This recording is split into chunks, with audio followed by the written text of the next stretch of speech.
多习惯 TPP 视角了，因为毕竟 FPP 跟 TPP 在我看来是两种游戏，所以肯定是要多练习的，绝对不会改变的东西。这款游戏就是职业比赛上面从 FPP 变成 TPP 了，但是我觉得我不会改变的是，这个游戏是一个团队游戏，我应该就是我打法应该是不会改变的，就是要比较团队一点，因为我觉得这个游戏是团队游戏嘛，然后只有通过团队协作才能够赢下比赛。谢谢粉丝一直以来对我对17战队的支持，就是让我们一起期待明年的赛事和明年的17战队。我相信明年的17一定能够重回巅峰。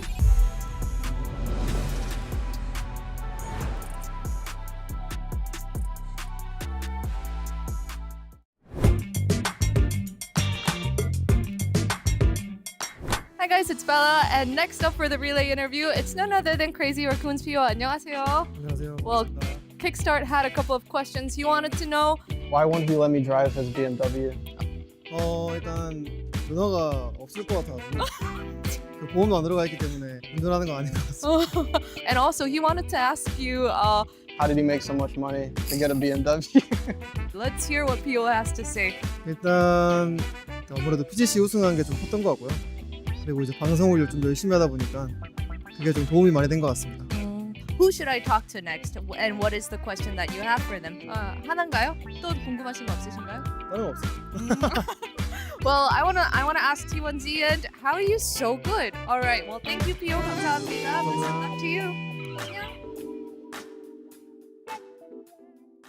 On the world stage, the gateway to becoming Battlegrounds Esports champion PUBG Global Series returns in 2026 with a brand new look.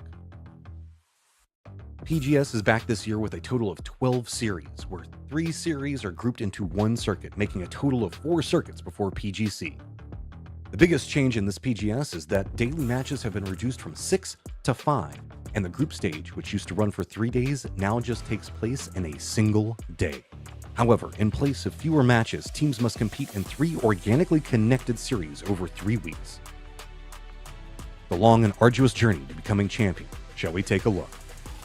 First, in Series 1, a total of 24 teams are divided into 3 groups, A, B, and C, and play in cross-group matches. The first day, each group will play 6 matches for a total of 9 matches on that day. The top 16 teams advance to the winner stage, while the bottom 8 teams drop to the survival stage. The top 8 teams from the winner stage advance directly to the Series 1 final stage, while the bottom 8 teams face the bottom 8 from the group stage in the survival stage.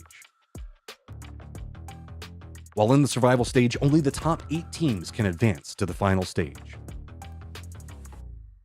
Additionally, in the winner stage of Series 1 and Series 2, the top 8 teams who advanced first receive additional points based on their ranking, allowing them to start the final stage in a more favorable position.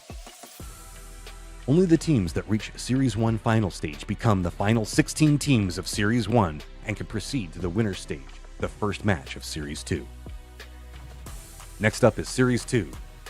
The final 16 teams from Series 1 compete in the winner stage. In Series 2, the winner stage works the same as in Series 1. The top 8 teams advance directly to the final stage. However, the bottom 8 teams face the bottom 8 eliminated from Series 1 survival stage in yet another survival stage.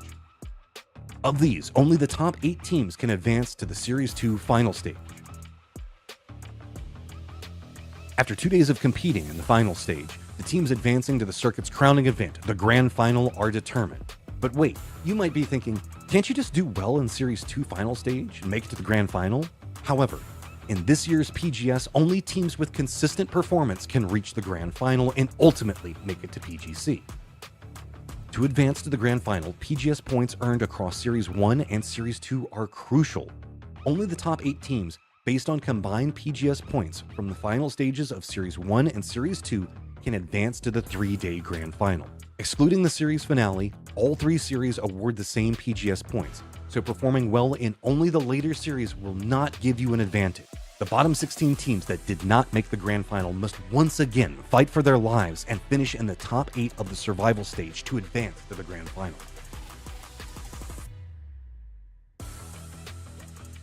Of the 16 teams that then make it to the grand final, only one team can become the circuit champion. As you know, to become the circuit champion and advance to PGC, reaching the final stage and the grand final is essential. Starting in this year, there is also one important factor. That's right, prize money. In the final stage, ranking prizes are awarded only to the top 8 teams, but any qualified team that earns a chicken dinner receives a cumulative $1,000 chicken dinner bonus. In the series final, ranking prizes are given to all teams that manage to make it to the grand final, and chicken dinner teams continue to receive that $1,000 chicken dinner bonus. From points to prize money, motivation has never been clearer. The path has been revealed for our PGC 2026 champion. Anyone can claim the throne.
A new heist mode with some familiar perpetrators, a new way to finish off your foes, and a collaboration with the legendary Harley-Davidson motorcycles.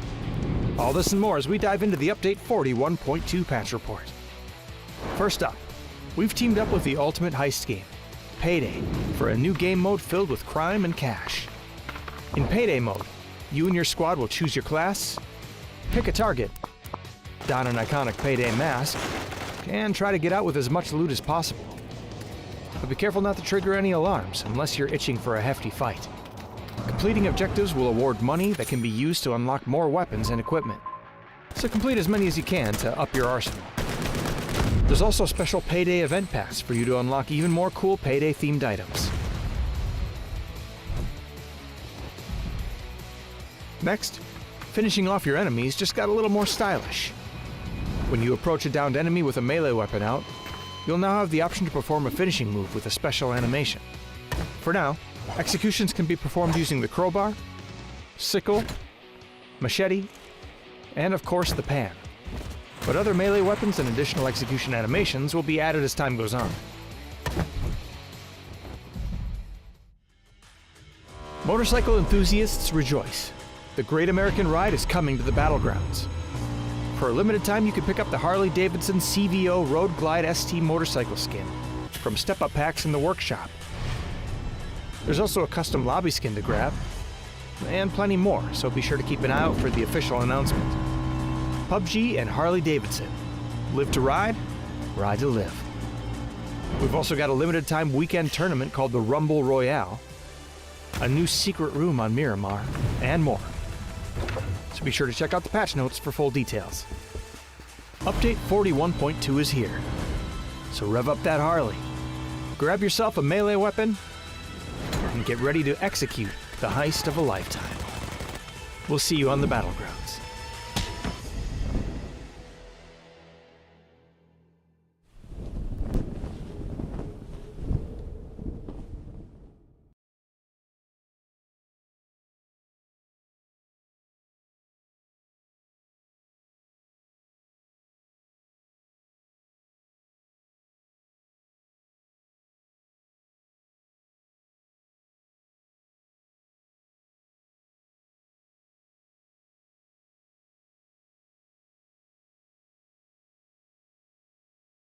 Look at this Postal with 5 kills, still alive after doing so much damage.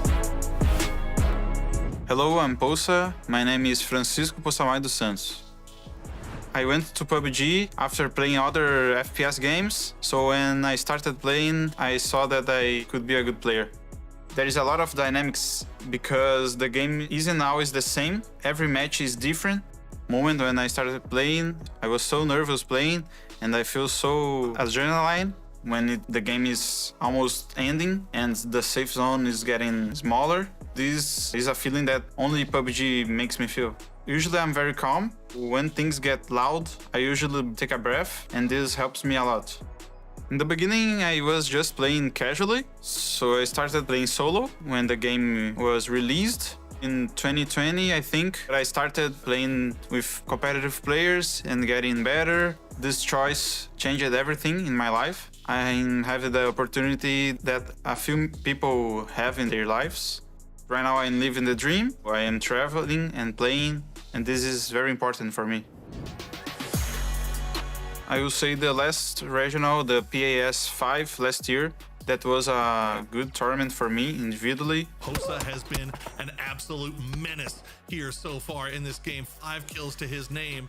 So this year I have a new role in the team. I'm a support. I can see that I am always increasing and getting better and looking for evolution and be the best on this role.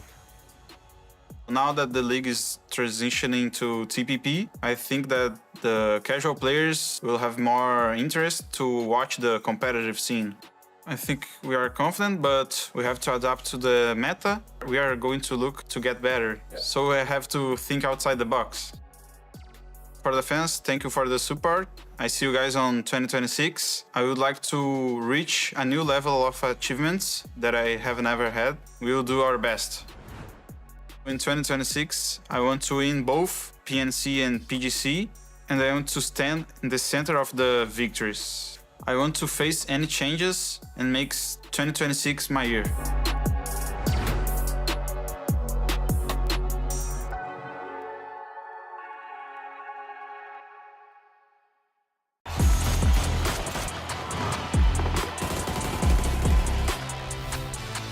Tên thật của mình là Lão Phước Tín Đạt, còn trong game của mình là Himat. PUBG em nghĩ em rất là xuất sắc. Nhờ game này mà em được biết đến khá là nhiều, cũng như là kiếm được tiền. Vô tình là em lướt trên mạng thì em thấy game này hay, thế là em chơi thử thôi. Có một anh rủ em chơi, thế là em theo tới bây giờ luôn. Thì tại em chưa giỏi game này nên là em sẽ giỏi game này đã em mới sẽ chơi game khác sau. Khi mình coi đây là một công việc vì mình vừa chơi game còn vừa tập luyện nữa nên là không mệt mỏi lắm. Mọi người hay gọi em là thế hệ mạng nhưng thực ra không phải đâu ạ. Mọi người đã học luyện tập theo em cho nên là chắc gọi em thế. Vì em chỉ một người bình thường thôi, em chỉ tập luyện chơi game hàng ngày thôi. Tại giải đấu BG3 thì em đi Thượng Hải mà cho nên là em nhuộm tóc kiểu cho vui thôi. Nhưng mà không ngờ thì tại giao đó thì em lại bắn bay cũng như là vô địch. Từ đó là mọi người cứ gọi em là con quỷ. Trong khi tóc em bạc nữa cho nên là quỷ đồng bạc. Nhắc tới tên em thì em cảm thấy bên đối phương sẽ sợ hơn một xíu. Trận đấu sâu sắc nhất có lẽ là tại giải đấu BG3 năm 2024 vừa rồi. Em đã có một pha club newbie cũng như là Team Sonic. Đội của em được vô vào chung kết. Thế là bọn em đã vô địch tại giải đó. Tại giải đấu đó là giải đấu đầu tiên mà Việt Nam vô địch. Thì sau đó là vào trong cánh gà thì ban tổ chức có thông báo là em được MVP. Thì lúc đó em rất là bỡ ngỡ, kiểu không hiểu sao mình được. Em thấy rất là vui cũng như là tự hào. Sau chức vô địch đó thì mọi người cũng nhắn tin chúc mừng, cũng như ba mẹ em trên mạng xã hội thì cũng mọi người đã chúc mừng em rất nhiều. Em không nghĩ là bọn em có thể làm được như thế. Cảm ơn mọi người đã ủng hộ mình tại giải đấu BNC 2025. Đây là giải đấu mà team Việt Nam thành công nhất từ trước tới giờ. Lúc này là dành cho các bạn. Trải qua năm 2025 vừa rồi, mình nghĩ là có lẽ mình nói nhiều hơn. Trước năm đó thì mình chỉ tập trung mình bắn thôi. Còn năm nay thì mình đã tiến bộ như là mình nói, mình con tim nhiều hơn. Về vấn đề chơi game thi đấu thì em nghĩ là như thế không phù hợp. Bình thường em chỉ tập trung em bắn thôi thì em sẽ phát huy nhiều hơn. Còn mà em vừa nói vừa bắn thì em sẽ yếu hơn phần đó. Trước khi mà em quyết định em nói nhiều hơn á, thì em cũng nghĩ là nếu như mình nói nhiều hơn mình sẽ bắn được như trước thì sao. Thì em sẽ thử một lần. Nhưng mà sau khi lần thử tại năm nay thì em thấy không phù hợp lắm. Thì năm sau quyết định thì em trở lại năm 2024 hơn. Việc thay đổi lối chơi em nghĩ là bọn em sẽ tập trung combat nhiều hơn thay vì bọn em sẽ đi bo. Kiểu thế mạnh của bọn em tại khu vực Á Bắc á, là FPV. Khi mà đổ qua TVP thì hơi khó cho khu vực của bọn em. Nếu như mà cần thời gian thì khu vực bọn em sẽ mạnh lại như FPP thôi. Thì em sẽ đi học hỏi cái tuyển thủ của Hàn. Tại vì Hàn là chơi TVP rất là giỏi. Thì em sẽ học hỏi họ và em sẽ thay đổi dần dần. Trong năm 2026 tới thì với tư cách là một tuyển thủ, mình sẽ cho các bạn thấy là mình sẽ nâng cấp thêm một lần nữa. Thì mình cảm thấy rất là tự tin, hào hứng. Mình muốn thử xem là TVP này sẽ như thế nào. Sang năm 2026, mình sẽ hoàn thành nốt bộ sưu tập MVP của mình. Mình sẽ vô địch BNC và BGC và sẽ biến năm đó thành năm của mình.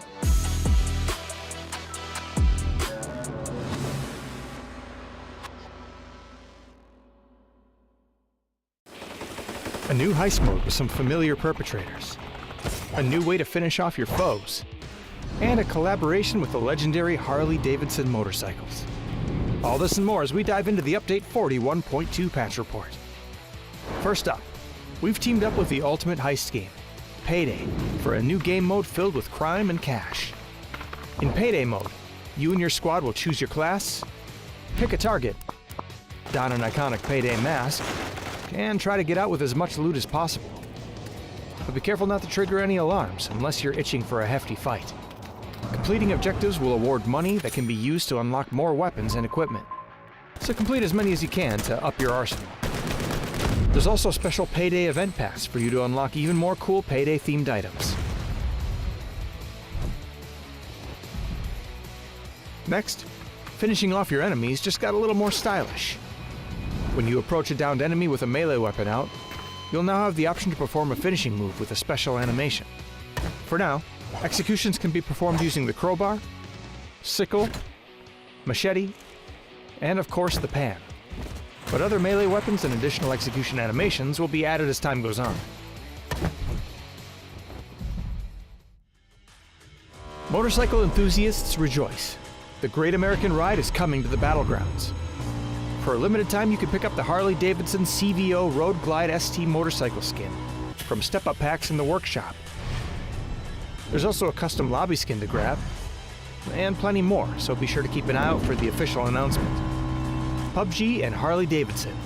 Live to ride, ride to live. We've also got a limited time weekend tournament called the Rumble Royale, a new secret room on Miramar, and more. So be sure to check out the patch notes for full details. Update 41.2 is here. So rev up that Harley, grab yourself a melee weapon, and get ready to execute the heist of a lifetime. We'll see you on the battlegrounds.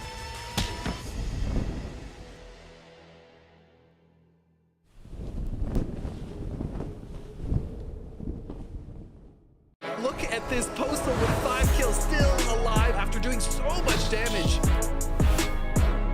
Hello, I'm Posa. My name is Francisco Poçamai dos Santos. I went to PUBG after playing other FPS games, so when I started playing, I saw that I could be a good player. There is a lot of dynamics because the game isn't always the same. Every match is different. Moment when I started playing, I was so nervous playing, and I feel so adrenaline when the game is almost ending and the safe zone is getting smaller. This is a feeling that only PUBG makes me feel. Usually I'm very calm. When things get loud, I usually take a breath, and this helps me a lot. In the beginning, I was just playing casually, so I started playing solo when the game was released. In 2020, I think, I started playing with competitive players and getting better. This choice changed everything in my life. I have the opportunity that a few people have in their lives. Right now I'm living the dream. I am traveling and playing, and this is very important for me. I will say the last regional, the PAS 5 last year, that was a good tournament for me individually. Posa has been an absolute menace here so far in this game. 5 kills to his name. So this year I have a new role in the team. I'm a support. I can see that I am always increasing and getting better and looking for evolution and be the best on this role. Now that the league is transitioning to TPP, I think that the casual players will have more interest to watch the competitive scene. I think we are confident, but we have to adapt to the meta. We are going to look to get better, so I have to think outside the box. For the fans, thank you for the support. I see you guys on 2026. I would like to reach a new level of achievements that I have never had. We will do our best. In 2026, I want to win both PNC and PGC, and I want to stand in the center of the victories. I want to face any changes and make 2026 my year.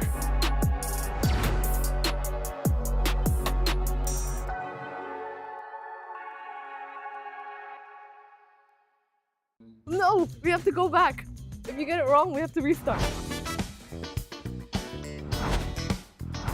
Hi guys, it's Bella here sitting here with Twisted Minds to play a Guess Who. Hi guys, hello. Hello, Everybody. 안녕하세요. 안녕하세요. Now we're going to show you pictures of the PUBG players that are actually here, and you have to guess 7 of their names in a row. Are you ready? No. No? Are you confident? No. Shall we start? I'll time it. Go! Kraken. Larza? No, we have to go back. If you get it wrong, we have to restart. Ah, really? Yeah. We need to guess? Yes. Baron? Yeah. Oh, 버틀린. who's that? 귀엽다. What did we say? 귀엽다. Yeah, okay, yeah. Люк. Прав. Yeah. Леванта. Uh-huh. Easy example. Oh, 40 seconds. 40? Yeah, well, good job, example. You got 2 correct. Yeah, let's go. Yeah, battlegrounds an example. Easy. That was fun. We learned a new game or 2. All right, thank you for joining me, guys. Thank you See you for inviting us. Yeah, bye.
You know? Oh, I feel like Sheila's too tall.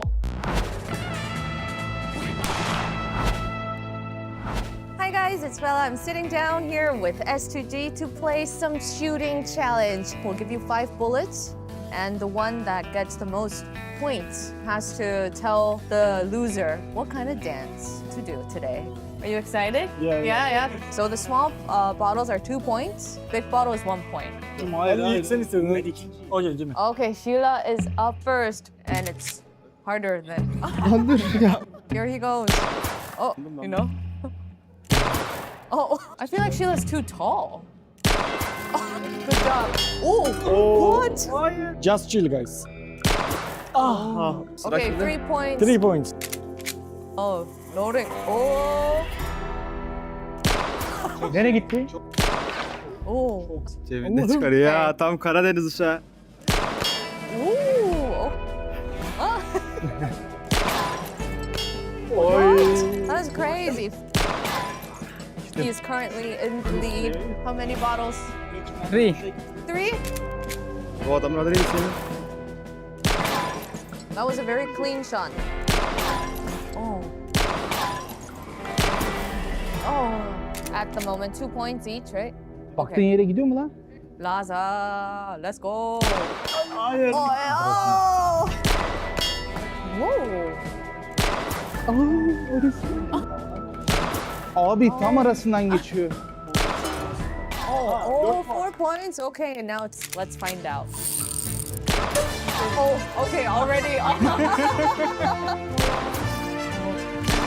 Whoa. I'm okay, that was amazing. Keppa, please sit. Keppa won, and I'm sad to inform you that Cece has to take the dance that Keppa chooses. Ya istiyorsan Gangnam Style yap. Gangnam Style yap. Gangnam Style. Let's go. Everyone say bye. Thank you for joining me today. It was wonderful, and I'll see you at the next one. Say bye with me. Be nice and be happy.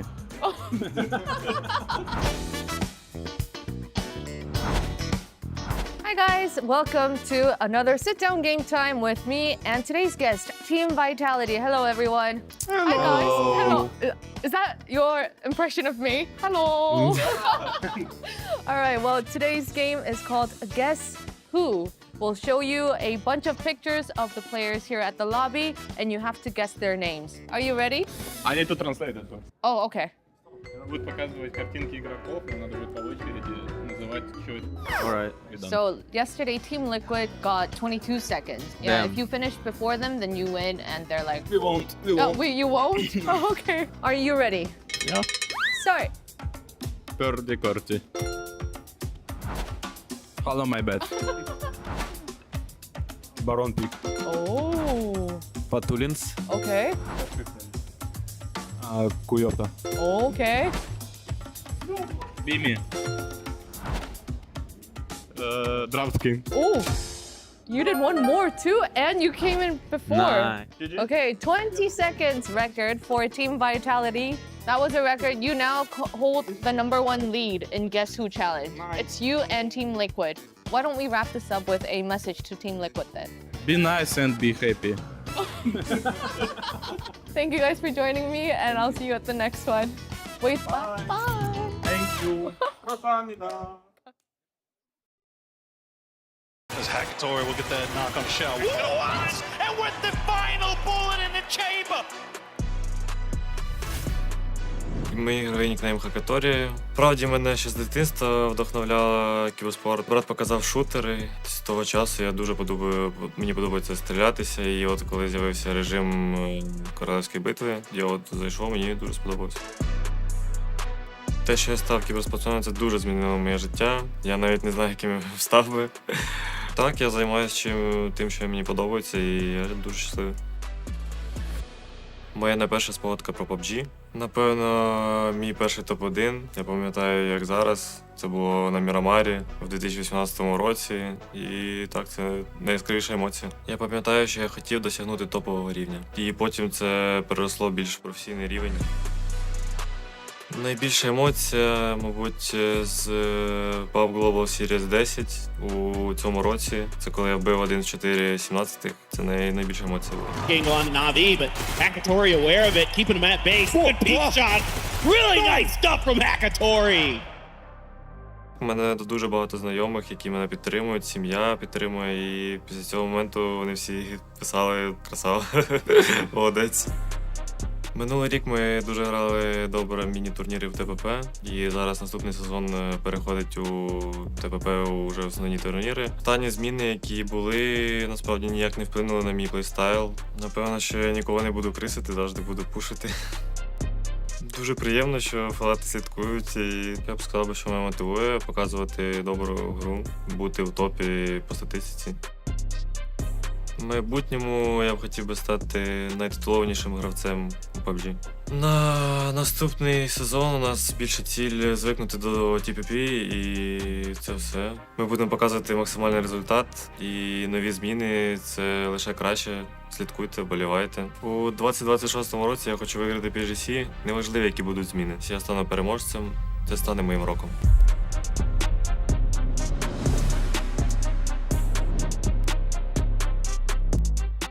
I don't dance, I don't do push-ups, I don't do anything. No, I don't know how to dance, but they know it. Hello everyone, welcome to another day of shooting challenge here with me. Today's guest is Twisted Minds. Hello guys. Hello. Hello. Hi, we have the chap joining us for a special edition today. Well, we will give you 3 bullets. Smaller bottle is 2 points, big bottle is 1 point. Okay, and the winner of this challenge gets to decide what dance or what ceremony the loser has to do. All right, are you ready? Here, I grant you the right. Oh, oh, he's ready. Okay, it's harder than it looks. Yeah, I think so. Yeah. Okay, close. Okay, I'll try. Okay. Definitely dancing. Okay. Who's next? Who's next? Oh. Оно так заряжается? It's random. Whoa! Yay! I aimed for small one. He is currently in the lead with 1 point. Oh, that was close. I lost the You bullet. lost the bullet? Yeah. Oh, okay. Whoa! Whoa! 3 points. Good job. I don't dance, I don't do push-ups, I don't do anything. No, I don't know how to dance, but they know. Тектоник все танцуют. Twisted Minds, thank you for joining me today, and I'll be looking forward to that surprise dance. What is it called again? Тектоник. Tectonic? Okay. I hope you guys win today so that I can see the dance. Yes. All right, thank you. Bye. Bye.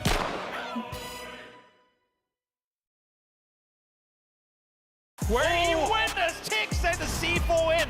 Immediate peek and spray from Tig. Hi, my name is James Gazen, aka Tiggleton.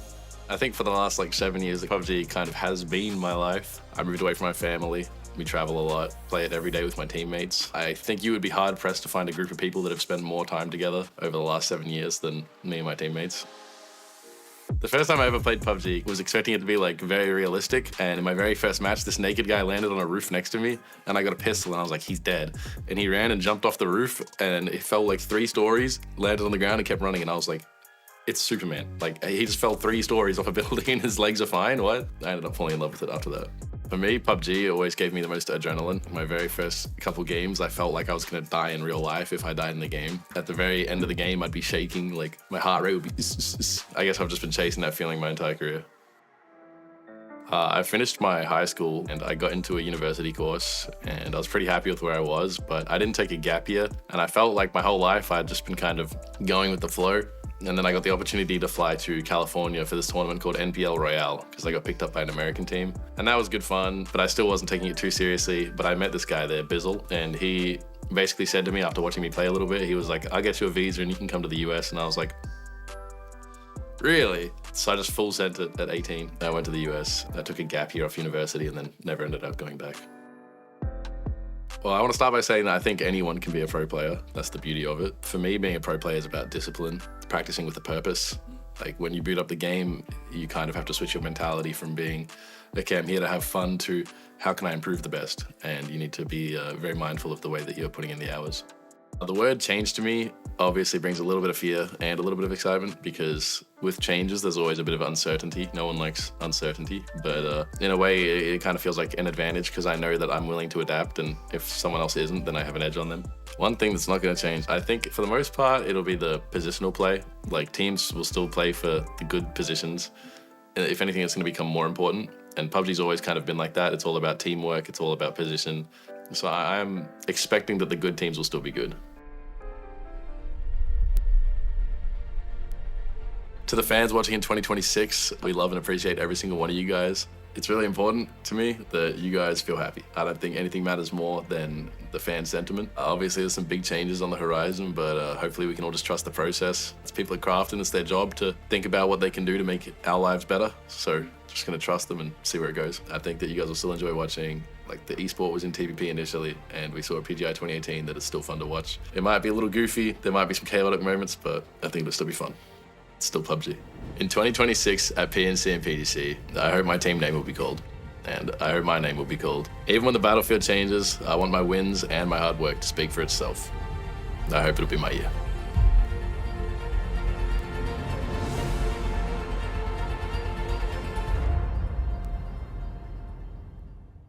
See, oh, and correct say is gone. Yeah, thank you.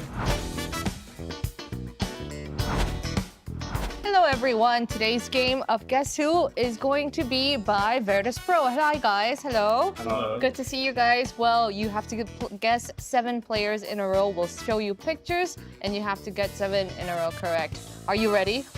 Yeah. Okay, let's get going. I'll start the timer. 3, 2, 1, go.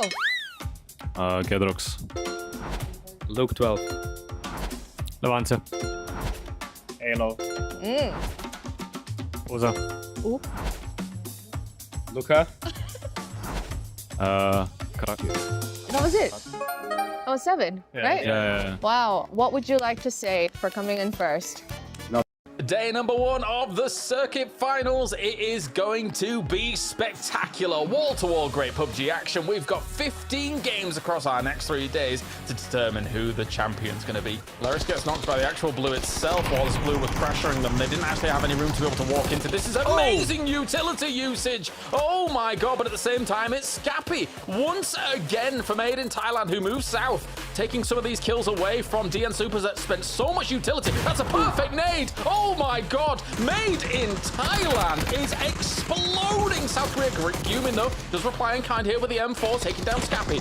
Can he do a little bit more? 2v4? No, it's not going to be the case. Made in Thailand takes the win from the compound, and it's a clean one from them. Crazy Raccoons held this good. They come 4, they stop mid, they get backstabbed by the Expendables, and now they got to fight. Glories looks like he's got some skill, pulls out the double barrel to the right side. They don't know that he's there. It might work out as he's going to push this forward. There's that back shot. He doesn't get him. He gets stabbed in the back. That is down. 1 player. Duck Juice hopes to do it. Gets 1, but it's not going to be enough. He's down to 1 HP. Happy sprays for 2. Can he finish it for 3? He goes for it, but cannot manage it. The Raccoons come out with the win. It got a little trashy at the end, but that is where they thrive, Mark, as they come out with a win. A lot of nades on both sides here. Wimpo had 3. Oh, and then straight onto Nurens. Shots around and swings around. Opens gets another one. And Xiaowu finds Opens at 17. He's just going to run out and deny. Xiaowu, though, 6 kills. Great effort from 17 and a perfect third party onto the Falcons. But it is going to be Vitality taking this chicken dinner here, James. Oh, get out of your condos, boys. It's time to rondos. So, well, trying to put a stop to it. The car's going to go. They've got to be careful. A lot of chaos is going on, but they are pretty close to the car. And in gets both of them. They misjudged it. Too much chaos.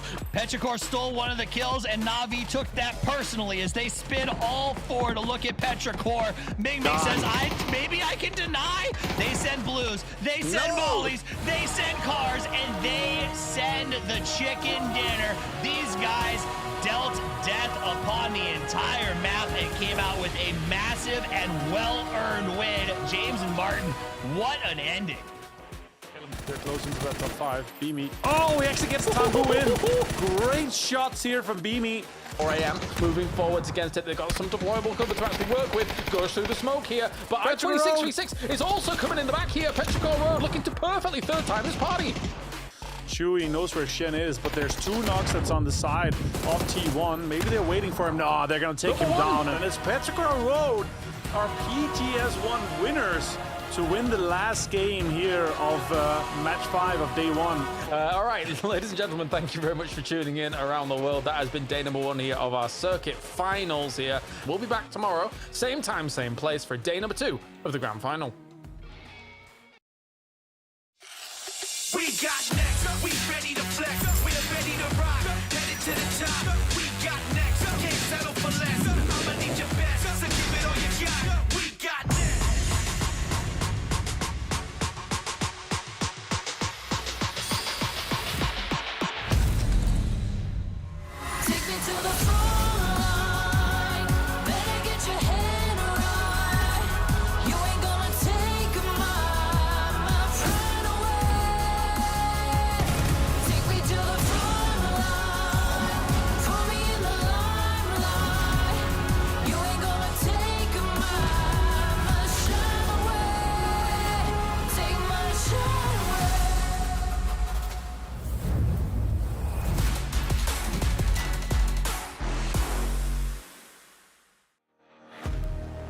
time for day number 2 here of the circuit final. We have got ourselves our 16 teams ready and raring to go once again. They're refreshed, they're revitalized, they're getting back onto the battlegrounds in just a few. So far, so good for Petrichor Road, made in Thailand. Supers in 3rd place, and of course, not on the podium currently, E-Arena. Joining me to my left-hand side here, Avenger, Toffees, and Mark Power. Got to get that, got to slip that in there just in case they do make the podium, and then, you know, I can eat my hat or something like that. But it's going to be a good day here coming up, Mark, of course, as we have got our great teams looking awesome. It was weird yesterday for me and Martin because all of our games, center teams winning didn't move, but your games were awesome.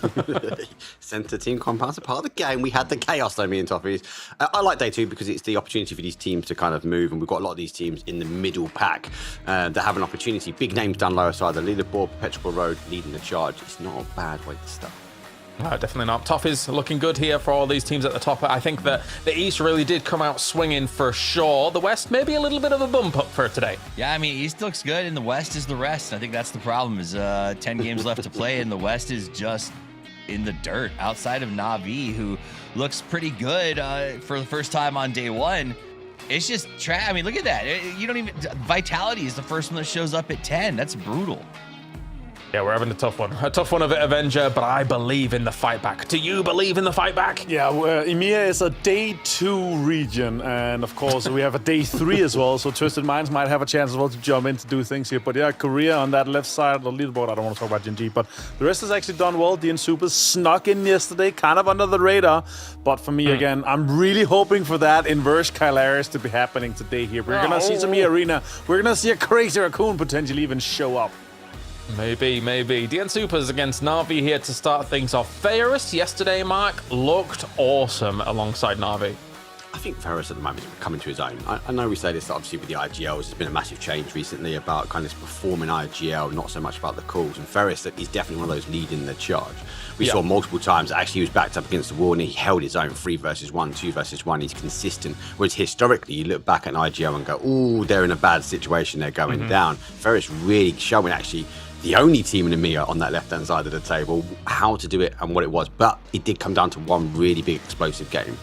And of course, Heaven kind of highlighted there as well, Toffees, and it makes a lot of sense, right? Considering that as much as they're in 3rd place, and I thought a Made in Thailand or Petrichor Road player would be in running for MVP, apparently Heaven's been doing the heavy lifting for Super, so he's looking awesome. Yeah, I mean, Heaven looked like old school Hakatori when he used to carry Na'Vi on his back, right, and survive everything and be these sort of solo fighters. And that's what we're seeing out of it right now. So I think Supers, again, is in a little bit of a slide situation. They opened the day in 2nd, and they had a good 4th right after that.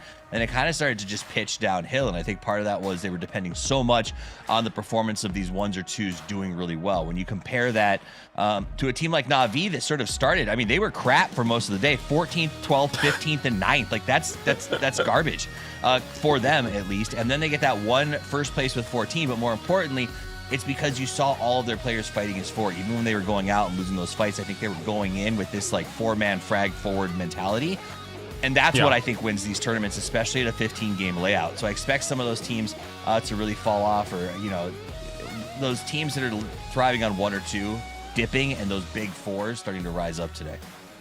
The Na'Vi win was particularly interesting for me when I look back at it, Avenger, because they had 2-2 splits, as of course we've got drops going on as well that you can be tuning in for. But the 2-2 split from Na'Vi through the majority of that game came off the back of quite a long stretch towards Test Track as well as Neox, and actually they dropped not in Neox, right? So they kind of pushed Twisted Minds a little bit off some of their comfort, and then were able to play quite reactive throughout that game. So that for Na'Vi, it wasn't really a set piece, right? It was more like, okay, we're just going to react to what's coming our way, and they were able to thrive in it. And also big clutches, obviously. We saw Ferris absolute donk on VP. We saw a lot of great moves throughout that too, and getting the 14 kills obviously gets the vast majority of their points, that 34, the 24 from that. The rest of the day was rough, right? You're putting in 10 points for 4 games here, as we obviously look at the overview here with the teams that's playing. But again, even though that nobody's really run away with it so far, 48, 51 points here.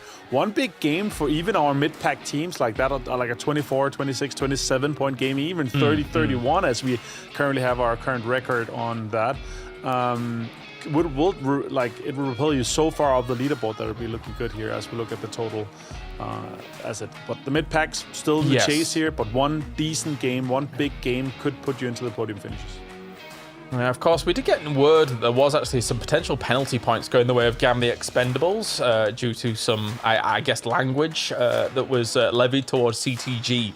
So I think that they will be getting a -2 or something like that here for the leaderboards and the grand final. So bear that in mind as well as we take a look at the road to PGC for the PGS points, because we've got plenty on the board here, Mark, to get this going again. If you get yourself top 9, then you will be going here to EWC, which is a big marquee event here throughout the year.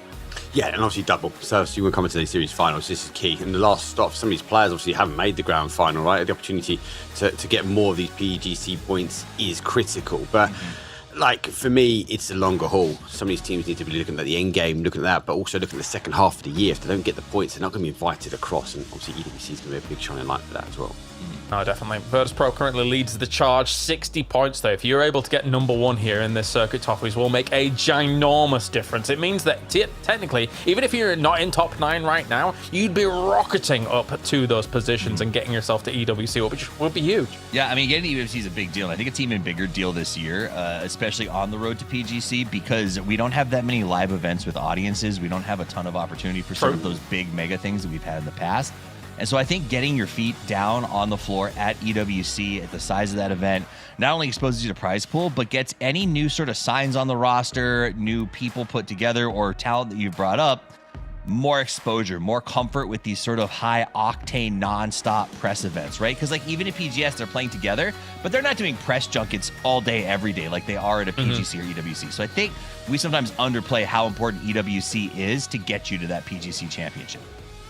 Definitely. There's a sense of levity to it for sure as we take a look at the MVP runnings currently here for this. But Martin, just to kind of end things on EWC as well, the move to Paris is a big one, right? Because I think that, well, I've done many an event in front of a French crowd, never mind if anybody comes from the rest of Europe as well, and they are loud. So hopefully we get a good crowd for EWC. That will be exciting times. Yeah, it'll be cool to see. Obviously, him being in the lead is because of him having the 12 kills. I was just talking about him. 12 kills, and Mac, he has highest damage and the highest kills, so obviously he's far ahead in the lead here. As we're playing 2 Tagos today. Yesterday Tagos was interesting, so let's see how the Tagos are today. I'm ready for time to Tago though, that's for sure, and I hope you guys have the best of Tagos. So I'm ready as well we'll sit down and watch them and have a good time. Petrichor Road, hopefully they're ready for it as well. They didn't have the easiest Tago. But back to that, Toffees, whilst we take a look at these numbers, it's weird, right? Because sometimes our Tagos have been really good, but when you look at that Tago yesterday especially, it does show like the potential oppressive nature of the pickaxe, right? Everyone's center, dig down, sit there and wait. Dig. I know 100%. I mean, you guys were sad about how slow the Tagos were. Mark and I were ecstatic. It was our break period, so we got to use the bathroom and come back, and it was exactly the same. Get coffee and come back, and it was exactly the same. It's nothing. Like Mark would be up there getting his coffee here and be like, "Still digging?" I'd be like, "Yep, still digging. No worries." And that's kind of what we had to deal with. But I do think it exposes how powerful that pickaxe is, and I do think we were talking yesterday. Maybe it's time to explore a bigger weight, something to make it more of an investment, because it feels like right now on a slow game, everyone just grabs a spot and gets to work. And plenty for the Esports World Cup to come up to pace here, as of course, yes, Twisted Minds will be the defending champions, so they are directly invited, which is always good to see. I'm a big fan of that stipulation, Mark, especially considering if a team is still relevant, and of course it's Twisted Minds, so they're always relevant, it's good to have the champions back to defend their title. Yeah, I agree. And obviously, look, with them potentially going to our top 9, we do open up for that 10th spot as well. And you got to remember, a lot of these teams that are not here also be looking at this, actually, how are they getting towards that EWC? Because how we finish up depends on what avenue these teams take. And of course, actually, something that we don't really talk about too much, Avenger, but there is going to be Smash Roll in that second day of EWC, so that could get a bit scary, a bit spicy. Gotta get a little bit spicy. I do like the Smash Roll, though. I kind of like the idea that if you're above a threshold and you're far ahead and you win a game, boom, then you won the whole tournament. And it finishes it there for the rest. I think it's gonna be hot, though, when it's only 2 days, like, I think it's going to be too hard for someone, because teams are going to counterplay around that, and they're going to deny any team of winning it, because that would be their chance of winning taken away. So I don't really see the Smash Rule coming in effect. I do like the idea, though. I forgot that yesterday we went through EWC, PGS, PGC, and all of this stuff. We're doing it again. It's like, okay, right. Well, here's the PUBG Esports podcast brought to you by Mark Powers, Toffees, and Avenger. There's a lot on the line for PGC, of course, as well. The first in PGS points will be directly invited to that grand final, but there's going to be a lot of teams there. 32 teams, Toffees, means that there's all the chance in the world for actually most of these teams that are currently here for this circuit to be able to qualify on through unless they have a really bad time of it. I agree. Here's the problem with the 32 teams is right now we're in the same boat, and there have just been teams that have not lived up to the hype, right? That are just not stepping up, that are not performing. And so I do think that's an eye-opener, because there's nothing, like at PGS, okay, I'm getting my feet under me, but there's nothing, in my opinion, more shameful. I mean, sure, you got invited, but like to go to PGC and just absolutely get your bum handed to you over and over and over again. And we've seen it before. When you become the team that everyone's pushing because they see you on the kill feed and they go, oh, 4 free points. Like that's rough for fans as well as players. So I do think that this PGS series has been interesting to me to see that level of teams, to have these sort of huge amount come in and still see people struggling. Expand that to 32, and I go, okay, where are we finding these top teams? And I'm encouraging regions to step out there and go, we need to develop, we need to refocus on our scrims, we need to build up that next 2 or 3 teams behind the top 2 that we're kind of qualifying on a regular basis. Yeah, I completely agree, especially like if you look at what we had here, right? There were some outliers like an S2G, like us Change the Game, like a Cerberus, who actually surpassed my expectations in that first circuit. But EWC coming up, Mark, you've got Shadow Esports, R8, who was Vega Esports. These teams, I think, are going to have a very hard time at something like EWC to be able to stack up against the big boys. Say that, but then I look at like a team nemesis potentially, and I think they're ready. They're an all-star roster. They're going to come in. I actually think our region, the EMEA region, sorry, Toffees, has a lot of these kind of tier 2, tier 3 that are ready to of step up. I think it comes back to the point you alluded before. Can they deal with the pressure? Because a live audience, the French crowd, is going to be a lot, and it's not going to be well known to a lot of these players, so they might struggle when it comes down to that.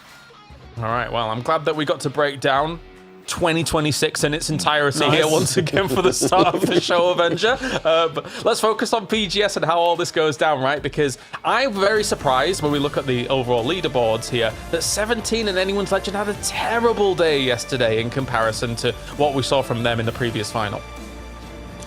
Yeah, for sure. I mean, the big thing is that what we saw yesterday was a lot of stalemates for some teams, a lot of underperformances for some teams that I was surprised to see. Obviously, some of our leaders, some of our winners have had a rough one, but we're looking to get that last plaque filled out with, hopefully, I think, some new winners this time around. It's looking likely. We'll see, as now we are almost ready here to get day 2 on the way here for PGS 6 as we await in the Bella Dome the commissioner and chief herself, as Bella makes her way to the stage. Let's listen in. Here, the testing matches of day 1 of Grand Finals are officially over, and the ultimate turning point for the leaderboard, day 2 here at PGS 2 Grand Finals, is here. Yesterday, day 1 was a relentless battle at the top, with Myth showing terrifying firepower throughout the day, but it was Petrichor Road that clutched the final chicken dinner and then stole the crown. With a slim gap of just 3 points between them, the anticipation is sky high for what's about to happen for the 5 matches that we have today. And this fiery excitement will carry on its momentum into the summer with the ultimate Clash of Nations. From June 23rd to the 28th, PUBG Nations Cup 2026 will take over the Changchun Arena right here in Seoul. As you all know, the top 8 countries from last year are already seeded directly into the Grand Finals, leaving the remaining global contenders to battle it out on a brutal 2-day survival stage for the final 8 spots. What's a better way than to spend the last week of June with us? We would love for you to join us online or right here at the arena. But before we drop back into the server, I have another quick reminder about our special events tonight. As you see on the down below here at the banner, the PGS 6 Grand Finals Twitch drops are still live. Just like yesterday, you can earn your exclusive in-game rewards based on your watch time. And remember, these rewards are limited to once per account, so make sure that your Krafton ID is linked with your streaming platform account and you can get your rewards. All right, every single point earned today will completely reshape the race for this very trophy. Will Petrocorvo defend their fragile lead, or will a new challenger rise and seize the momentum today? Well, here is day 2 of PGS 6 Grand Finals. Let's go!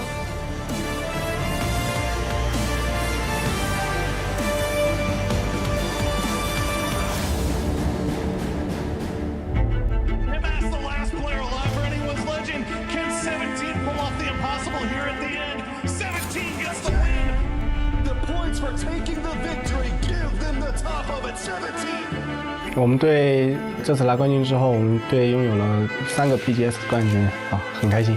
我们跟别的队不一样的，我觉得是我们打得比较稳健吧，打得比较合理。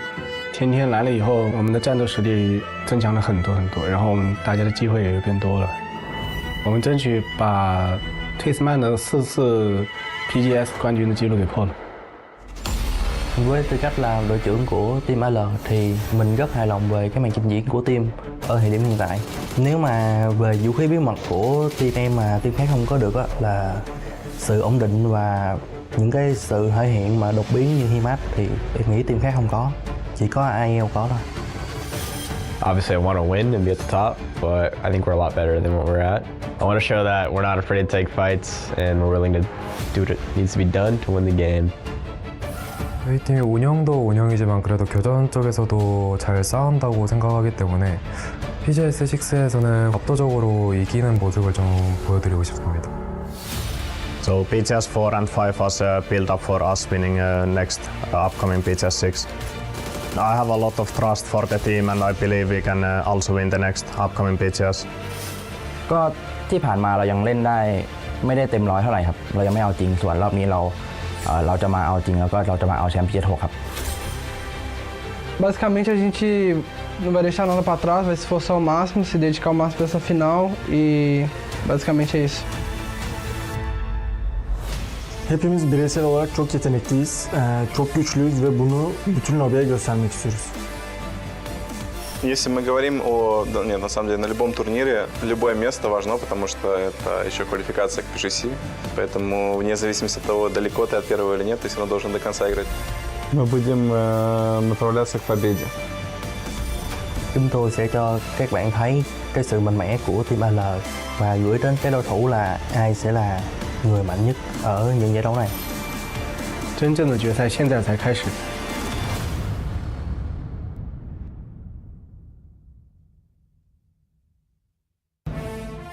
All right, ready to rumble for day 2 here for PGS Circuit Final, and we have got ourselves at the top.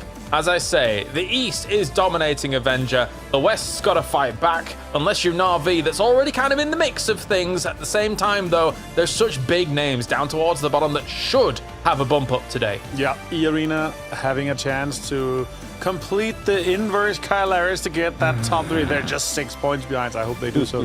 Crazy Raccoon, they need to do it. E-Arena, if they finish in the top 6, top 5 area here, they're also guaranteeing themselves a spot for Esports World Cup, as they're not guaranteed right now. Crazy Raccoon needs to finish, I would say, top 3 to even have a chance at getting one of those spots for Esports World Cup, as they're currently not qualified either. All the other teams are relying on performances from their home region teams or their own performance. That's going to be kind of cool to see what happens with this one. Bit of a tough day for Falcons yesterday as we look across them as well here, Toffees. Only 19 points on the board. They were chasing a lot of circles and they got backstabbed as well quite a few times, Toffees. Do you think that Falcons can have the bump up today? That'd be nice.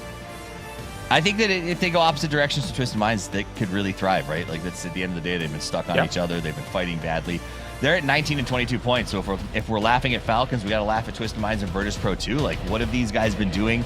The good news for them is, as Martin said, anyone can get back into it with one match. All right, let's get to it then here. Game 6 for our circuit finals here as we go over to Tago to start things off. It's double Tago today, and Mark and Toffees are going to bring you all of the action from it. Let's do it. Thank you, James and Martin. It is time to Tago. Me and Mark are going to get into this, and we're going to find out, was it slow yesterday because they just didn't look at it from the right lens, Mark? Or is it because this map makes things even a little more paced and often fair for the teams? What do you think? You put me on the spot. I love time to take It's normally chaotic, especially on rotations. Playing past pretty even though. Southwest up towards the northeast does go through, but it does obviously open up that potential that he's going to go to the island or it's going to come back towards the mainland. All right, so we were talking a little bit about teams that need to step up, need to put in some big moments. We got Virtus Pro, we got Falcons, we got Twisted Minds. We talked about them a little bit at the start of this thing.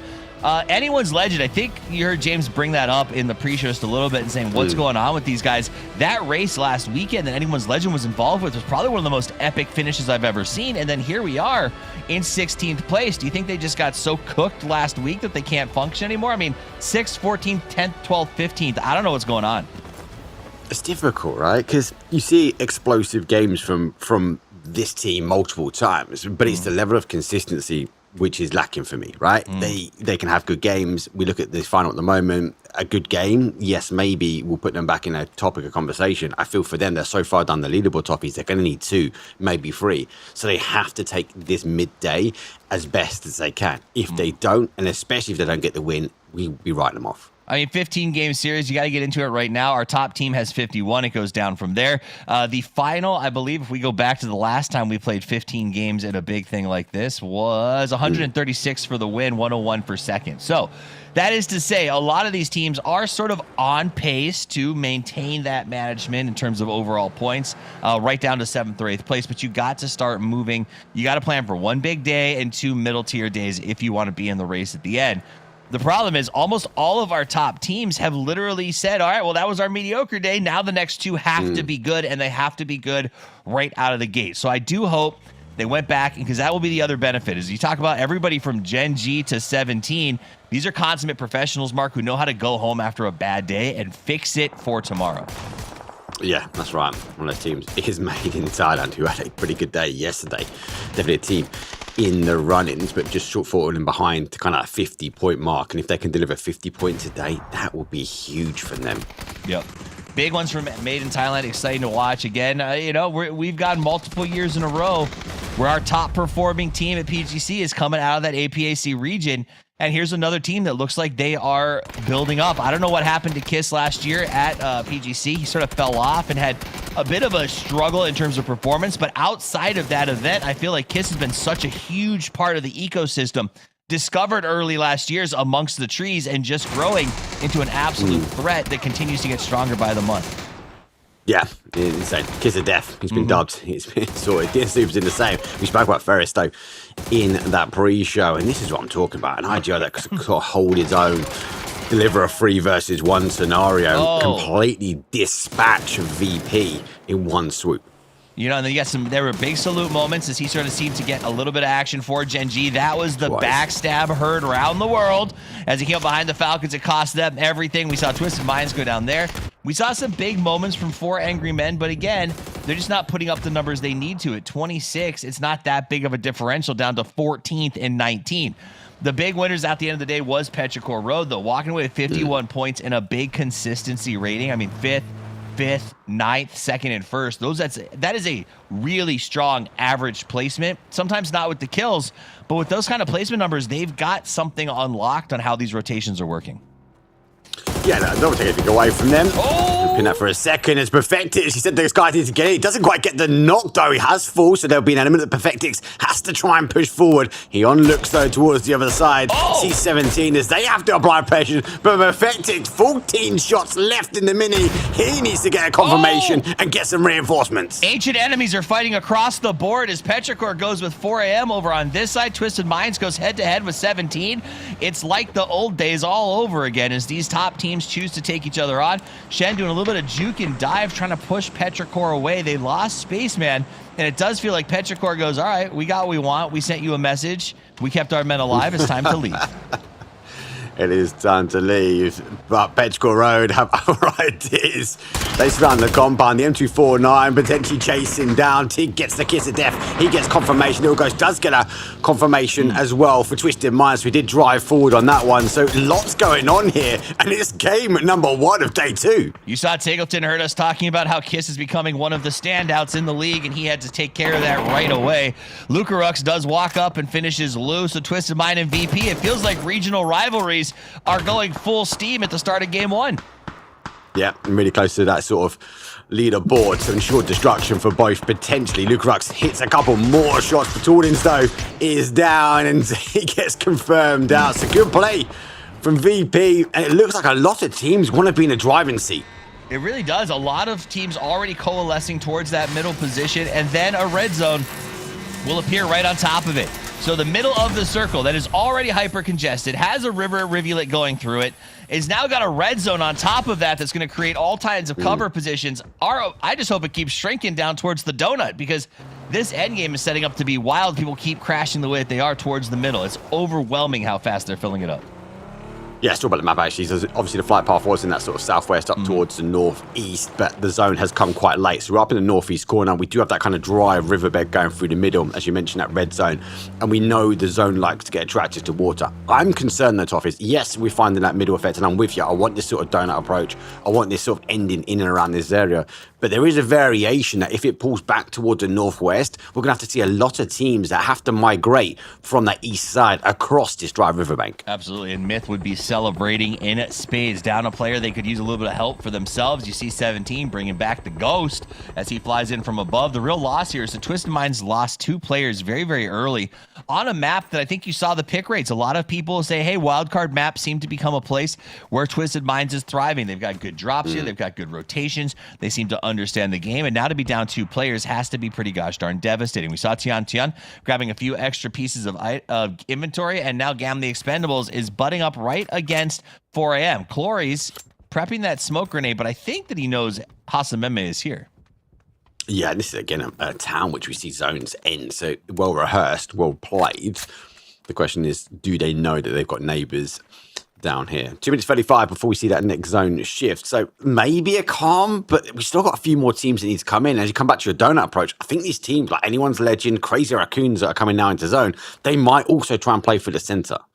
I think it really comes down to how do you sort of set yourself up for this next shift, as most teams have found their position and are waiting out maybe some ambushes. Like I don't 4am and Expendables they should just wait. I don't expect this fight to break out, right? Like they're hoping to just hold until shift.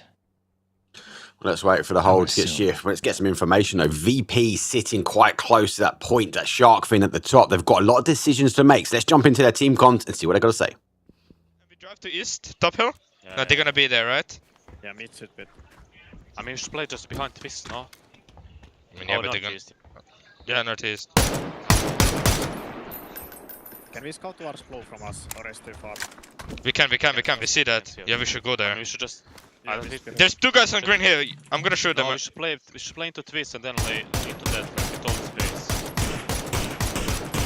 Twist should send it, like Twist is gonna expect us to... Yeah. We should just play like southeast zone. We should play into Twist and then we just stay here. Okay, compound. We wait until our edge is free a little bit. Then we fight Twist. Then we fight Twist because we need this top hill compound to have space, to have info. Like we need our compound. That is critical. Early decision making there. You can know they've obviously punished Twisted Minds and know where they've gone. And the key thing for me, Toffees, is trying to hold that higher ground. So they've got an execution plan to move across the river, but more importantly, they've got a plan to stay this side and try and rain fire down. Yeah, I think it's all about keeping those options open, using this time to get your revives back up and running. Myth will be back at 4 as Kiss returns to the fray. The only team now down players is Twisted Minds, which would imply that they were locked out of their chips for jacks because everyone else has gone back to full strength, which does 2 things. A, it gets everyone back to basically a reset position with time to loot because of the way the circle is closing. But more importantly, I think it also puts some extra points on the board for some much needed teams, right? Like we have basically reset, said, all right, we're back to 62. Those of you playing catch up with Petrichor, now's the time. It's a big thing, right? We speak about this a lot when you're sort of leading the charge, when you're top of the leaderboard. Like, at some point you start to focus behind and how you can kind of defend it out. Petrichor Road obviously needs to keep the W key down and pedal rolling. But for teams like VP, they want to try and make the shift. Here comes the shift. It does go down towards that south side, so it does play into that sort of dried riverbed. And a lot of these teams, as you mentioned, already kind of donuted up. But there's a few, and it's very congested now in the west.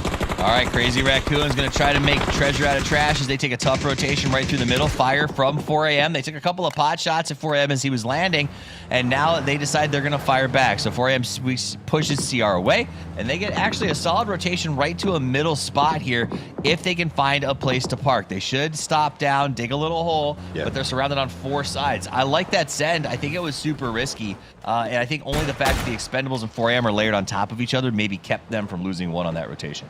100%, 100%. It's the timing, and there's a bit of luck in that timing, as you mentioned, right? That they was able to get underneath the radar of both these teams. T1 with a big split out towards their west, they hold the high ground. Crazy Raccoons not overextending, understanding that potentially there's someone already sitting up there. Myth, though, they're going to rotate. They're coming in the other side. They're coming on that north. They're going to neighbor in for our Falcons. And as we mentioned, they're listening to the comms on the adjacent side. VP, they pushed into Twisted Minds location. Twisted Minds also leaving. They migrate down, but all these teams stacking up on the west. Baron on here. Myth has been a team that has been enjoyable to watch. 48 points. They're playing very aggressive. They're playing very confident. I expect that only continues to build as the season, not just the day goes on. Soup has also been a pleasant surprise for me, sitting in 3rd place. I love Soup. I loved him in the survival stage. Now they're looking pretty good. But Tiggleton, we just talked about Myth, the potential to pull forward in this tournament. Tiggleton surprises Baron, but's not able to close the deal. He does push him off, but no, he did. Oh, you jerk. He did on purpose. You want to think he got away? No, he didn't. No, he didn't, Toppy. He's just building it, mate. He's building it. He's waiting. Look, Falcons need a big game. They need to take to flight today, right? They've got to be careful. Stolen away from BB, so they might take to flight, but they need to set the prey with them. I think Tig got that final shot, Toppy. He was just behind the bush. It was a fadeaway shot. Yep. He didn't quite hit the target, but a good pickup, and VP capitalizing on the high ground. That's classic Beamy, healing in the blue and stealing Tig's kills. Gotta respect it, though. As he comes out with those points, VP desperately needs them, as does the Falcons, so I'll bet there's a little bit grumpy back and forth between the two. Now you got 17 Gaming. As they get healed up, they took some fire on the way in. They're very, very close to Petrichor, another team that they're familiar with. Like, this is a fight that is going to be very comfortable for both of these teams. And now VP and Twisted, another 2 teams who are very comfortable with each other. VP, they've got a bee in their bonnet. The polar bear wants to strike, and it is seen to be set target towards Twisted Minds. They know they're down numbers, and they're keeping to apply the pressure. Red zone right in the middle of the zone. That's going to cause some chaos as well. Destroyer does get the down from Gen G, so anyone's legend need big games. That's a way to start. That's the 2nd red zone in this area, so the cover is going to be absolutely bananas. As we see anyone's legend get a kill. 17 looks like it wants to pop off against Petrichor. The nades are coming out, and Petrichor does look like they're they're running a flank here? Maybe. Non-committal. Looks like, yeah. It's either that or they're spreading out because of the red zone. Yeah. I wouldn't be too surprised to see someone get hit. So many bodies right in the middle. Oh! You called it! Right on top. The PUBG gods, give us the kill!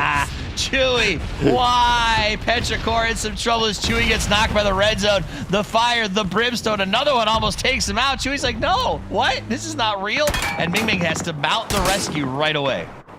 That's to mount the rescue. I think that's why they spread out the zone, donuts up, and obviously goes straight on top. So many players are congested. 16 teams, 60 players, and an emergency evac from Memming as he picks his boy up and retreats to the north. VP uses the time to push forward. The gas station is aflame, and the VP push is too. As Beamy's in the lead, he lost his backup though, so he's got to hold here for a second. Pushes through the smoke, grabs himself that spot on the wall. You got the flank out on the right side. Twisted Mind says no thank you, and they're gone. Oh God, they slipped the loose. They're out. They're free at the moment. Twisted Minds might even be looking to try and get those recall chips. They have seen it obviously pop on top of the mountain, so they know there's players up here. It's going to be Genji. It's going to drop down. They're going to potentially stab at one. Oh, he didn't get hit from the car of Effectix. Lays a perfect line, and he gets Genji. They turn that bean into grounds as they leave him behind a free little point, and the chase is on. Genji up on the high. You got Perfectix jumps out, says, I think I can make this. We need points. We've only got 2. Let's hunt, man. As Example charges forward, has the drop top. Panzerfaust out. Soul gets it prepped. Looks around the side. He's going to try to knock him and then go for the double. Good job on the flyby. Example gets the flush on Soul, but Soul used the Panzerfaust to make him suffer. Nearly got sent out to space. They do get the body back, so it's a 2 versus 1 here. They know the kill feed. They pulled out the grenade, launching ahead from Example though, as he lays Salute to waste. Save me. Example forced to fall back to get that pickup and a nice kill on Salute. Last possible second. If he didn't hit that spray on the go by, they never would have got that res. So huge moment. Hey, didn't get it. It's over. Oh, Nikes. No. How do you survive So this close. then? He had to stop. That sucks. Yeah, but he's got the opportunity to go and get the recall, right? So he's got a decision to make. Take the potential 1 versus 1. He's not seen the kill done. The jammer pack is going down, and it is a standoff. Phase 3, Toffees can maybe get away with it, but with the, I suppose, the approach for a Phase 4, that run across the riverbed, surely this is lights out for both these teams. Yeah, yo. At this point, I think you just say, if you want to go for the 2v1, it's as valuable as bringing me back. Because even if you recall, they're dropping, example, in the middle of a very congested area with only 2 loot spots available. You know Kang Young is absolutely packed. So I think that's when we go, all right, man, if you've got the stats, you've got the ability, go for the double. If you get it, then pick me up and maybe we get some bonus points on the back end. But, you know, example is that player that can make this happen. I think what's interesting, man, it's a mid-pack, right? So there's nothing to lose. I would say go for the recall, get the recall. At least if you're not going to find avenue into the late game, potentially because we've got the city, Perfectix could land, could get some loot, maybe bag a couple of kills. But it's got to be one of those, hey, do you know what? It's a bit of a who moves first in that scenario. Example has gone for that recall. Now as you can see it on that map feed. Everyone on the transition lot and transition early we go. Donuts one more time. How many donuts do you want, Toffees? They just continue. I love it. We called for it and we head towards the middle, as do all the players on a very quick transition. Not a lot of real estate. You saw that map. It had to vanish fast because everyone is on top of each other with only one edge of a build of a city inside. So out come the Dorito calls. Lucaruk's gonna lock this up and try to keep T1 pushed back. We want to hit chaos, and we got, there you go, 16 teams. Phase number 4, a mountain. Who is going to climb? D gets example gets D. It's an exchange of grenades as both those teams tab out. But for Twisted Minds, unable to get the recall, they also sit wait. Gen G been doing this a lot lately. It seems like they give D grenades and say just run in there and we'll cover you. As D has been using a lot of the exchanges, but it works out in that moment. Nixie sees D Super coming in, but no, he gets caught from the side. T1 with the ambush. It is an ambush. A lot of people already making the foxholes. Remember, T1 with that 2-2 split, they've now collapsed. They've taken the high ground. They've taken one of the fortifications. And now they take the fight. Nurin's finds Destroyer. Though, as the grenade comes in from Raining, the Lucarux will fall. Blink, blink. Off he goes. BB is now the last man standing as he tries to make a move here. This is not the kind of map where you can go play in the blue. He's got to try to stand. Nade bounces off the rock and he gets away with it. Or not, because Heaven is able to take care of the business at the end. I don't even know how they tagged it as well. Yeah, it was a beautiful shot. Across the mountain. Wow. Falcons coming in quite late. They're coming in that sort of northeast corner. The other side, though, adjacent to them, is going to be made in town on the Myth as they will come through. Lots of teams conversing in the same area now. I'm actually going to favour a little bit towards that sort of south side. We've seen Quizzy get the knock. Glorious will go down. Those fields might keep some of these bodies alive if the numbers remain. All right, we got Falcons, the Shrimsy. We got Expendables trying to go for the res, but Vitality seems to know what we're working with as they surge forward. Quizzy keeping an eye on things, using that little berm to give himself a little bit of cover. Hollow, my bad, watching the knock. They know the rescue's going to come out at some point. They'd like to capitalize. Nade's following to try to go for the flush. Gedrox is loading a mortar. I've never seen such bait. It's like a shark hunt. It's a double. It's a double. It's a full barrage from the Bumblebees. Vitality launch forward. They're going to be causing chaos. They're going to be making more cover. Levante on the rotation run. He comes off the back of it and he hunts a duck. Here comes Levante, gets the duck. Clories is finally going to go down as Quizzy gets his credit for that flush, but it was the crawling and the hoping to survive. In the distance, though, Crazy Raccoons are here as well, looking in on from the high ground. Pio wants to try to steal what he can, and he is going to cause trouble for what was great position for the Bumblebees. You can remember Crazy Raccoons, that rotation was early for them. They're now capitalizing. They're reaping the rewards potentially, but he will fall down. Levante gets Sergius Navi on the rotation away from this chaos. Is made in Thailand. Hold the line and the shift again. It donuts up and we're losing the high terrain. A lot of fights going on. Hold on to the wheels because we are bouncing, boys, and it is going real quick. We jump back to the Falcons, who's also on the Hunt Vitality train. Everyone saw that fight. They heard the mortars and they went, oh, that sounds like a fun one. Oh, Gustav though gets him as well. Oh no! GTE loosens the body. How not bad. Having to go for the defense. The high ground will be the favourite. They've got to be cautious though. The tick is holding and making sure no one stabs him in the back from the blue. That was one of the biggest falls from the Falcons. Is the people coming in quite late. So I love that they've adapted today and they're now holding out. That is exactly right. We saw twice 2 games where Tiggleton was on scout for back position and got caught both times. Levante pushes up and gets Gustav. Hollow, my bad, is collapsing as well. They used a secret car, I think, to get up here and take the fight to the Falcons. Falcons, though, on the defensive. Grenade comes over the top. Hello, my bad, though, launches and the final grenade out. But Swimsy has to hold the line. The best thing we can do is jump into the Falcons' comms and listen in. How the hell they're going to try and defend this area? I don't have a blue mark. They're trying to take space to fight us. It's all one. Yeah, we're playing south, okay, guys? I hear you. I hear you. This guy could be running up on our edge, by the way. He was really aggressive. He was right under me. Listen, we have ridge green line. There's a guy on blue mark. I hear you. Roger. I'm coming to your kick. Where do you want me to drive? Yeah, he's leaving up blue right now. Just right in front of me on green. It looks really good. I'm gonna heal first. Gustav and I are going as a duo.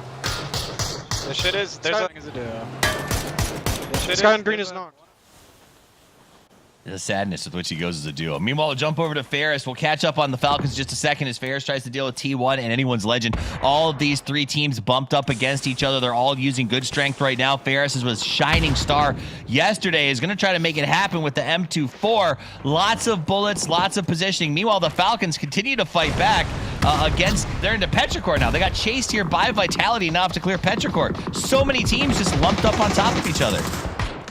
Now, Falcons obviously disengaging, allows them to open up potentially on that sort of north side here. Gustav takes a barrage of shots. Kick does get Levante down. Hell of my bad takes Pio as they're getting that fight sort of happen. For Team Vitality, they haven't got much more room to play into. And for Crazy Raccoons, they want to get on the back of this fight, which is the third party. This is wild. Okay, so meanwhile, at the other fight that we just left, T1 goes ahead and goes absolutely bananas, drops almost all of Na'Vi, tears them apart. Ferris tries to put up a fight, but ultimately gets picked off at the end. So we did lose Na'Vi in 12th place, while Tiggleton goes up and down at the edge of a hill.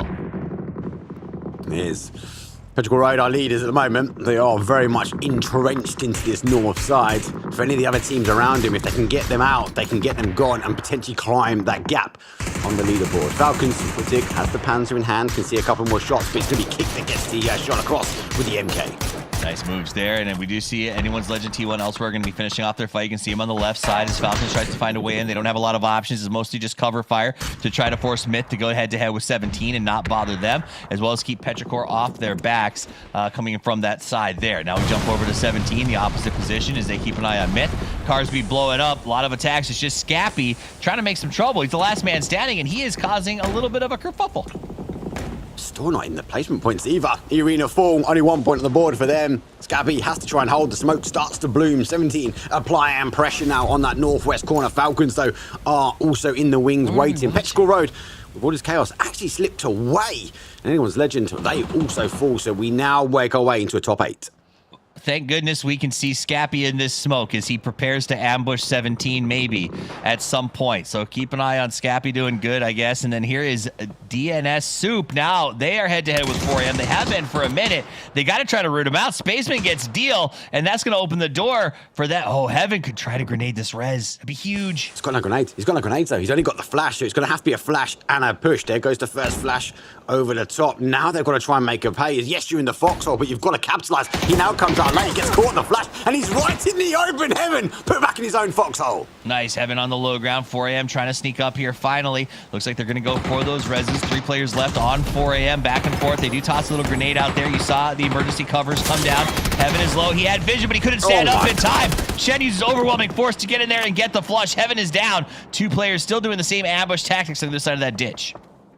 Yeah, looking for any utility. Doesn't want to make the first save thing. Peekaboo ahead. He goes 1, looking for the tippy toes. The Baby doesn't come in, but Shen down to 5 HP. Will clear up. The Soup is the Soup, and they are down in 8. It took a while, but the Soup is cooked, as it seems like 4AM will come out on top. T1 also watching, though, from the high ground. Heather and Type have good cover positions, but I don't know if that's an engagement they really want to take. Opposite, Falcons looking at the Crazy Raccoons. They're also in the ditch. A lot of crawling, a lot of praying, a lot of hoping in this circle, Mark. It's a lot of foxholes, but the action hasn't stopped. Everyone's trying to clutch on to an area that they can try and hold. Falcons have moved up a spot. They're in 13th place now, but they've got to move into this zone. For Glass, he's not too far away, and I have no idea, actually, if Falcons know they've got solos potentially lurking close. Oh, Lebole from behind. Kickstart with the nade. Oh no, it's golf. Run away. They survive. Well, they don't. One goes down. More golf balls come flying in. Tries to use the crate. Make it 3. Trace grenades. It's like watching an episode of Sesame Street as Falcons is systematically disrupted. Made in Thailand also eliminated. Tiggleton, the last man standing for the Falcons, trying to go head-to-head with the Crazy Raccoons. It's Scrappy and the Falcons with their backs against the blue, taking the flight as they fall in 6. They had the numbers, but Toffee's numbers don't equate to everything when the Crazy Raccoons have got the grenades. Traditionally, Falcons hunt raccoons, but in this situation, the Raccoons took out the trash. They made a really nice play. They got the games, the points that they needed to put on the board and climb up into 4th place. The Crazy Raccoons are in 4th here at the Grand Finals. That is unexpected and awesome at the same time. Petrichor still looking really good in 1st with the 55 points and 2 players left alive, but this is a moment that 17 could try to capitalize. They've got 4 men and the entire north cut in of the circle. As we look at Tian Tian, this is a situation avoiding the ambushes from Type that they could pull off a win. The fact that Petrichor Road got away from all that chaos in the north and found themselves pretty much dead center of the zone, and they've dug deeper as well, they might even sneak away more and more points. And for these teams around them, they need to get rid of them quickly, but they can't. Looks like the guys from 17 Gaming, fine PO, quick kill confirmed for them. So for Crazy Raccoons, they're falling down numbers down to a solo player.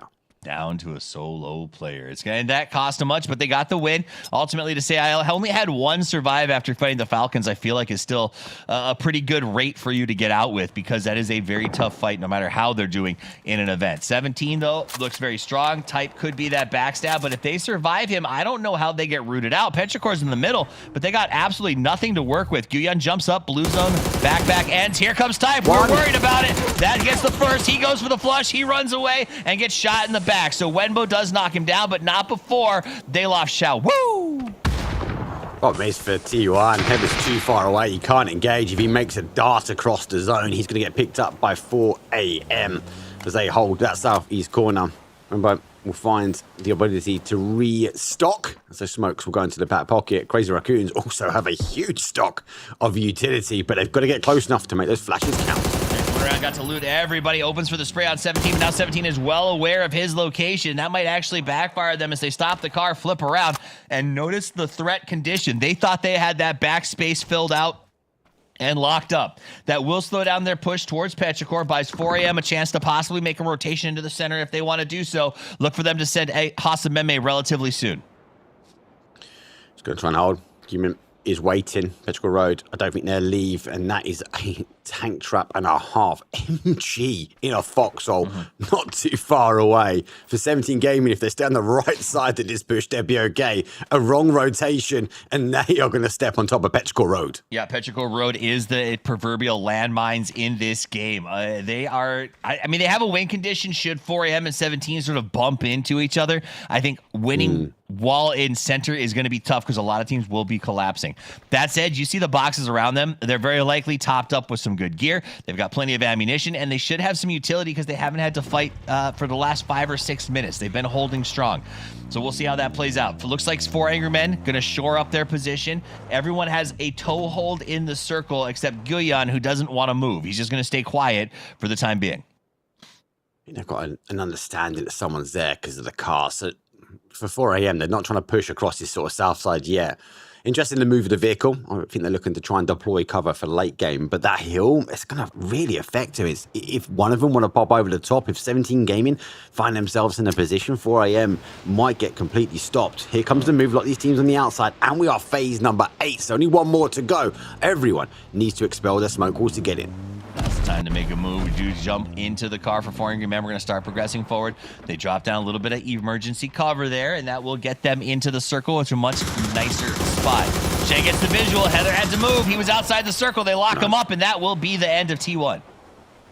Good game from T1. Big points from T1 actually coming in. They're taking 5th place and have a huge amounts of kills. So a win from them, but they were early game. They were early here on a 2-2 split. 17 Gaming have the high ground. Then they're trying to pick out the crazy raccoons. Those Guman is backed up on the corner and he's not in zone. So the smoke wall has to take effect. And now he makes a darted attempt to get himself into a playable train. Learn this trick from him. He's going to push forward, gets himself locked into the smoke, slides to the left side. He harassed him early and then went into hiding. And now he's going to try to dig his way while the smoke is up, maybe lay down and just go for the good old-fashioned Foot Clan vanishing trick. As a world as well, use that grenade. Maybe make yourself a little bit of a foxhole ahead, because that blue zone is going to continue to push. So he just might be digging down with a pickaxe, but that's not going to try and help out. 17 Gaming look to try and make the move, but the 3-on-3 needs to erupt. But it's that landmine. The crazy raccoons might find themselves in a dumpster he doesn't want to be in. That felt like unpracticed pickaxing. Like he went, oh, that is not digging fast enough, and then threw out the grenade. Shen is a little spray by on the drive as Shen, Shen's playing hard here. 17's pushing aggressively. Meanwhile, Petrichor's trying to deal with Guyan. Yeah, he's giving away his position though. Blue zone will go forward. The crazy raccoons have to try and make the move. No but way! the MG does not take effect and he gets picked up. Emin's going to be there to exchange, but Petrichor Road fall down to the solo player. Unfortunate. So they go they both exchange, but there's nothing you can do now. Ming's going to have to sort of leave their man and hope he can crawl. The landmine went off, but it caught a solo. It did catch a solo and took the player out. Some double points, arguably. 17 Gaming, full send across the zone, really sort of inject themselves onto a fight, and there's a world that I think he might be able to get the red. 17 Gaming applying 4 AM. Petrichor Road are leaders at the moment, going back to a duo. 17's right there. They just can't look at him because they got 4 AM from behind. So 4 AM's going to try to deal with this while 17 fights. This might actually be a win condition for Petrichor. They're back up to 2, and they're going to have time to heal. What is even happening right now? The molly comes out. It's going to happen, Mark. They're both against the blue zone as well. They're so fixated. Tunnel vision all the way. Shen gets the opening. Here comes the exchange. It comes around the other side. Petrichor Road's in the wings, and everybody else is falling. Does Petrichor Road swing? They get the last of 17. It's a 1 versus 1. And Petrichor Road, they put it 4 kills, 14 points. And oh my God, Toffees, a team we did not expect to win. They disengaged, they dug themselves a foxhole, and they backed themselves to win. Petrichor Road, Petrichor Tunnel. These guys, you said, laid low, got slow, and made it work. They got the MG. They set up a trap. They were, we thought, a landmine for the winning team. But ultimately, it was a straight-up roadblock. They killed the solo, forced the other 2 to fight, and then took the backstab for the win. Let's bring back James and Martin for this discussion of a very strategic, frenetic endgame. I'm going to be honest, I think Petrichor Road can't believe it either when we saw the reactions on their faces. Oh, what a win, what a victory here for Petrichor Road, coming down to the wire here. It was an all-China finish here, Avenger, to get this one rolling. And that west side, they decimated one another to open this up for Petrichor Road. Yeah, I was contemplating whether Crazy Raccoon's going to be able to do anything about it, but they got into such a slaughter as well. Even though Pio tried with all the nades in that top 3, it was all about survival. And I gotta say, the way that Petrichor Road was managing to getting res off and not getting, shut down by any of the teams, maybe they thought, okay, it doesn't matter, they are only 1 guy left, they're not going to be able to do anything. They left them for too long. That Panzer, though, was awesome.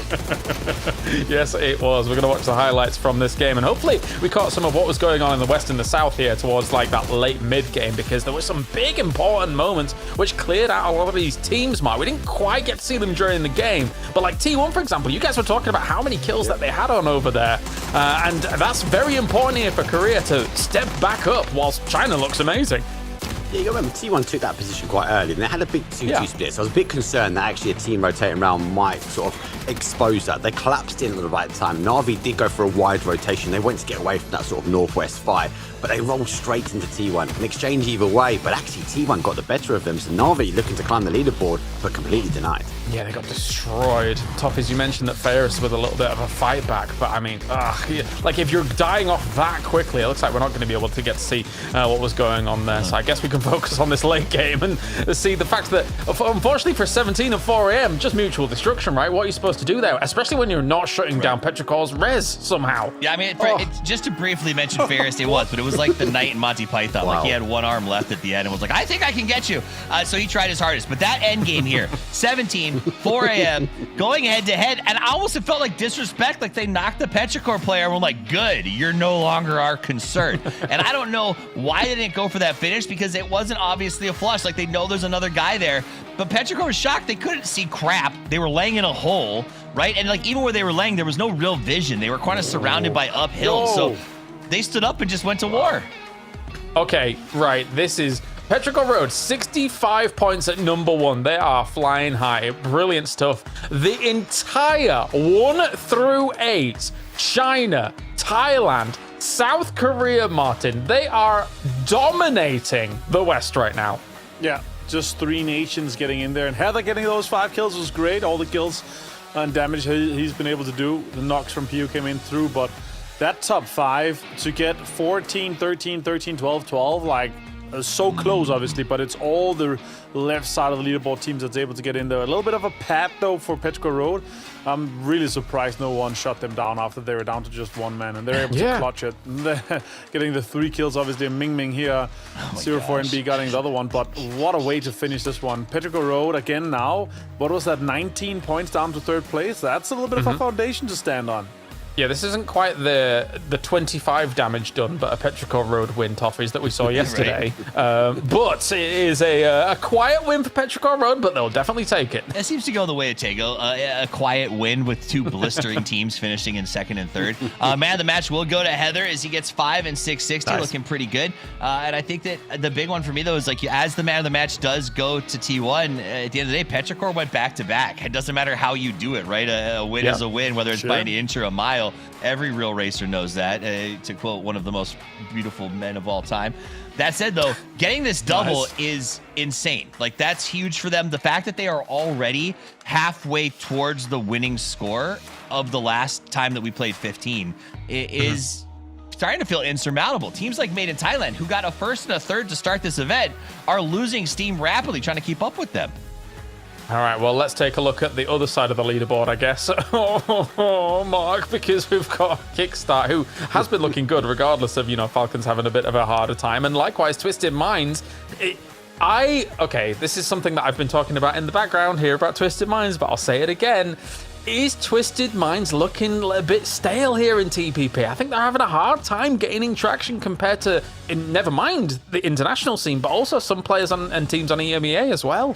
Let's go back to what's it, November, December, the PMI. Bertolini said himself that it's going to take them half a year to get ready for this. I feel like they're completely off the pace. Other teams are throwing more time and energy potentially at trying to figure out what it is to make them successful when it comes down to TPP. So yeah, I think Twisted Minds, you can't underestimate them. I feel like they are going to be coming good, but it's the time that they've got against them. Back to your point of Falcons, Kick outstanding at the moment, really stepping up for the team. Obviously, again, leading from the charge. We speak about IGLs, leading from the front.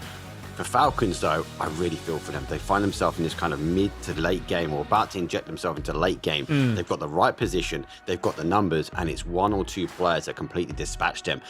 They just need to get over that hurdle. If they do that, they get themselves a win, and they should be back on that leaderboard. You got to take Toffees? Yeah, here's the thing about it. Let's go back to Twisted Minds for a second. I just think they've been too good for too long. Same roster, same functionality, same team, same system, right? You got very few teams historically in esports that can pull this off for multiple years. You got like OG and Dota for 2 or 3 years, Astralis and CS. I'm sure you've got some StarCraft players you could talk about. But at the end of the day, though, it's very hard to maintain top-tier performance year on year on year, especially in an ecosystem like PUBG that requires nonstop scrimming. It's not like finding 4 guys to scrim against. You got to show up every freaking day for scrims 5 times to have 16 teams that are all top tier, and that is exhausting. And so I do think, while they'll never admit it, there is a symptom of that. It is very difficult when you are chased for so long to maintain that pace. Yeah, absolutely. Avenger, any bows you want to put on this, or? Yeah, I gotta say I agree. I think it's some good sentiments that Toff is giving. It's obviously hard to stay ahead, but there's so many changes that has happened that is not just TPP, it's everything around it as well that's been happening the last 6 to 12 months that is an additional factor, destructible terrain as well. Like, there's so many factors that comes in, and your map knowledge, your rotation, everything has been nerfed in some way for Twisted Minds. Yeah, the topography thing's interesting, right? Because you can have like all the reads you want about the battlegrounds, the maps, and understanding of the terrain and things like that. But with the addition of the pickaxe, that has given opportunities for some of those teams that might have a little bit of a lesser understanding of it, a chance to be able to survive. All right, it is time. Game number 2. We're going to Erangel here for this one, as it will be me and Martin bringing you it. Mark, Toffees, take a chill pill. It is time, as we have got ourselves another game to go. So, Martin, take it away. Yep, thank you so much, James. We are going to be going over to the beautiful Wrangle with those amazing bridges. But look at that plane path. It is very southern, starting over Primorsk, going to Lipovka here. A lot of teams are going to struggle to get into that loot spot and to, even get to Georgia Pole, even to go to Severny here. It's really, really far. You're going to be wasting a lot of time traveling. You're not going to have any prio inside that circle. If we are going to see that south 50-50 circle that these plane paths often give us. It could be a quarry as well, but I think it's going to be 50-50 melee. Scary one. As I was saying here during our break between these games, the West's got to fight back. It has to start soon, if not now. Otherwise, they are going to be in the bin. Never in the history of PUBG Esports have we seen quite a divide at this tournament quite like that. The 1 through 8, 3 countries alone, and 9 through 16th there. Really, the West is having a very, very hard time indeed. Considering, as well, Avenger, there's some amazing names in there. If you look at the Western names in that 9th through 14th, they're the best teams of all time from our regions. It's crazy. It is. And you have to remember as well, PGS3 from 3rd place, 93 points, all the way down to 12th was 84, and it's starting to look like this as well.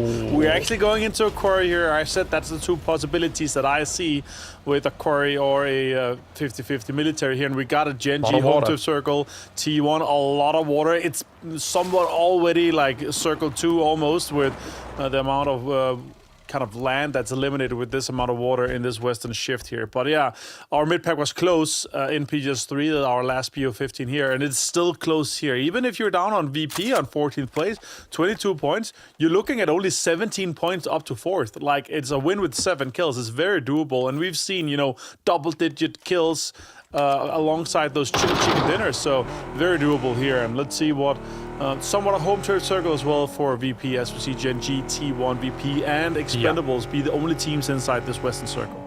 Let's make it awful for the players. Let's send to the next one just slightly north of Primorsk, and then it'll be even worse for these teams. Give it to me. Just absolute curveballs. Yeah, it will be terrifying. Now, one thing that's interesting about these positions like for Virtus Pro right now, of course, is that they obviously have quite a long split across a drop like this and on a plane path like this. They, in theory, they go back there very studious, right? They know that Gen G splits pretty wide on a drop like this as well. There's a world where if they've been able to do their homework, they could potentially punish some of that. And Gen G's got to be very careful. They got to regroup much earlier, I would say, than usual, because Virtus Pro is the kind of team that would be able to exploit something like that for sure. Yeah, I completely agree. And with how VP is lined up and in their spot right now, over to Petrico Road here in the lead right now. As I said, 15 points down to 2nd, 19 points down to 3rd here. I have to look back at that last game here. Petrico Road very early in that position that actually allowed them to win, but they should not have been allowed that win in that last game. You have a knock, there's only one guy left. You should clear that out. Like, either of the teams of 17 or 4 AM should have repositioned and secured that quite easily.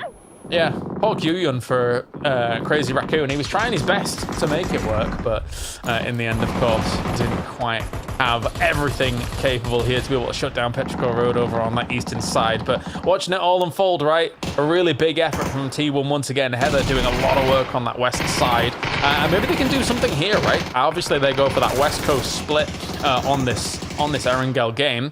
So we'll see if they can find themselves a little bit of a bump up on the leaderboards as well. Yeah, we'll see if that happens. And now is your time. We're about to be halfway through the tournament here, 7th game. After we're done with that, we're going to be into the 8th. And when we're halfway through that, it's basically our halfway point here. And as the guys pointed out here, 65 is, half of almost what we saw with Virtus Pro, 136 points. But 2nd place was 101. So more performance, more good games here for all of the teams could be very, very crucial for these teams to get in here. Supers now with this one too in third place here. One big game for them, and they're basically taking first place away. Na'Vi, sure, they got punched down a little bit, but look how close. It's just 9 points up to third. It's very doable for our mid-pack teams, and it's still extremely tight for these teams. Yep, still a lot of games to go. Still a lot of games indeed. Look at Rooks watching teams rotate on that south beat position as DN Super's looking to just skirt on by. Maybe they're going to head all the way down to Primorsk. Who knows here for this one? It won't be too terrible, but again, like, you're usually expecting it to be shifting away from Primorsk down the line with these circles. So this is most of the time just a checkpoint location, as Virtus Pro has already got themselves set up in what is a pretty wide 1-2-1 split at the moment here, covering quite a bit of ground. I guess they didn't want to pressure the Gen G split that I was mentioning earlier, which is fine. It's another great choice here to be able to just shore up some of your defenses and take some prio spots in a potential next circle. Look how many teams is actually on the west already. T1 moving into these positions too, and 17. There's only VP in the central position. There's Na'Vi on the eastern side. Otherwise, all the other teams are trying to backfill the western side. Maybe worried that we're going to see a western shift here now. 17 as well, Xia Wu. Big name to take some shots at. See if they can get him down. It'll be huge here. Pick him here. 23% for Myth is big, but Myth right now, yeah. What, sorry? Weren't they tied in the previous game for #1 as well? How many people are just picking Myth every game? What's going on? three points behind Petrical Road, I believe. Obviously here, Herther, our last game MVP for this one. Did you see Boosting's absolute destruction of the arena, by the way? The 1v3? That was insane too. Hopefully now we can continue that a little bit. It's currently the West's only hope to actually jump into that top 5.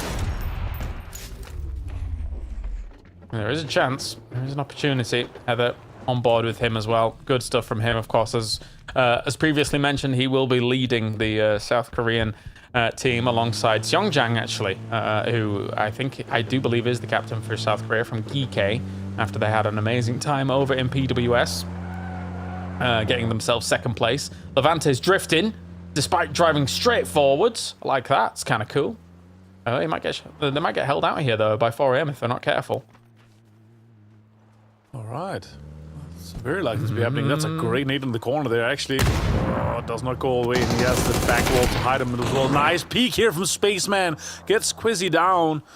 And now Vitality under a lot of pressure here. Levante's going to try to get out and get some help here. He's going to get flushed immediately. Winder in there with the barrel. Just get him absolutely destroyed here. Getrax actually turning around together with Hello My Bad. I think Levante might be even trying to disengage here. That's a great hold from 4am. Yeah, it is. At the same time, I have my questions around Vitality's choice, right? Like, of all the places you want to come in, the funnel of the George Bridge doesn't offer you any kind of, disengage potential from a push across, right? So, and there were so many ways to potentially get in from that north side, I feel. So it's an interesting move. So oftentimes you're expecting people to have left here, of course, to try and gambit for a middle circle position Avenger. But yeah, if this happens, you're almost certainly losing players. Yeah, absolutely.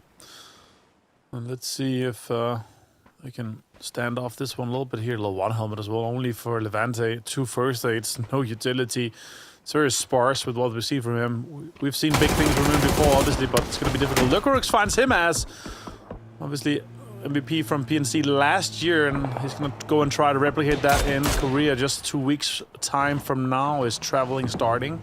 Now VP trying to lock down even more space inside that west. Actually left the compound. A lot of teams are thinking he's going to go even more west than the potential is. The consistency for anyone's Legends just not been there, right? I mean, obviously there's some variants in our 2026 game modes and extra additions to the game that have been added, but if anyone's Legends just this sporadic in terms of results as well, they're fighting against multiple streams of water that are pushing up against them. And Swalzy, he's trying to do a little bit against DN Supers up on the high ground, but it's not going to work out. Rex has also found himself in the midst of some danger. We'll fall back to the cover of a car here for a second. Oh, jeez, Delwig, get out of there, mate. Oh. That was close. Oh, Swalzy finds Rex, and now it's falling apart quite a bit here for DN Supers. That's Destroyer, and the boys are trying to make the most of them, and they're super split. Look, Deal on the high ground, on the west side, Guillermin on the north. A bit rough for them to get in here. More shots coming in towards it. It's actually really good connections considering this angle that he's peeking from here. Well done by Destroy. Not bad at all. Not bad at all. Here as Guman's just going to be sitting around waiting for any potential moves that he sees from the rest of Primorsk. Down on that south side from him, as obviously they kind of injected themselves in here pretty early, but dividing themselves across this area when there's a potential for other teams coming in, it's kind of dicey. And we will have a blue chip detonation here by the looks of Sazolzy, looking what he's up to. So he doesn't want DN Supers to be back on board, good to go here. 46 points on the board for Supers so far. And anyone's legends saying, no more for you. No. No, I don't want it. It's like Floof barking in the background almost when you said That's exactly what it's like. Oh my god, that circle contains so much water. Look at that eastern shift. And all the teams that are trying to get into the west, trying to backfill this. It is not paid off for all these teams trying to get in there. VP looking good now, though. Myth looking to take really central positions early on. E-Arena looking good too. Navi's going to be taking a big fight here with the Arena once again. Opon finds Boostic. Big name to take down. Lyrics as well.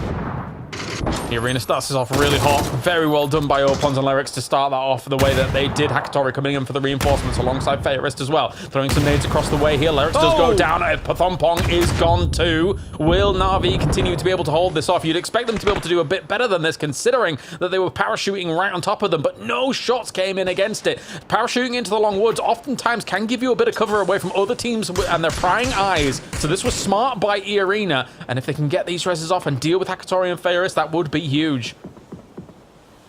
Human found as well from Myth. Oh, more shots come in. Opons continue here, finding Hakatori. We saw him yesterday actually having great performances, and now the Reses might be able to get in here. Fairist might try to get in, maybe get the Reses here, but look, it's Kickstart from afar. Headshots too. Opons finds him as well, as Gustav stolen one of the points from Na'Vi, but really well executed here from E-Arena here. A little bit of a payback, some revenge from last game.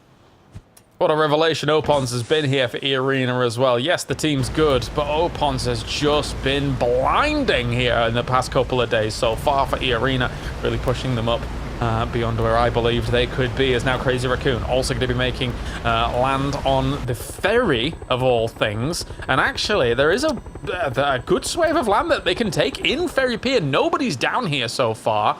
I'm surprised that all the west, all just mashed in on the west. I'm surprised there wasn't that many wide wraps, so it's actually allowed for the north to be enterable by like Twisted Mind, and for the south, like Ferry Pier, to be enterable here by Crazy Raccoon. Yeah, it's actually it's a good astute observation here.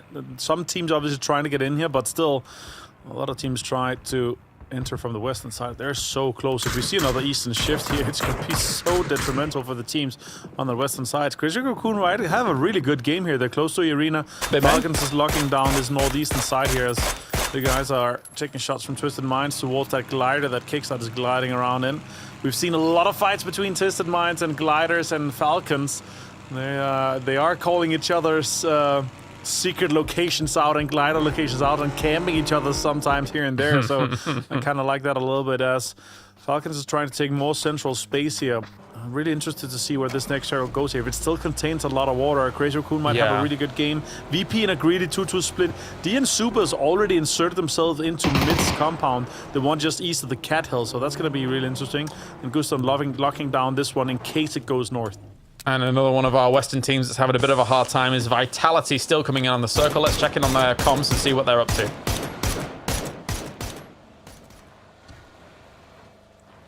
Есть машина. Ладно, он их целый. 7 штук. О, ебать. Пару бустов делаю, Андрюх.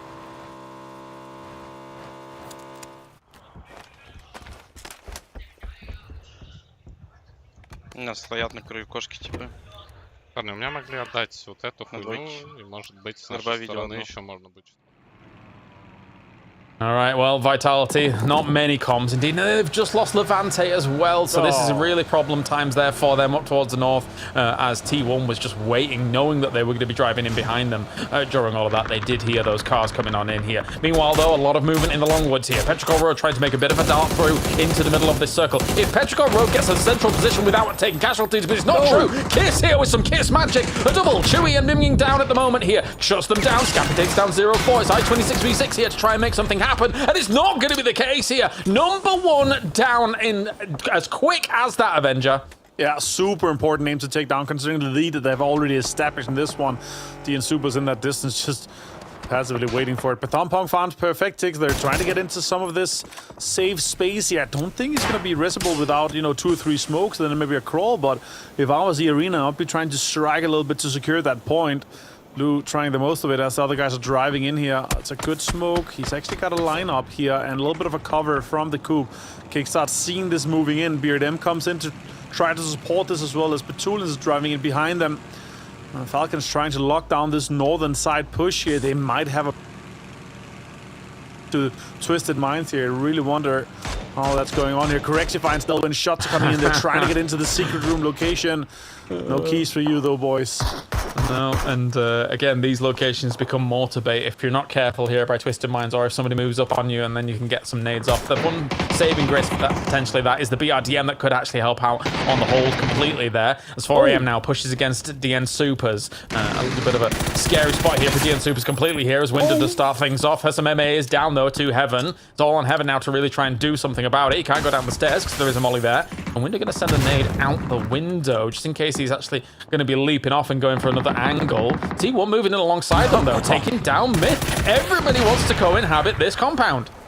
Yeah, Heaven, solo player up here, getting a few kills. Wind up. Oh my god, that's a great push here. Gets him, runs up and takes him down with the barrel here. Really well played by Winder. We've seen some great things from him throughout. And this was a good one too. So many trees trying to get in. 17 crashing as well here, James. Oh my god, and especially since they know it's probably only Heaven there now, considering what's going on. Sorry, Winder even, I should say. But Winder, with a double as well. Is he going to be able to shut this down? Little Ghost drops a molly on himself here, and Gustav actually steals away. Xiaowu Kiss doing damage to Lucrux in the distance. This compound is hot. Everybody's shooting, and everybody opportunity here, trying to crash on into it. Difficult stuff indeed. We should be shifting towards it as well, very likely, all things considered. And it is dead center now, as some reses are going to go off here and try and get some reinforcements on the board. You might be thinking, why are everyone going to this compound? And the circle shifts, and now you know why. All the teams, they know this. Lucrux is out there, then the rest is not going to be able to get in here. And the backing of this car here. Oh, there's a lot of damage done as well to Beamy. That car is so slow after the nerf to the reverse speed on the cars.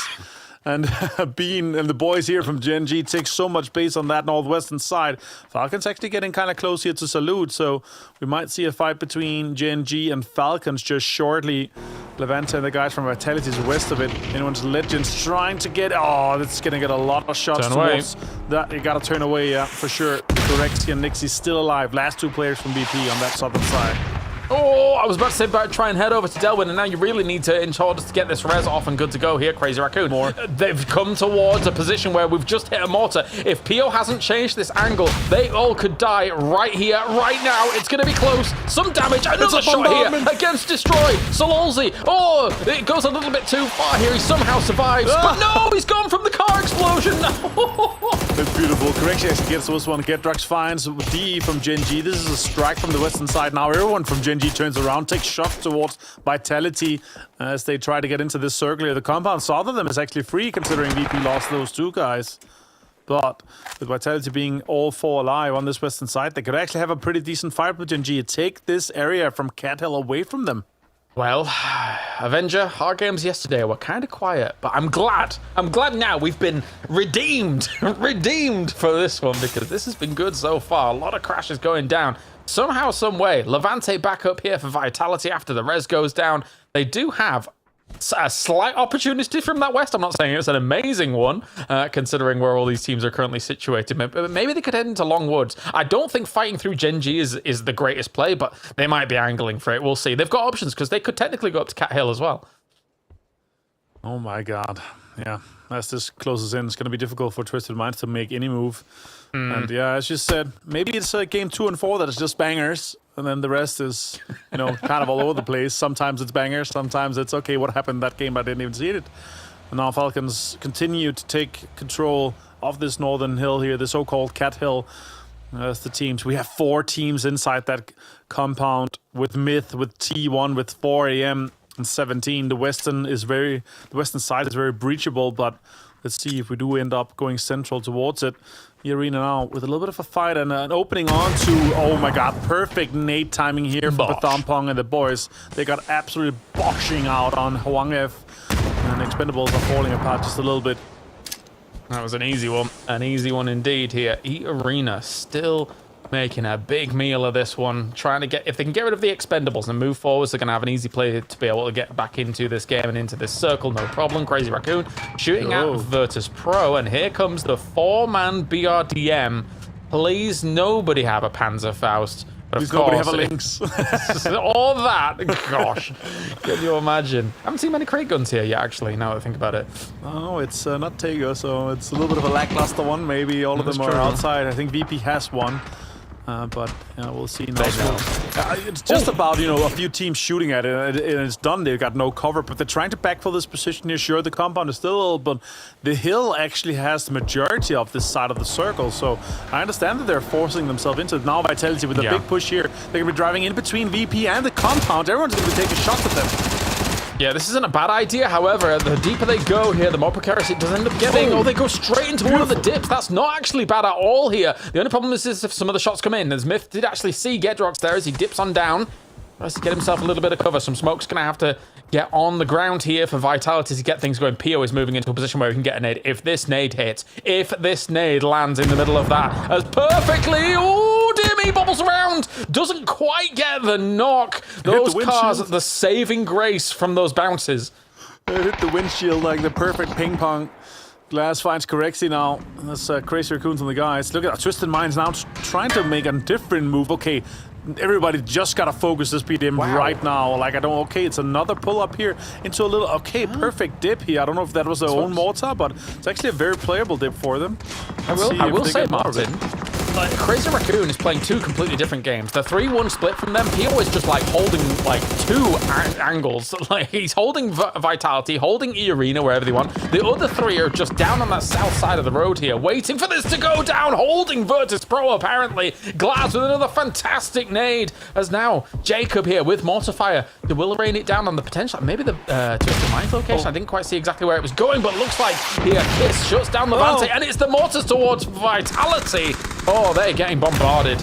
Maybe this was Jacob's holes all along. He had this lined up perfectly, and now Vitality, they got baited into the holes.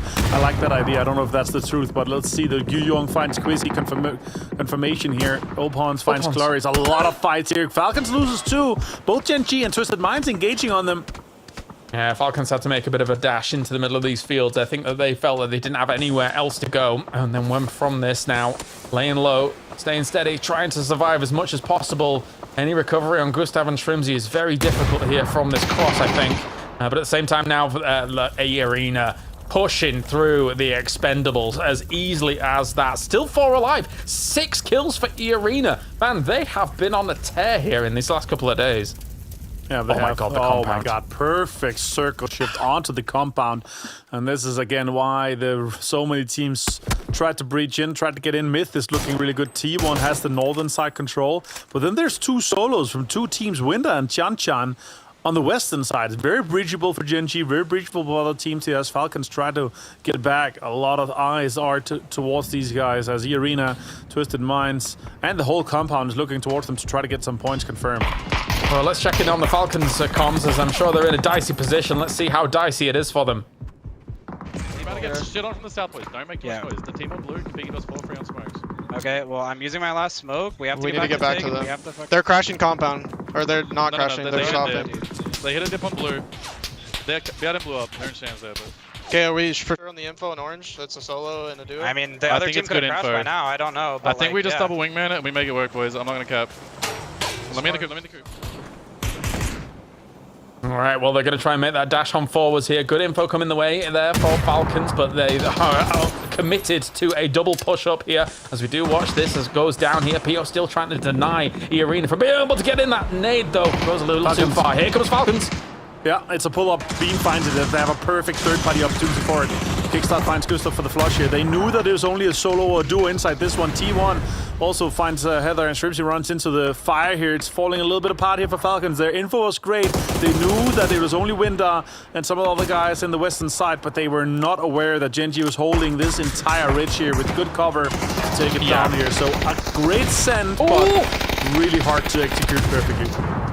Crazy Raccoon here trying to do something as well. Everybody, desperate times call for desperate measures. People running over themselves here, and Crazy Raccoon does go down. And just like that run over on Kickstart and Gustav, right? Kickstart, unfortunately for him, he knew he had to just run him down and get in those buildings as quickly as possible because Genji was watching that. So it's not really a mistake per se. He just knew that time was really against him. Other teams looking that way, there was no way they were going to recover Gustav there. No, absolutely not. Here now the other teams on the southern side try to make even more a meal of Vitality. Get that transfer Dumpong here. Great shot with the AUG here. Falling spray actually does tons of damage. Lyrics goes down as well with the help of Jacob here. The arena falling completely apart off the push here onto Vitality. Made in Thailand, foldable shields on those roofs as well, so they've got a little fortress that they're trying to hold down at the moment. It's good stuff there from Made in Thailand. Maybe this can come their way. Similar to the Erangel game yesterday, right? They had a strong compound to be able to work with, and they were able to parlay that into a victory. Twisted Mind's now taking a lot of damage here on this east side. Smokes go down to try and get them a little bit further forwards, but again, they're really not converting many kills, not getting themselves deeper into this game now, as this compound is absolutely destroying them. Yeah. It's very likely we're going to be ending on the compound, but the question is, what side are we going to be ending? It's going to be the east, where we have the majority of the teams in here. 3 from T1, 4 from Myth. 8 kills for them so far. They've been feasting on the entire lobby, and there's still 18 alive alongside Myth here. Finds Perfectix 2. That's another one. 9 kills Myth. They could push themselves into first place with this one. They're at 60 points now. Just 5 points behind Petrichor Road. And replay as we watch this all go down once again here. Crazy Raccoon's eventually getting taken out here by Vitality. That is an explosion and a half. And he actually, I don't think he actually even died from that. I think he just kept in the car, kept going. But the thing is that good crisis management by Falcons and Twisted Minds to survive as long as they have done and find entry points. That said, though, they came in as some of the latest teams to these circles. So they were always going to have a hard time against this, with this compound being taken as early as it was. Genji now with smokes forwards. Going to dash forwards here once again against the position here from Tian Tian. Can he do anything about it? Moving on in here. Can Tian Tian make magic happen? I don't think so against 3. It's going to have to be a blinder. Goes for 1. Not too bad to start things off. Bean goes for the flash. Doesn't work out at all. Tian Tian, a second one. No, Soul will shut him down. That's Genji ripping apart 17 Gaming. Meanwhile, Tickleton also finds Winda, so both our solos in Winda and Tiantian goes down here. We're into the top 6 now. Getdrax, last solo to try to get in here, as we still have 2 guys from Genji and the rest is possible. 2 on Falcons. And he's going to try to make the most of it. Beans get found here with Kiss. That's a great, great blue zone to get some damage done to Genji, as the western part of the compound is struggling to get in. Little Tiggleton and Shrimsy somehow survive him. Oh! Nate. Oh, no. Oh, that wasn't even a drop. That was just, I guess, a misthrow against a wall. Or did he get it knocked? And Shrimpsy get the confirm here, actually. I think he dropped the nade or hit maybe the bars on it. It's super unfortunate for him now. It's down to just last player and Salute from Genji. PGC champion, of course, with Danoa back in the day. Now he's playing for Genji. His storied roster, trying to bring more home here. Only 1 kill for him so far, but 4 for Bean. Genji's had a decent game here so far, but they need to make the most of it. And they need to take down Falcons. Great stun grenade, swings around, try to get in, try to get some damage. Actually disengages just a little bit to get into the soul position where he died. Cute little C-swap there for Salute to be able to get out of dodge. Falcons playing some crazy golf, threading some of those grenades through the windmill, through the zigzag, into the hole. But for now, they're still alive. The circle shifts away from them, though. I think if they do not have multiple smokes, I think this cross is impossible against this compound. Yeah, there's going to be 7 people staring at them, thirsty and hungry for points, obviously. Twisted Mind's also in a bit of a struggle here, as the circles actually ends just outside Baron's house. It's looking like a huge benefit for Myth here, but they are definitely looking to try to get the most points out of it here. The question is, does Genji and Falcons say, okay, we're not going to give it away?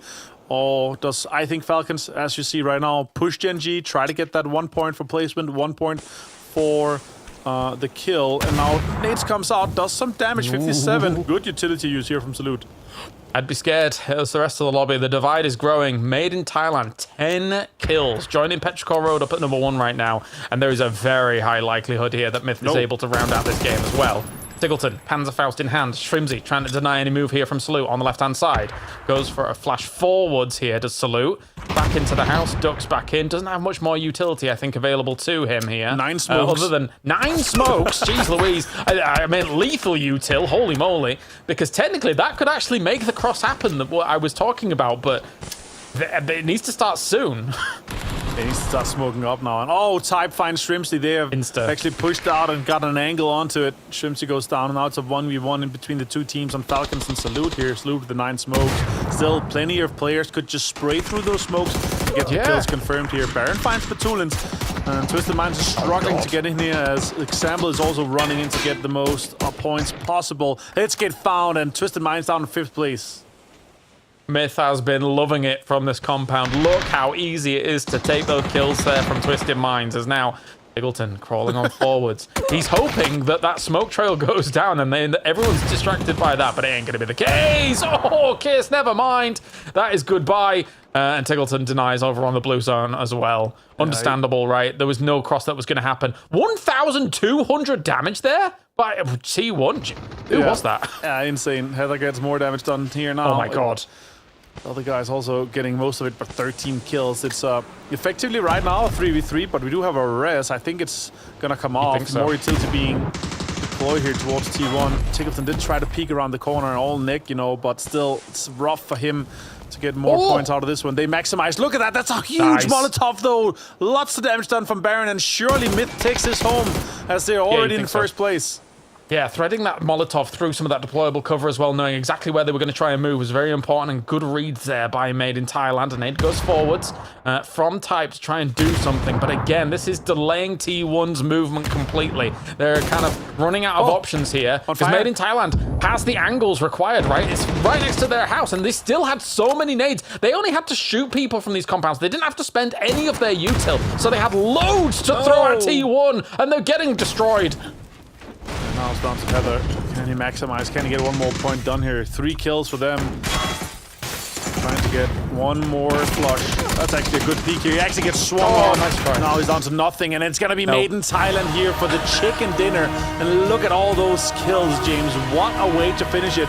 What a way to deny and control that southeast side of this compound there. So many teams breached in, but they stayed composed. They stayed alive, 4-man, and they locked this down to get all of those points locked in. Yeah, it's a big hold on the compound. Let's talk to Mark and Toffees about this one, because again, I feel like any team that is given that chance there to be able to just shoot at everything's going to be able to make a meal out of it. Made in Thailand gets to be able to feast here, Toffees here for game number 2 of the day. Yeah, I mean, Myth is just looking incredibly good. Over and over again, we talked about Kiss of Death in the last break. We're going to talk about the win on this one. And it doesn't matter who it is. Scappy, Jacob, Kiss, Baron, every one of these guys is having good holds. I mean, Baron had a beautiful toss, I think, on that molly and just that high ground hold up on the roof. Like, they all look really tight right now, and they're doing it quietly. They're not being overly flashy. They're not being overly aggressive. They're playing tight, solid, fundamental PUBG. Oh, he hit the Panzerfaust in midair. Cool. I thought it was somebody else shooting the Panzerfaust at them from the other side, but no, I was caught up in the moment. Marcus, this was, yeah, for Kiss, like, look how easy some of these holds were, right, as well. As everybody's trying to drive in, crash on this position, but beautiful stuff from them overall. You got to remember these guys rotating like phase 2, phase 3. On that shift, they're already moving in. At that point, it's a little bit of a gamble. There is a variation that it might play from that compound, but they rolled the dice. It went in their favour, and they just held. It is tough to hold that compound as well with so many teams coming in. So well played for Myth, and obviously well deserved now first point. Yeah, you see that as Crazy Raccoons actually is kind of showing off a bit more of an advanced maneuver as the US flies away, using their own UAS to cover for PO just in case he gets shot at whilst he's using the mortar in a bit of an open area, right, Avenger? So small things like that. It's good that Crazy Raccoon's able to use them, because actually they're up in top 5 right now, looking pretty darn good. But at the same time, you know, we'll see if they can continue that up. Yeah, it's such a great effort. I like what I saw from them. If that pull-up on Vitality worked a little bit better there, which we had a little bit of a better chance, but still, it was just Myth locking down everything here, obviously getting the majority of the kills here, ending on 16 kills, effectively killing a fourth of the lobby, excluding themselves, obviously, here. So, still, big game, 26 points, 16 points more than second place is insane. I think Gen G made a pretty good run of it, Toffees, considering they weren't in that compound at all. They were on the west side for a long time and eventually joined that compound in Salute towards the end. Held strong for quite a while. They did. I mean, I think that they fought tooth and nail. They found what they could when they could. But ultimately, like, this is just Gen G feels like they're not closing stuff out. They're finding some good moments, but they're just not putting the points on the board. You get to total leaderboard. Even there, we're like, oh, moment of brilliance. They still only have 27. And for a roster this powerful, to have Seoul on your roster and still be 27 is kind of shocking. Made in Thailand, though, 76 and Petrichor at 65.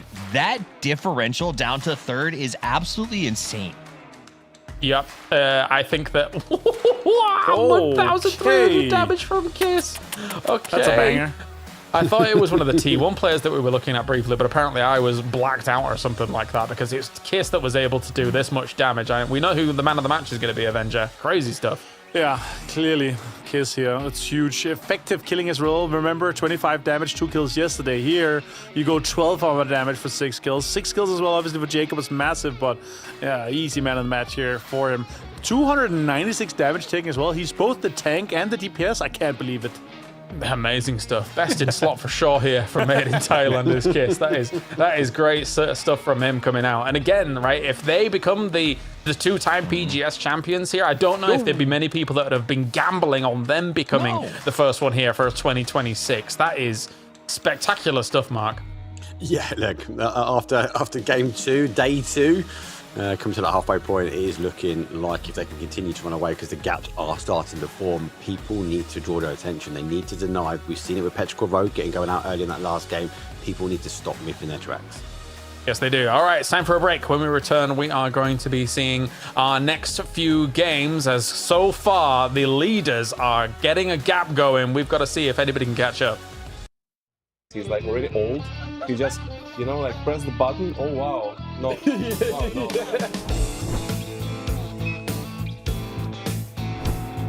Hello everyone, welcome to Patch Talk with Batulins and Tiggleton. Hi guys, 안녕하세요. What's up? Good to see you again. Yes. Remember I taught you how to be extra polite? Yes, 안녕하세요 everyone. Well, we are about to talk about new patch updates, and today's topic is Dragunov. It is back. It's not back in our eyes, I don't think. It's still like... It's never the original. Yeah. It's either too OP or it's too weak. It's like, it has this gray area where it's like... Yeah, you know, for 762 guns, you need a barrel to be back in the meta. At least. Yeah, at least. Yeah, until then, like, people will still use AUG and MK12. Let's try to think back to when it was first introduced to us. Were you just happy that such a powerful weapon was introduced? I have a big head, so I didn't really enjoy it that much. I like vividly remember Alo, for example, was just leaned out of a car window and just one-tapped me as they were driving past, and we lost the whole game, and I was like, they need to change that, please. Like, so it got you on a personal level. Yeah. Did it also scar you on a personal level? I don't know, I remember when we were playing Ronda game on Stadium, and Lou headshot 3 Falcon players in a row. It was pretty fun, and that's all I remember about Dragunov, because I never use it. Yeah, I don't remember this actually. Then why don't you use it then? Just not... First of all, I'm noob. Like, it's pretty obvious. You need to shoot heads, and I don't know how to do that. Like, I don't know what to say about Dragunov. I think he's more like a player who can play with Dragunov. No, I find it too hard. There's only 2 good players with Dragunov. It's Corexi and Lou, in my opinion. Everyone else is terrible. Okay. Let's be honest, like, he's only playing with Mortar anymore. Yeah, he's just like a one-two man. Like, back to like PGIS times, he was like one of the best shooters in the game, right? I was like maybe afraid of him a bit. Someone, not me. Maybe. Not me, but now he can only shoot mortars. He's like really old.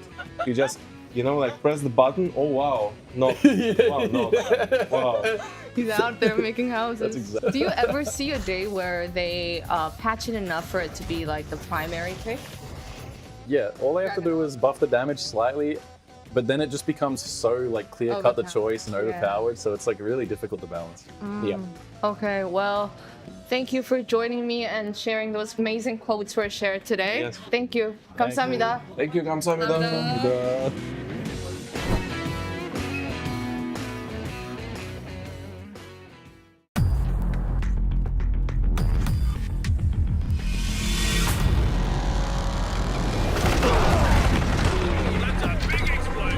They just won't go down!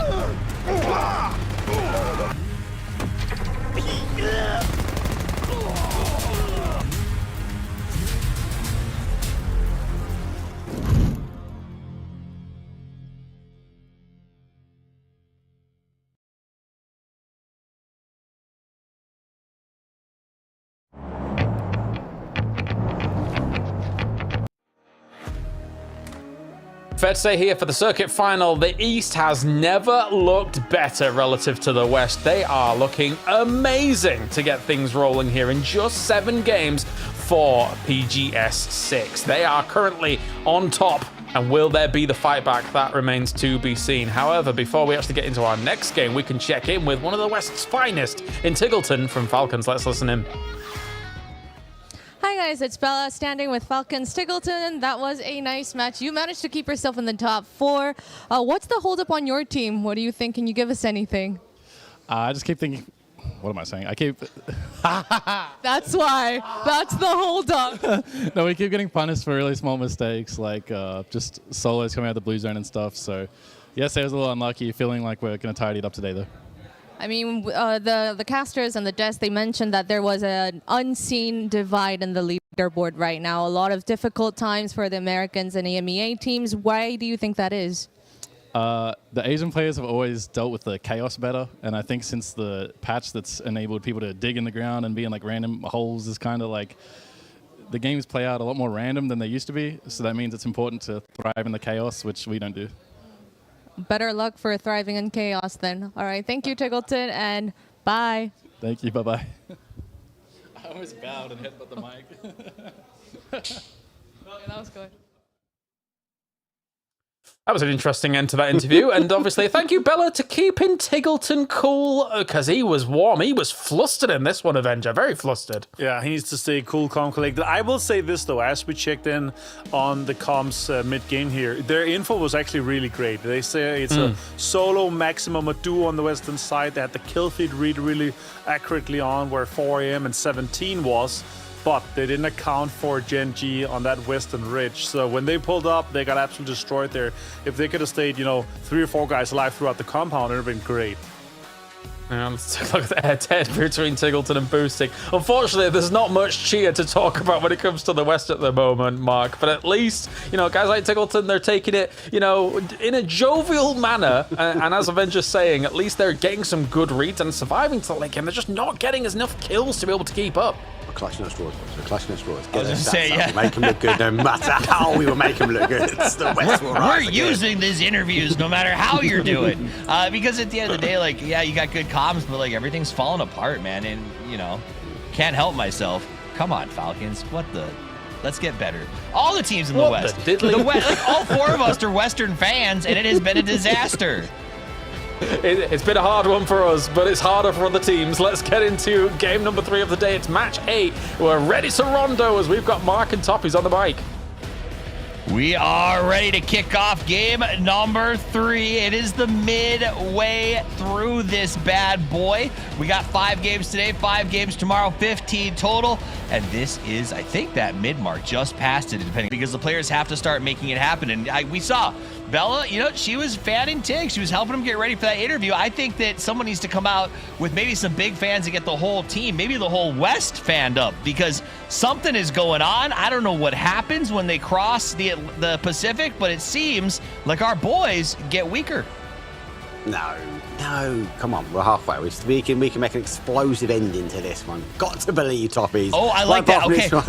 They're sandbagging. So you're saying all of our Western teams are slow. Even Na'Vi. Na'Vi let themselves drop down into 9th just to make it exciting at the end, right? Is that what we're selling? Is that the vendor here? Mate. Okay. I'm buying the Kool-Aid, mate. It seems good. All right, pour me a cup of that Kool-Aid flavored copium and let's get into this as we watch the West continue to struggle. The saving grace has been Na'Vi, but after that last match, they let it slide. They're back down into the pack with Falcons Vitality and Twisted Minds packed up in the 30s. The problem is, guys, if you took a break during the break, look over at the board, 76 points for Myth, 65 for Petrichor. There's not a lot of time left to catch up. We got 8 games. 8. Yeah. Oh, and that's a rough circle as well. One thing, Falcons have been catching some of these circles. So late on the flight path, though, down in that southwest corner, it's going to cause a lot of chaos with a lot of water in as well. And there's a lot of those higher pillars, Toffee, so they'll be fixated for some of these teams to try and climb the high ground. Now, Myth is airborne as they now find themselves boots in the ground. They're not too far away from the zone. They go quite late on this one. They're out on the west. So here's a thought, and I've been wondering this, and I kind of would love to chat as we look back at the last game and some big highlights. I'm starting to wonder, one of the side products of this event, okay, and we're going to see some cool moments. I'm going to ignore them completely because I really want to break this down, is that the top teams, the top 9 teams, get a bid to EWC, one of the biggest events of the entire year. Is there a world where our Western teams are not necessarily playing as aggressive and getting huge point counts because they know that at the end of the day, what really, really matters here is making sure that no matter what, your averages are in the top 9? It's a big straw to clutch onto, mate. But at the end, but like that's $1 million, right? Like that's a lot of money in theoretical play. To say like, all right, well, maybe we play averages and we get 3rd or 4th and we don't make as much here, but we get a bid to EWC. We put PGC points on the board. We focus on consistency. And I'm not sure how many teams are taking that into account, but I do think the first day felt defensive. It did. It felt slow. And I kind of wonder how much that possibly came into, if not play, but mindset. I'm with you. I can see the variable. It makes perfect sense. It just depends, can they keep it up? Don't put me on this, Toffees. Don't make me say this. No, you're good, mate. You're good. If I have an opinion, I'm going to share it. The biggest thing, though, is can they keep it up? It's a best of 15. Let's run the scenario, right? You'd think the law of averages, they're going to back themselves for games. I think some of these teams want some top spots because they're able to get the bigger points, the bigger prizes, they've got a bit more money, mate. But they potentially open up additional slots because you've got to remember, certain teams are qualifying later on in the year based upon region. Yeah, that's my main concern is opening those extra slots. Yeah, to back yourself up. I don't know. We'll see what happens. It does feel like the first day was passive. Part of that could be 15. Part of that could be the need to just keep a guarantee that 9. Now, this fight was fascinating here at Cat Bowl. It was just everybody locked up into here. Not a lot of options. We saw some really nice plays from Myth from the high ground as they continue to just find ways to put points on the board, even when they seem like they're outnumbered in these battles. That's the team you can't back into a corner, right? Myth have found themselves, I suppose, a name to be reckoned with, and a team that can build on momentum. So they are sitting at the top. I'm a bit concerned that we see a bigger split now, as we do see they are on the Pick'em Challenge. Petrichor, though, obviously releasing the gas slightly, but there is a bit of a drop between them and T1. So I still think we're going to see some huge movers and shakers on the leaderboard. We shall see, because if the rich keep getting richer, as Petrichor and Myth seem to, what was it, 16 and then an 8 in the last game, that our top teams were just pulling double the kill counts, double the point counts as everybody else. That's, I think, what the biggest shock is like, I think everyone here, including the people watching, and us, we're like, well, at some point, Twisted Minds is going to have that game. At some point, Expendables is going to have a big pop-off, but we are now 7 into this, and we haven't seen that from those teams as Tingleton catches the landing pad. Oh, he needed backup, but he got it, though. Tig knew he had him down numbers. For Falcons, they split. Tig got the advantage, had the opportunity. Gumin down to 3 HP. And for the rest of the Super Zone, they have to try and defend, but they're defending multiple sides. T1 towards the north, Falcons on the south, and Falcons know they're down bodies. Do they continue the pressure? This is what I'm talking about. This is what the Falcons caught the circle, and they are already getting stabbed in the back because teams like Super just coming in with reckless abandon. I just think the West isn't prepared for the way that our Eastern teams have evolved over the course of the last 6 events and are choosing to be a lot more aggressive, take a lot more risks, and willing to take fights with, I think, the ability to go, maybe we'll try to bring them back if we lose someone. Oh, the only advantage Falcons have got, they haven't got a vehicle, right? Actually, maybe they've got 6 vehicles. You need to rotate that, so excuse me, they might lose that blue chip right shortly. But they are in the middle of the zone, so intrigued that they didn't stack more numbers up there and expect, I suppose, the flight path or someone's taking emergency pickup. was fast though. Like to be blunt, like that was a pretty quick, I feel like, e-pickup group drop onto that compound. I think Tig thought maybe he was catching a scout and wasn't prepared for more than that to land on top. Not justifying it, just saying I think that speaks to what we talked about with Twisted Minds. I think the evolution, the pace, the changes, as Martin mentioned, not just digging, across the board, massive changes have come out this year besides just perspective. And I do think some of our veteran teams who've been doing this for so long seem like they're having trouble adjusting to the frenetic pace of advancement. Yep, can't disagree. That was a quick emergency pickup, straight down, straight up in the air again. I think they were also gambling, potentially no one had rotated that far south. The Falcons didn't quite land there, but they did rotate that way, so gotta be careful. To other rotations though, obviously for Team Vitality, they've got a little bit of a longer rotation now, so we do go past that kind of bamboo ending style that we had yesterday. They're gonna have a complete free open. Most of these teams should donut up and around that centralized area, but I've got two big factors again. I bring back the water. That is by Rin, and also the high ground. Those pillars, like these emergency pickups, people could potentially put a player, if not two, up on the high ground. Dude, aren't you excited about PNC where you don't even have to say consider the water? Yep. It's going to be chaotic. No, I hey, think I don't we're know. going to have some really interesting games. I don't know if you guys knew, but PNC is coming up soon, and we are not going to have land ratio. So that does mean that PNC, which is starting soon, relatively shortly, also EWC, if you didn't know, both of those starting soon are going to have no water ratio in PNC. And I think that that's going to be super interesting because it's going to change the way we play. Honestly, since we made swimming so much better, like, God, that was like 7 years ago, it feels like this was an option we just never got around to trying out. So I'm excited to watch it in competitive play. I'm also interested in the speed of the blue zone.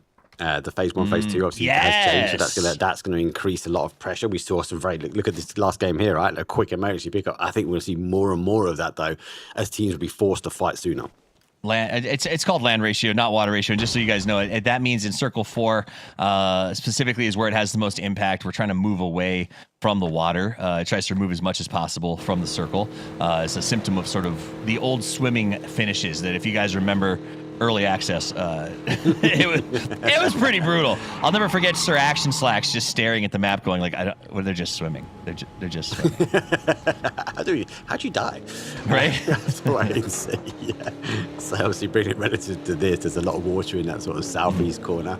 And when we're in a phase 3, phase 4, we expect it to sort of play away. The center dot has to go to playable terrain, whereas it doesn't have to potentially at PNC. So we are going to see some chaos, I think, unfold when it comes down to zones. People will be forced closer together because of the speed. I'm looking forward to it. PNC is one of my highlight events of the year. I really enjoy it. I'm super excited.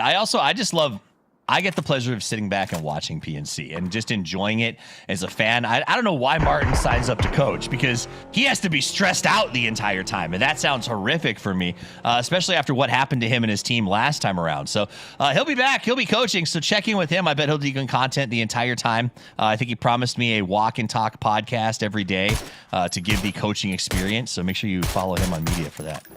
That'll be good. That will be good. Since the Mines have found themselves a little bit of a home as they rotate in from that north side, they have obviously left Test Track and Linux Factory, and they've agreed with Navi on which goes first. So no clash early on from them. PO has been knocked over. He's coming off an element of high ground, but obviously for the Crazy Raccoons, they have other bodies in and around. So Onyx should be able to get the res, but I think he might just move the car for safety. Did you happen to notice if they were able to go back and get that Falcons Tigleton blue chip, or if the car was blown up after the fact? I haven't seen any res go out, but you think they tried? God. Wow! Zone shift as well. Well, I know they've got the drop. Gustav's going back again to see if it's been restocked. That time when you go back to the fridge and expecting it to find something that wasn't there before when you opened it 2 minutes ago. They have played back down. Zone goes towards that south. Lots of water remains in, and there is a divide. These IGLs are going to have to make a decision now. Expectation, it's going to go to the west, but there's at least a stopgap on the east side. Nice stop down by Twisted Minds to scout this compound before they go into it. It is occupied by Soup. The Soup is hiding, though, trying his best not to come out, but Tulin's going to come in from a good little corner here. He says, I think it's open, but look at this. It is ambush central inside of here.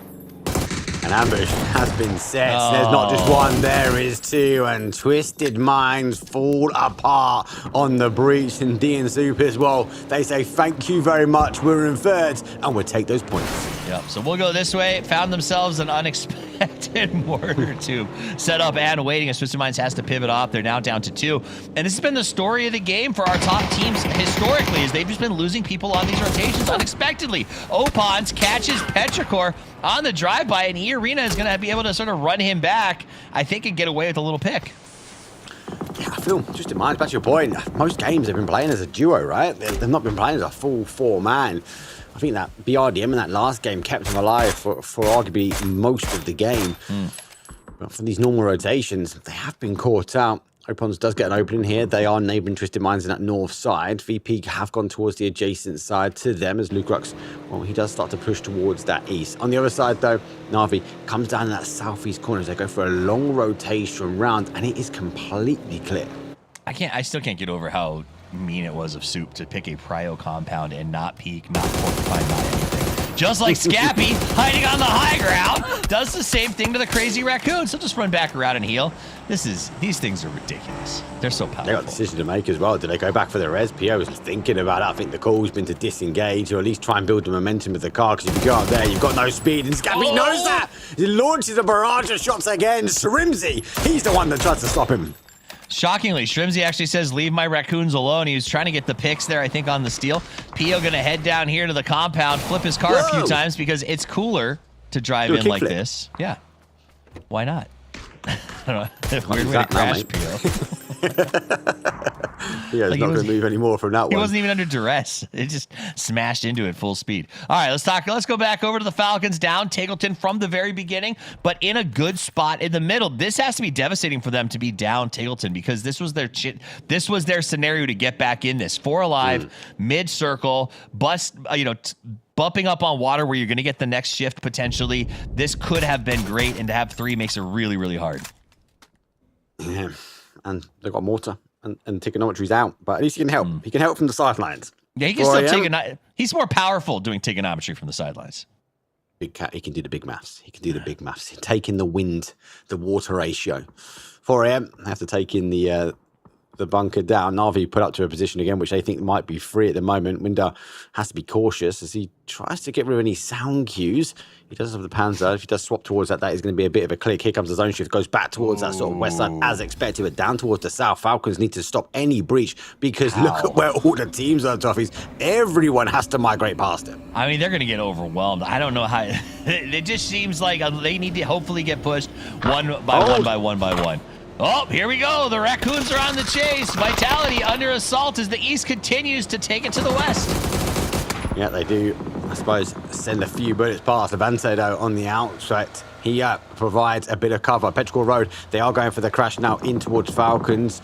Those Crazy Raccoons, they have just gone past, but they are going past and underneath the line of sight of Myth, though. Falcons get involved. Shrimsy takes a large amount of shots, but Emming, though, knocks his own boy. Oh, wow. That's huge news for the Falcons. They can try to push out here and stop the Petrichor incursion. Crazy Raccoons does go down as Shrimsy ends up with that flush from the knock on Inotic. Smith comes in and cleans it up. Now jump back to Petrichor. They stopped here after that split, but they ended up hitting each other, so it slowed down their breach, and the Falcons have been able to respond. But they need to do it quickly. Here's a bunch of teams who are still coming from the north and will stop here if they hear a fight. This is the problem, right? It's about timing for Falcons to apply pressure. Now, will Shrimsy get an opening? That should be the case. They have to apply pressure. There no more teams are going to be coming that way. He must gets Knots Claws. He will fall down. Kick swaps towards the Panzer as he looks for the breach. Here's the grenade click though from Emming. He doesn't know which way to throw it. As he follows the blue, he goes out the other door. He's waiting to see if that door opens up. Would love to fire it through the crack. He opens it himself, shoots it straight in, gets the knock and the flush. One man standing there going for the res on the outside of the warehouse. They should now know exactly where they are. The information is there. They will stick to res. 04NB and Chewy going to have to handle this 3-man push. Yeah, Falcons have to clear this quick. They've heard the footsteps now on the outside. Come around. Molly does go down. There is a bit of cover, though, as Gustav will try and hold. Level 3 vest and level 3 helmet. He's the step out. He's the move, but does not hit the grenade in his face. That's going to slow him down. I hate to tell you. Here comes the Soup from the north if they choose to stop. Petrichor continues to slow down the Falcons and push them backwards. The Soup are on the outside. Will they go by or stop? C4. Big moment for them. C4 is planted. No. Shrimsy, you're the only man left. He's the only one left. Double nade. They now have to disengage. Petrichor Road knows it's going to be explosive, but it might explode them into a 2 versus 1. Supers have taken the south side of the compound, so backfilling here. Falcons dug deep in towards the trench, and they have to dig deep one more time. Shrimzy has to take the 2 versus 1. He has to take the 2v1. There's no time for him to go for this res, I don't think. It's Chewy's now going to try to come in. Shrimzy's just holding the line, and that's just... It just means it's over. Like, he's down to 1. They don't have a lot of options. Petrichor, who's dominating the lobby in second place, is up against a team that's stuck in 10th. Meanwhile, elsewhere, Soup has filled the south side of their compound. So whoever wins this is still going to have to run up against some hot Soup. Yeah, they're playing, hoping, praying. Another team coming that might be that twisted minds as the zone shifts back their way. BB peeks over the top though, finds Windeye. He's going to go down. Space will go down as well from the grenade as they will force the potential fight here, but they're on the other side of the water. When they clear, they have to get moving as well. And Shrimzy, he steps up to spray bullets, but doesn't get the connection. Not going to get it there. He's trying to get these little peak angles through by the car, making something happen. Wants to slide around the outside if he can. There he goes, dips out, tries to use the extra wall, but all it is delaying the inevitable, it feels like. Feels like Falcons, though, making a meal out of a light snack sometimes. Now it's a 2 versus 1. Shrimzy sees the player, backs away. Oh, for me, I don't think he's quite tip as he has. The pedicure comes through, but he doesn't complete the task. He almost got him. And you say meal out of a light snack, it really feels like a meal out of like a fruit roll-up as Shrimzy tries to figure out what he can do, and nothing comes of it. Petrichor gets richer. The Falcons struggle. You can see him on the left side of your screen taking off those earpieces. They are frustrated. Then at the same time, Twisted Minds, the perennial favorite as well, goes out in 14th as the top teams in the world, including VP, are out. The traditionally top teams who are just flagging, and I don't think they know why. No, they have to try and work their way in. Beamy's been causing the damage, has the confirmation though, but has only got 1 out of the 2. 4 AM now disengaged, they've got to try and get across the water, but they can't drive across like we've seen in Vegas. They have to commit to the bridge. Beamy gets the spray, and Beamy puts him down. Zeemy, steamy, beamy goes ahead and gets that toss on the pass. HSMM trying to make a move here. He gets in the car, he backs away. He has to get back out. And Beamy says, I'd like another kill, please. Toes? Tippy toes. I see Tippy toes. Get them toes. He's not going to quite get it. The blue zone doing the damage. Now he has to try and take the fight back. Not going to be able to get the... Oh, it's stolen away. Arena. Big pick up there for Shen. Beamy very unhappy about that. He's going to actually push forward more aggressively. Doesn't want Shen to come in and try to take what is his. Hasameme throws up that grenade, goes back and grabs a heal. Good bounce, but the car is going to stop it. Does light the first car on fire, so he's going to have to back away. Beamy doesn't want to get caught in the explosion. Na'Vi here getting ready to face off against E-Arena, dodging those blue zones, and already down a player.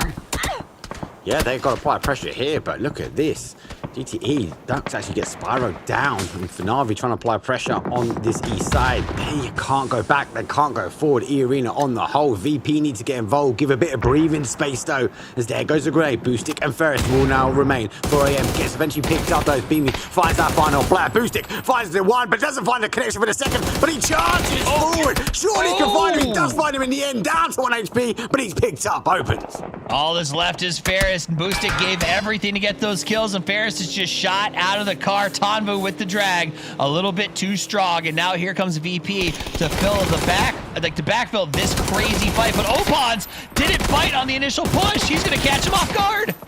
Opens full commit. He's going to blue. He was taking VP with him. Nixie has to get the spin. He puts him down into the dirt. There's only 2 of them now remain. They've got to continue to apply pressure though, but they need to get these confirmations done. But we're now zeroing in. Mortar fire will rain from the gods above. It is going to get rough. Pathompong going to show it up there. Let me see your mortar as he throws 2. Make it 3 into the sky. It's coming down right behind VP. You're smoking the other side as the mortars come pour it in. Nixie immediately looks up at the sky to see if there's a follow-up. Yeah, good play from him. They have the ability just to kind of shift out. The zone shifts away. And for VP, they've got to keep on moving. Let's jump in quickly with their comms because they've got decisions to make. They know there's a team potentially around here, but they've got to find their way to zone. He's on us, probably. On green. Probably last over. I think. We need to kill him. I'm coming with. I'm looting. He has multiple cars, careful. In the smoke, probably. We have cars here. Probably on us. Yeah. Niggas healing. Play together. Could be inside the car. We have rocks on green that we can play into, I think. We can have a ridge on orange. Listen, if he's not in your cars, he's probably put your ridge on red. from the guys that they didn't have quite the kill feed there. Toffee, so much action was happening. They knew there was a team there, but Na'Vi obviously got annihilated first. So for our VP guys, they stayed together, they stayed calm. Now they're going to get moving, and now this compound that Falcons were holding has now gone as well. It is how the nades continue, the mortars continue to fall out. I did love the inevitable PUBG player hedge there. I think there's some rocks we can play. I think at the end of the sentence keeps you safe if you fail the team on a rotational call. That's how you play Toffees. Not 100% sure. Not it's modeled after the pros. Mortifier comes in from heaven though, gets the confirmation. 17 Gaming have been zeroed in, but it is giving them more cover, everyone they can dodge, as Kiss gets the confirmation on Quizzy. All right, nice moves here. His Type's going to go ahead, and T1 in a pretty good spot. They have to backfill here, but it's only 3 players of Petrichor, I think, in front of them. They'll make that 2 as they've got to get through, but it shouldn't be too difficult. Soup is going to make a stab here. 17 is locked up in this spot, has been holding it for a minute. They've got a good ditch. They've got a car for it. As long as you can dodge those 4 cars, it only makes for better cover later on. Just removing the cover for the south side. They know they've got to potentially play that later. Supers, though, have rolled up. Gumin, though, will launch a smoke. Got to make sure he gets a smoke wall before he makes the breach, and there is a gap in between. The grenades come out from the other side. Irina, well, they fall in 11. Gumin lines up the grenade. He thinks it's going to fall into the bowl, but doesn't get the connection. No, it's the problem with the bowl is Gumin's out here playing golf, tossing nade after nade, and they're going in, destroying the cars, putting 17 on the pin down. At some point, he's got to run out of explosives. Is there a world needs the final player that can potentially jump off the back of this? They're all focusing towards that northwest Petrichor Road. They've run out of road, unfortunately, for there, and that's good for the lobby, but you got to get rid of them and now get rid of Myth if you want to stand a chance. And there comes Mortifier. Get rid of Myth. We'll do it at arm's distance. Absolutely. So Genji is prepping their advance while we watch this fight here with 17. Different kinds of red zones being created here. It was a mortar. On the other side now we're using grenades as Heaven also throws his ordnance into the fray. The problem is DNS is not coming away with as many knocks as they needed to for the raw amount of ordnance they have used.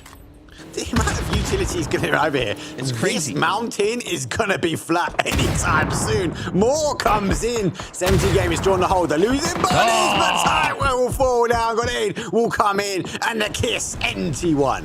You think Myth yelled across the map? That's how you use nades, guys. As Soup finally does manage to unseat 17 and they can crawl, limping and bleeding. They still have 4 up, though, into that spot. The shift does go over towards Myth that was taking those mortar shots just a minute ago, down to Kiss and Scappy on their attempt to hold. You would assume that Genji will push in this direction once they can figure out how to get past Vitality, because this is where they were tossing their mortars earlier.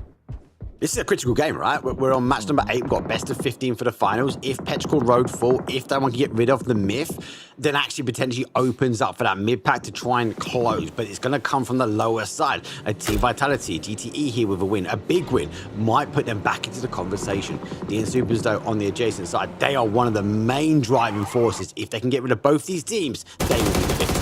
Yep, they are a driving force, but they have to drive with force to get into this, and it has to go through Petrichor Road. Scappy is actually going to help them out. He flushes the last Petrichor man and opens the door for DNS to just fill the north side. Meanwhile, Soul goes back onto the mortars, shooting at Kiss yet again. Yep, he knows he wants to get rid of him. He knows Vitality is at arm's length from the other side, but again, those two are pretty good. If they go on point, Scappy comes over to the top, hell of my bad, looks for the flush, you get flushed out straight away. He's gone. Vitality, they've got to keep their eyes in the sky as the mortars are coming down. I think he said 1 at each team to cause a little bit of chaos. The nades are raining. Vitality's in such a tough spot. Scappy playing very aggressively. D actually gets him from across the road, but the hope was to get Vitality. I feel like maybe D should have let Scappy get down there. Careful, Dorito, we're rolling downhill. Supers, though, on a full send. They not stopping on the higher ground here, Tubbies. They're rotating around. They want to go get that drop. Looks like GTE also applying pressure as they have to try and lead. But don't forget, anyone's legend. They are inserted right in the middle of this here, but they're laying in wait. They've been quiet. I think they're waiting for the chance for Himis to activate. Yeah, they really are just holding their angles. But the problem I have for everybody else is that Soup has been simmering. They got the box. They've got the high ground. They've got the midpoint. They are in a good winning position depending on what happens here next as the circle closes. Let's hear it for DNS Supers. Yeah, they've just inserted themselves in a potential win factor. 5 teams remain. 15 players remain here for match number 8. But a lot of teams can't get to their feet, especially if they're sitting in the middle. Team Vitality, 3 kills down to 2 players. Levante holds 2 of those kills. He's doing what they can. Right now, they are just hunkered in and holding position. They actually got lucky, and the circle has left them in. So Gen.G and Anyone's Legend have to figure out how to go around these spots unless they can drop a mortar directly into the hole. I don't think so. It's been pretty good. The actual rain of fire's gone over. That's 3. Actually down for D and Supers. They're trying to find openings around the other side, see if they're wrapping their way around. Here comes the car with the Panzers, goes for a full send, looking for the opportunity, looking to try and deny. The shots will come through. D opens up, launches out, and gets one! He's got one, and it's confirmed out. Huge play, though, coming from Gen.G. Yeah, but he killed his own teammate. Bean was driving, D turned right, shot the back blast right into the driver's face, and now they got to figure out how to recover. Soup is laughing as they hold the high ground, and watch Gen.G try to recover from that. That is catastrophic, but it's an opening play. A 4 versus 3 versus 2 versus 2. Anyone's Legend been left to their own devices. Been pretty quiet, but now they have to cross the road. D, don't forget it shoots... Dead. That's unfortunate. I watched him turn. You knew it was coming. Then he goes down. But Gen.G did make it into the circle with that spot, so they can try to bring the rest of the team in to join them. Anyone's Legend slow on the advance, and Salute is going to go down to the blue. That was a little bit of help from a bullet piece, and he can essentially deny that point. Yeah, it didn't know there's been a lot of action over here. The Panzer went that way, but no idea why. So now we can cause, I suppose, huge amounts of issues, even as a solo player. Heaven launches across, and for Anyone's Legend, it's a 1-2 and done for them. At least they've got towards a top 4 soul charging forward. You can't put them in the back corner of the Heaven. Takes some shots from the Heaven, but Rex clears it up.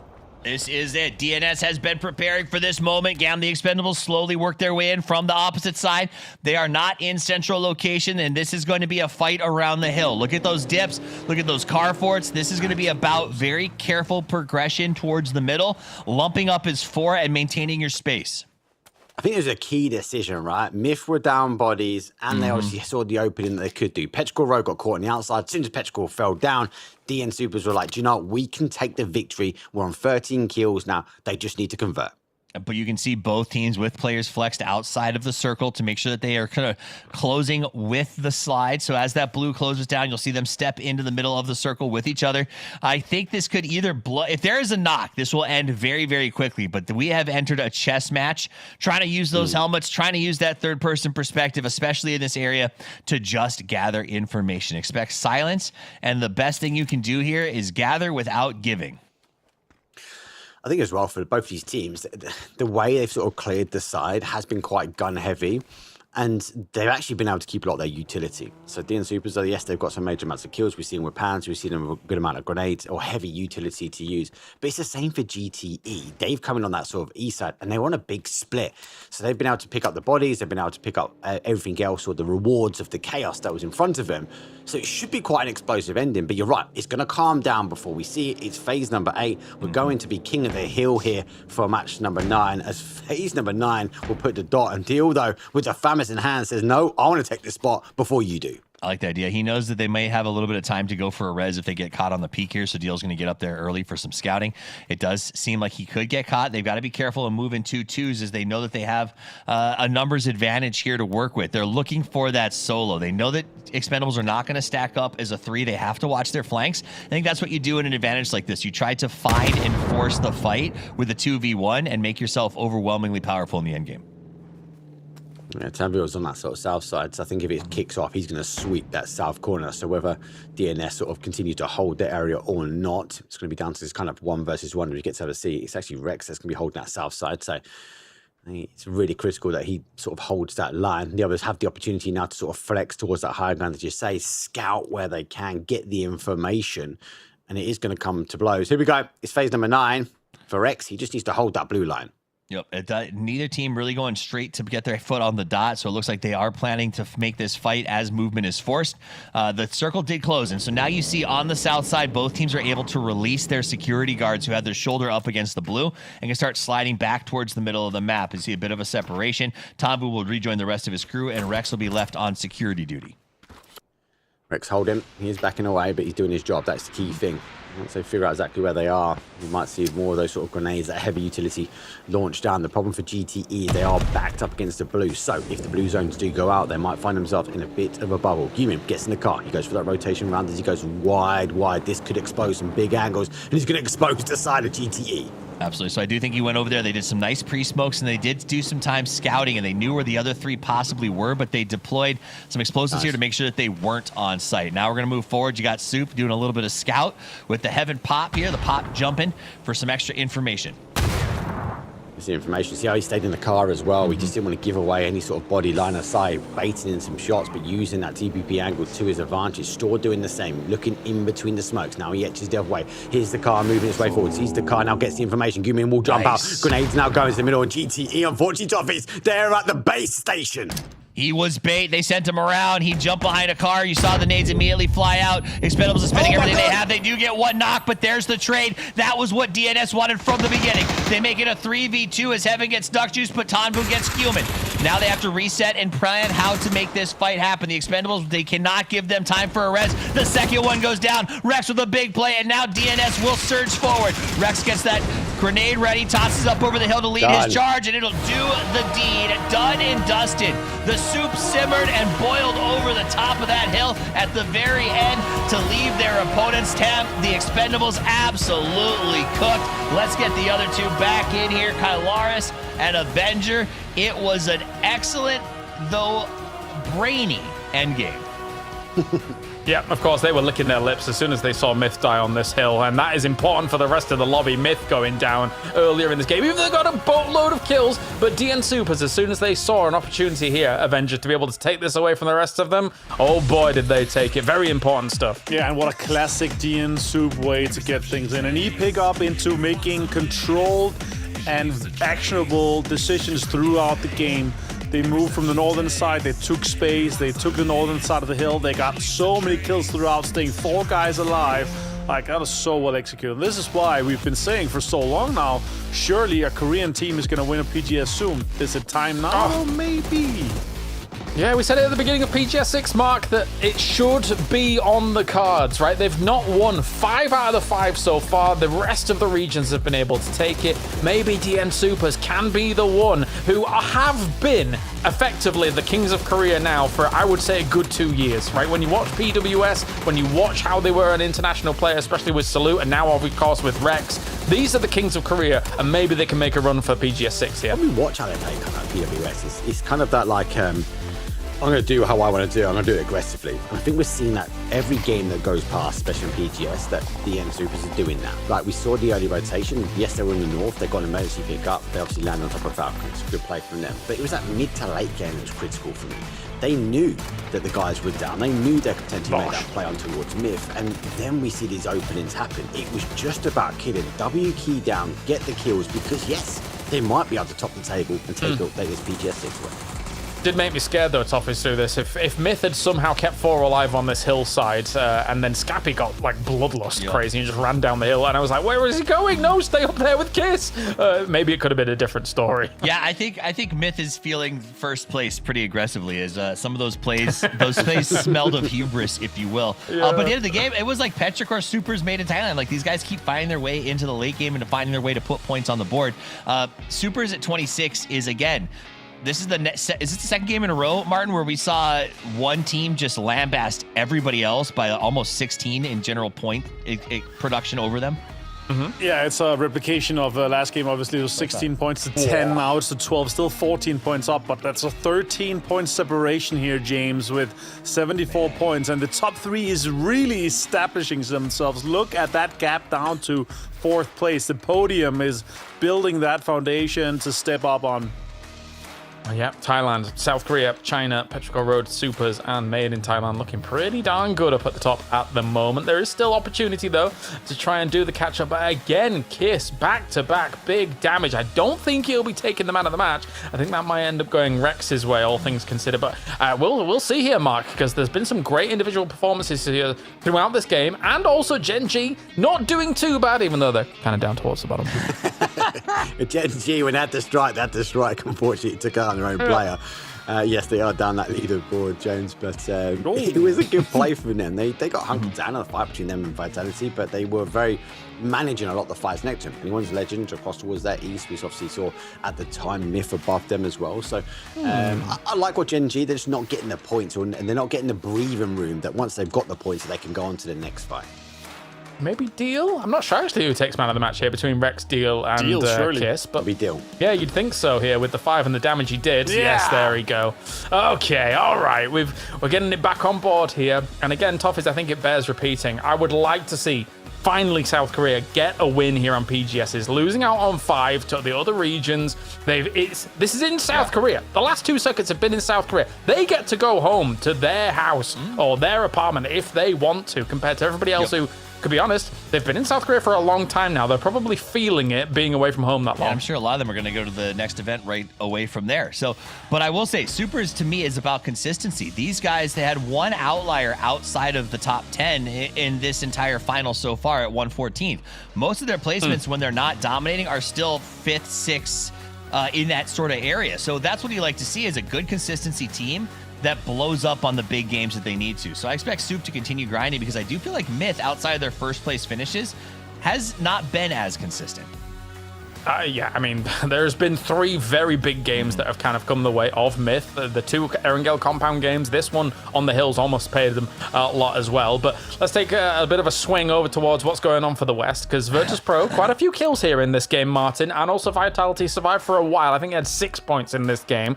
So there's slow moves from the West, but it's not very rapid at all. Yeah, it looks really good when we're, comparing the West to the West here. Let's not compare ourselves to Myth or to DN Supers at that time for sure. Yeah, don't do it. And then obviously we're going to be going over to Jiangchong Arena, our gymnasium once again, here in June 23rd. Just a little bit of time away. The guys are going to go back and relax for 2 weeks or stay there. A lot of players are staying there. And I know some are going home, though. They need some time off. It's understandable. They've been out there for basically a month now, right? To get things rolling. So yeah, Nations Cup just around the corner. What? And we'll get... I'm just shocked to hear that Nations Cup is around the corner. Yeah, this is the first brand news. This is brand new information. Brand new. It's true. I haven't seen We haven't this plugged before. it 6 times a day. Good point. And on the other side of things, when it comes to predictions, mate, oh, look out! We've got the drops coming your way as well. I'm sure that actually now most people tuning in on Twitch might already have, but if you're not tuning on Twitch, if you're over on YouTube, you can come and get yourself some drops as well. That was scary stuff. That made me jump out of my skin there for a second. But yes, one thing I do want to talk about, Mark, is the fact that every time at the beginning of these games, when our pundits come up and show who's going to get predictions, 3 games in a row, it's been Myth at number 1. Yes. Are we going to get it all day? Maybe. They know something that we don't know. But yeah, Myth, 3 out of 3 so far. But they've been playing well. If you look at the leaderboard, obviously, they are up the top there. They're getting the most out, even if they're down bodies. So no wonder why they're getting the pick. Yeah, crazy stuff. If they are, I'm going to be like, how many of our pundits are just from Thailand? But anyway, it is time to get to Miramar, the Dusty Dunes here for game number 4 of the day. Match 9 so far still. We now have a bit of a fight back in the east here as South Korea has come alive. DN Super's trying to challenge for number 1 where Myth currently holds. Mark, Toffees, we'll talk to you after this one. It's me and Martin here to bring you good old Miramar. Yes, James, and we do start over by the east, close to the islands. My tinfoil hat is growing just a little bit as we do go over towards the west here. And it does feel like we have struck gold today, James, as we are casting Erangel in Miramar. And we've had some crazy games so far.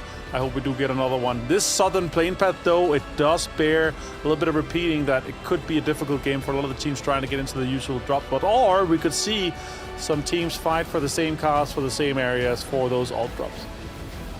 Well, 2 games ago we said, gosh, the West, you've got to fight back.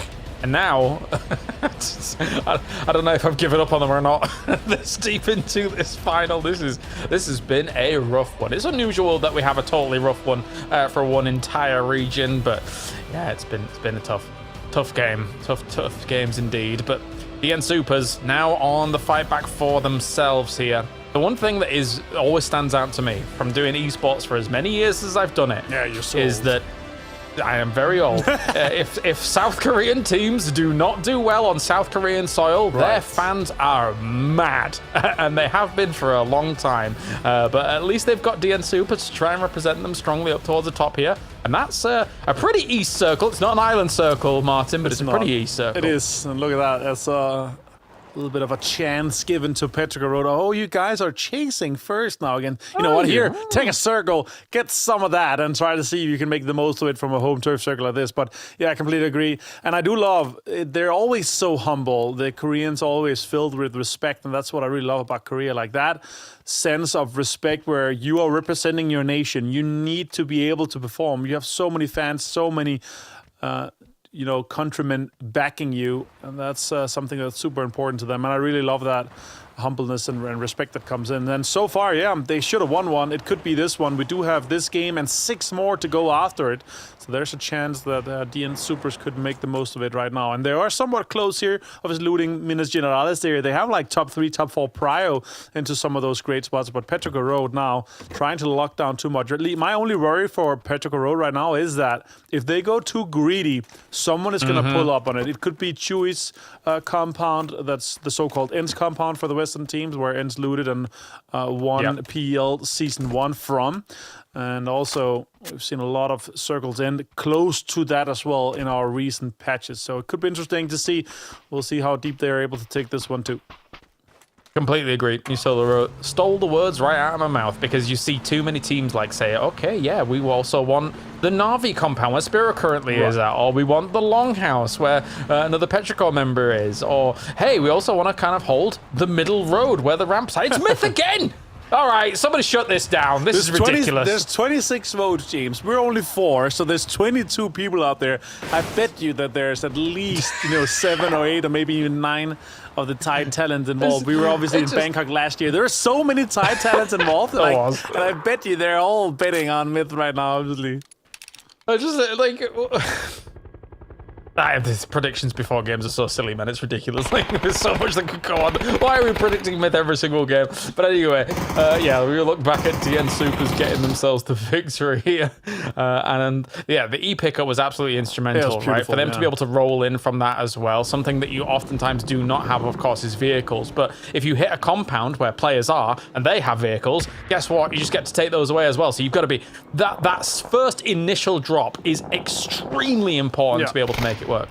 Yeah, they really made it work. And they had to fight for it, as I said here on the desk. The way that they approached both the 17 push, both the kind of high ground to take everything away, to keep all the teams out of here. You saw Rex getting so many kills, obviously clearing a lot of the Gen G situation. But overall, the way they're able to lock down the kind of the King of the Hill situation on the north and the western side is so well executed. Classic DN Supers, a classic human IGL situation. I really love when they are firing all cylinders. They're huge. But Ming Ming opens up on boosting and Ferris as we get back to our Miramar game with Chewy also having a Panzer here. This is going to be explosive moments with Na'Vi and Petrogorod.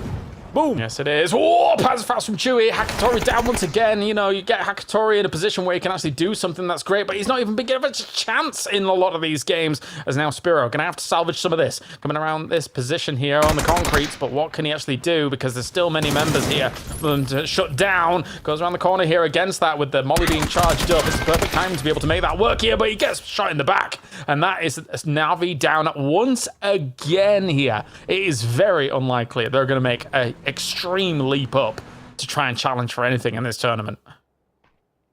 Yep, absolutely. Lou stepping up onto... He's basically RP walking towards Shrimpsy at this point here. He's not going to have a single clue as the rest of Falcons kind of rolls in here. Gustav might be caught off from Lou or see him. The door is open. He's probably not going to have an idea that this is not Shrimpsy that opened this door, but it's Lou sitting in there. Gustav is not even looking towards it, so... Shrimpsy might be stepping onto a landmine. That is Lou. Lou now running towards it. He's not going to be able to catch that. Shrimpsy's going to get away from it. It's not worth shooting here. And now with Lou trying to backfill again. This is a sneaky attempt to try to get some points here. It's outside the circle. There's no prio. But it's a backstab attempt. And we've seen so much from Twisted Minds and Falcons, James, against each other, both from glider positions and from these oppositions. They know each other so well. As we see a replay here from Petrogorod taking absolutely everything away from Na'Vi. Yeah, tough one, right? Because again, generally what will happen, especially from on regional-based stuff, is that good teams will rotate alongside good teams because it's just a good rotate for circles and pathways into these circles, and that's why generally you'll end up seeing some of these good teams running into one another. Where was that shot from there against them for a second? I think it may be 17 Gaming doing a little bit of grazing damage there against Petrichor Road. Let's take a look at the man of the match highlights. Deal here for DN Supers. This landing, very important. Unfortunately for Tiggleton, gets caught straight in the back as that does go down. In fact, the rest of the West actually just fed into DN Supers quite early in this game. Yeah, I mean, the positioning was really rough. It's almost like we've seen a lot of the teams, sure, they come in from some of the same direction or angles, but a lot of teams from the West, they do have some of the same ideas, some of the same approaches. Obviously, that gets punished when some of the teams are from the East are locking down the better spots. I do like the aggressive and kind of proactivity here from Deal. The way he takes space, the way he makes moves against some of the teams. He has such good map awareness, even though this is a very rare area with the Long Ho being so far southwest. Yeah, very rare circle. Not too often we get to go down there, but made in Thailand. And not only, I mean, of course, they were in a position where that would have been a winning location. They got picked apart a little bit, but they still got plenty of kills. Made in Thailand here in number one. My big question is how do they feel going into day 3 if they're still in number 1 and then defending a number 1 position? Because every single time they've been able to try and charge for a tournament win, they've been playing from behind slightly. So that change in mentality, we'll see how they're able to deal with that kind of pressure. I mean, for those boys, I hope they're able to deal with it well. For the rest of the lobby, I hope they're not able to deal with it. yeah, that's true. We'll see how everything evolves with that as we go through it. Oh, actually, with Myth being this far away here, they could kind of get into an area, James, where they're first too late, they're going to get drive-by'd, or they're going to get held out by some of the teams on the northern side. We're going to have to figure out what happens with the circle. When teams are rotating this late here, they know they have no prior, but also they are in some of the dark waters where it's really difficult with no information ahead of them. Twisted Minds are looking to set up some traps. We might see 4AM setting up some more traps or gatekeeping some of the teams. So we'll see how everything is being approached here. Vitality coming in from that southwest side. We're seeing the Expendables coming in from the western side, in behind and south of Los Leones. And with this circle here, we do have a lot of the kind of endings on the Impala kind of western fields and around southeast of Kantara. But yeah, we're gonna have to figure out where we end up. A lot of teams are splitting their compounds right now, so they're edging their bets on multiple sides. Make it urban again. Let's just have a proper Los Leones finish again and just go wild. That would be fun. What a game. For sure. Keep things varied, you know, as Falcons is up on these rocks at the moment alongside Impala, all the rest of them driving behind as Kickstart is looking for information. A lot of times, you know, you're listening to comms and Kickstart will be delegating some tasks here and there and everywhere so he can get himself as much information as possible for the rest of the team. And the kill leaders, Kiss up there currently with Heaven. So maybe he'll be challenging for, Jesus, almost 4,000 damage. Whoa. Yeah, and 1,000 ahead of second. Opans obviously being second is great. We've talked his graces throughout this tournament so far, James, and he's been looking really good. I'm so impressed with Opans. And E-Arena, they need it, James. If they can hold on to a top 5, top 6, they are getting their tickets for Esports World Cups through this. And look at that northern shift. Petrichor Road laughing, 4AM laughing. Crazy Raccoon actually might be able to get some space here with the teams moving in. That's exactly what we were talking about with Petrichor Road, right? Okay, how greedy were you? It looks like, of course, with the previous hold that they had, they weren't greedy at all. They kind of locked this down, committed to the Ents compound, and from there, though, they're driving north a little bit. I don't know about that, as 4AM is also crashing into some of those compounds. Virtus Pro here takes a few shots at T1 down on the south side of the circle. I'm a little bit scared for... Yeah, Petrichor, you've gone here. I don't know if this was the play, because you had a good compound to work with. That was very greedy. Yeah, Heather falling to the car here.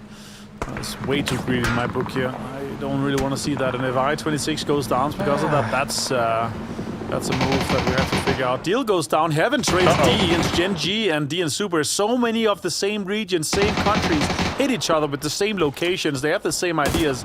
And obviously, if they've seen success in their home region, they're going to replicate that. Gen G actually getting the most out of this one here. D and Super's taken down to just a 2-man. Sure, they get a central compound on the longhouse here, the so-called Diamond Dogs. compound. But for this one here, that's an old name. Yeah, it's an old name. Straight back to 2019. Still used today though. But this compound is great. Central, a little bit on the southern side here, but it's extremely difficult to hold as a two-man because you have all these ridges around it, James.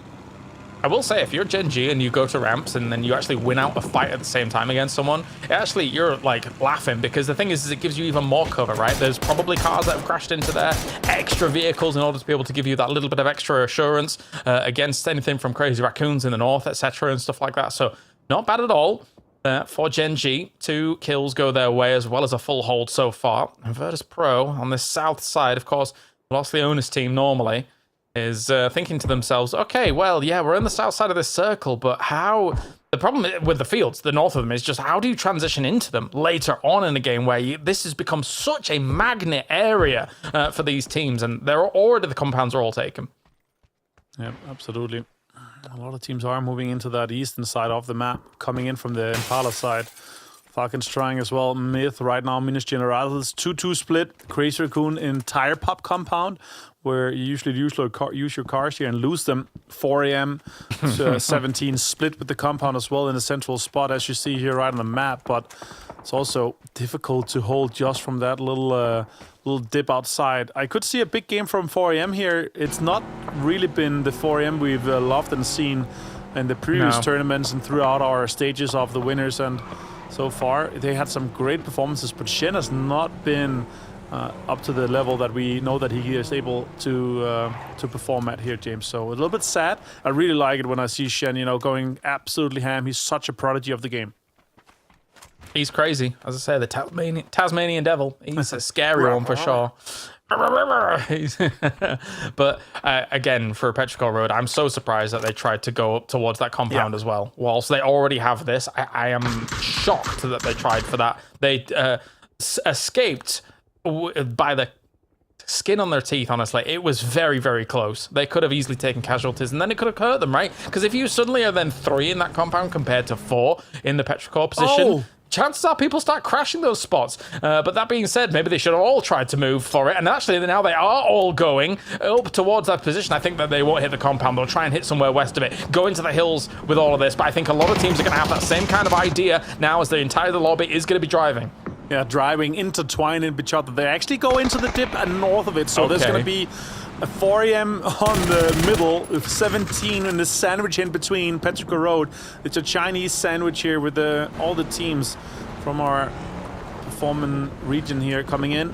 On Petrichor Road, it's a little bit rough spot here. They go aggressively looking for 4 a.m. I don't know if I like this too much.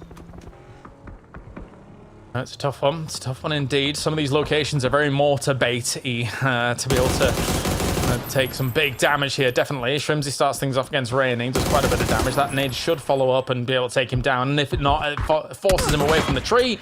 Gets the shots off as well. Anyway, Shrimsy with the 1-2 punch. Perfect stuff to shut down Raining, but maybe the recovery can happen. It really depends on if these off angles can come in here. Kickstart and Tiggleton looking for the push. Yeah, absolutely. More shots come in here, and in the end, trying to push most of it. Oh, great shots here. Actually, good nade here from Tiggleton's gonna get him down. Actually, Shrimpsy found him even. Okay. Falcons taking a lot of space against T1 here. Down to just Raining and Type. Raining is trying to get some heals, obviously. Now Nixie comes in for the third party. That's a really good backfill from this position. And it's gonna be rough for him to try to defend. Yeah, it is. Not bad at all here to try and push in on this spot at the moment. More smokes will go down as well. You saw some mortars coming down whilst this was all happening. And the thing is that I'm very impressed by how Falcons was able to clean that up as quickly as they did against T1. That was a really good push from forwards. Nixie now fighting off against Winder. Shen down as well here. But also the Molly will finish off Winder, meaning that these kills are happening very fast. But here comes Irina from the flank. Actually getting punished as well. Lyrics going down to Onyx and getting flushed as well. VP's gonna insert themselves into this. Now 17 is joining in on the shenanigans as well. There's gonna be mortars coming in. This compound is an absolute insane fiesta right now. Nixie finds one. Shen goes down as well. Nixie finding multiple. It's the Meme finds Nixie and Beamy with the Panzer. It's falling apart for VP. Move! You gotta move. You've gotta move, boys. You've somehow got to get in here and take down Hesameme. He's actually fleeing back. That might buy a little bit of time here to be able to get these reses off for Virtus Pro. But I think for 4 a.m., I think they know now Hesameme is the only guy that's going to be able to survive this. You cannot get these recoveries down whilst Virtus Pro can. So, yeah, as much as that was a huge Panzerfaust, I think there was really no follow-up to it. Speaking of Hans's. Oh, we saw him open the door! Oh. No. Tries to get it. King chips on the roof here. It's going to delay enough time here. Raining has a shotgun type with a scar. Scary. The Falcons guys are trying to clear this, so they have this eastern side to themselves. Look at this next circle. It's probably going to go away from them. They're on the absolute edge of the circle. It does come towards them, but they still have to move. Of course, that compound there, Virtus Pro's been able to wrangle away. Very important. Chewy is now also scouting that. You can see him moving forwards here for Petrichor Road, who went way west after Virtus Pro was looking to push on forwards here. Shotgun in hands for Shrimsy as well. Can they clear this up? It was a good engagement early on, but now they need to get rid of this as fast as possible. Raining is finally down, using that wall, not really accounting for the roof there being in play. Okay, Falcons makes it happen. The question is, where do they go next here? As Made in Thailand's trying to thread the needle through into the middle of this circle as well. Crazy Raccoon laughing at the moment with their compound, but can they make it work? Yeah, I said the compound's called Tire Pop. You lose your cars there. They're not going to need it, James. They're dead center in this next circle here. And this is great for their campaign to push to maybe take that 4th place away. They're just 3 points behind the arena. They're far behind top 3, sure, but with a good game here, they could set themselves up for success. Yeah. Maybe give it a bit of a launching pad into tomorrow if for some reason they have these illusions of being able to get up to those top spots, but it will be difficult for them for sure. And hello, my bad now, priming up some mortars as well, firing that 450 meters, so maybe looking for the 17 gaming dip or creating their own dips themselves. It looks like it was firing that way though. If they could get some knocks, that would be great. Yes, they do. Tian Tian goes down. A second one as well. Wembo are down as well. Oh, that is... There's no more follow-ups, though, in terms of those shots, but the car does explode. Looks like they can get Wembo up. It's close. Ooh. Okay, they're driving. Good push. Oh, will it work? Oh, Levante drive by here with the ace here. Pulls up. Nice. Will goes down as well. He finds 2. Wembo does find Get Drugs, but Levante goes for a 3 kill onto 17. What a great push here from Vitality. The third party is coming in though. Petrichor Road is moving. They're trying to line up some utility potentially here. Take some smokes out and try to get aggressive potentially. They need to. This is way too passive, Petrichor Road. You know there's 2 knocks.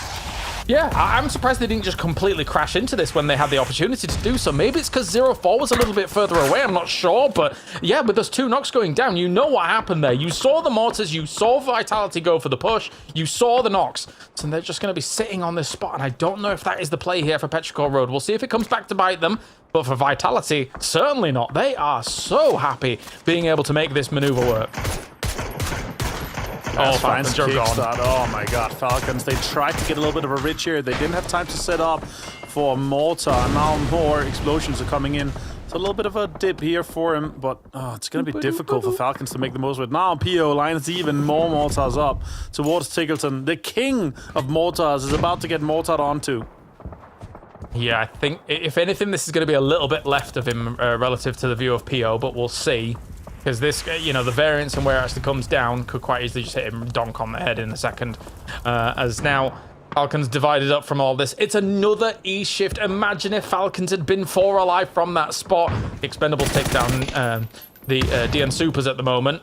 As we still see Petrichor Road has now moved in on this side of this compound. I mean, this compound has lost value now. I feel like if you'd have made it work against Vitality, it would have been a better place to be able to try and transition. Because you're just currently embroiled in this fight that's just going to cause both teams damage, surely. All right, Petrichor Road. Again, pushing onto this here. Nixie. Beamy gets found actually by 26. A great effort here from him. Down to 55 HP. Correxy tries to line up on nade. It's a good nade, but it's not going to get and hit anything. Oh, he has a C4. 04 and B might actually have some impact with that just later on. Nixie gets the bled out from the blue zone. A little bit unfortunate. Lukarok finds him with the sawed off. That's huge. Oh, just walking in with his C4 in hand, like, what are you supposed to do there? It's a bit of a blunder there from 04, straight into the lines of sight of Virtus Pro. Now actually does roll back and gets Chewy. Opons, though, coming around the corner here, does 56 damage, but at the same time does get taken down by Ming Ming. Nerings will trade that off. Can they get a little bit more done with all of this? Twisted Minds moves in against the Expendables. Batullins gets taken down. Rolling beyond all of that, though, as well. What's going on? We're going everywhere. Hello? Shut him down. No, this isn't working. Oh, I found him. Okay, Expendable goes down in 11th place here. We might see some resses come in, and this just continues to be an absolute fiesta here. Opons is knocked. Nurens, but Thompong's still alive. Now 04NB goes for the C4 place, and he's looking to explode this entire compound. This is ridiculous. If I'm going, you're coming with me. This is nuts. But at the same time, Vitality pushed up along the ridgeline, realizing that they had no one looking at their backs anymore. So being able to get some off angles and cross angles on this has meant that they've got a few kills here and there. 04 takes Sancturexi, but then finally shut down by those off angles here from Levante, and the C4 goes off. I love that. This is mental. Oh my god. What a weird game. What a psycho game. Because the thing is that everybody's committed so much to this compound. I feel like Vitality had the best read on it, getting underneath it. But again, Petrichor Road could have been right there. As now, E-Arena, Pathongpong looking for a few more salvage points wherever he can. Look, just looking for the stab on this one, though, knowing that he's in the blue, but taking too much damage. You got to get back in and get going. But, oh no. He's going to be backstabbed himself. Oh, Pathongpong! Well played, waited for just the right time. Yeah, so well played by him. So he's outsmarted him quite clearly here as Arena gets a little bit more points. Now into the placement too. Sure, he's going to bleed out. He's going to get some crates to be able to get this. But look at Levante. 6 kills, 8 for Vitality. Actually has a little bit of space to play, but they do need a big shift to come their way. Oh. Southeast. Oh my days. Again, it comes back to what Falcons could have potentially done if they'd have just been bided their time a little bit more on that eastern side. At the same time now, Twisted Minds running past him, looking to try and take him down and then seize this position. Yes, they do. Gustav, they played a lot against him in PEC in the past, as well as PCSs and all the regionals, but now gone. Gustav, not happy with that one. It's been a tough time here for Falcons so far. Not surprised that you see etched on their faces as well. Yeah, it's an oh my days, kind of what a field. Yeah, for sure. Okay, Myth, it's their turn now. It's a clown car. It's a clown car, but they do have Riches North. I don't know if those are in, but it could be a pull-up onto Twisted Minds. They could be feeling it. They're 90 points right now, pre-nading towards it. That's a great nade, actually. Pulls up on the ridge here, got some shots in. Damage done onto Perfectic. Glass finds Jacob. Perfectic get found by Scappy here, so it's a little bit difficult for them to make moves.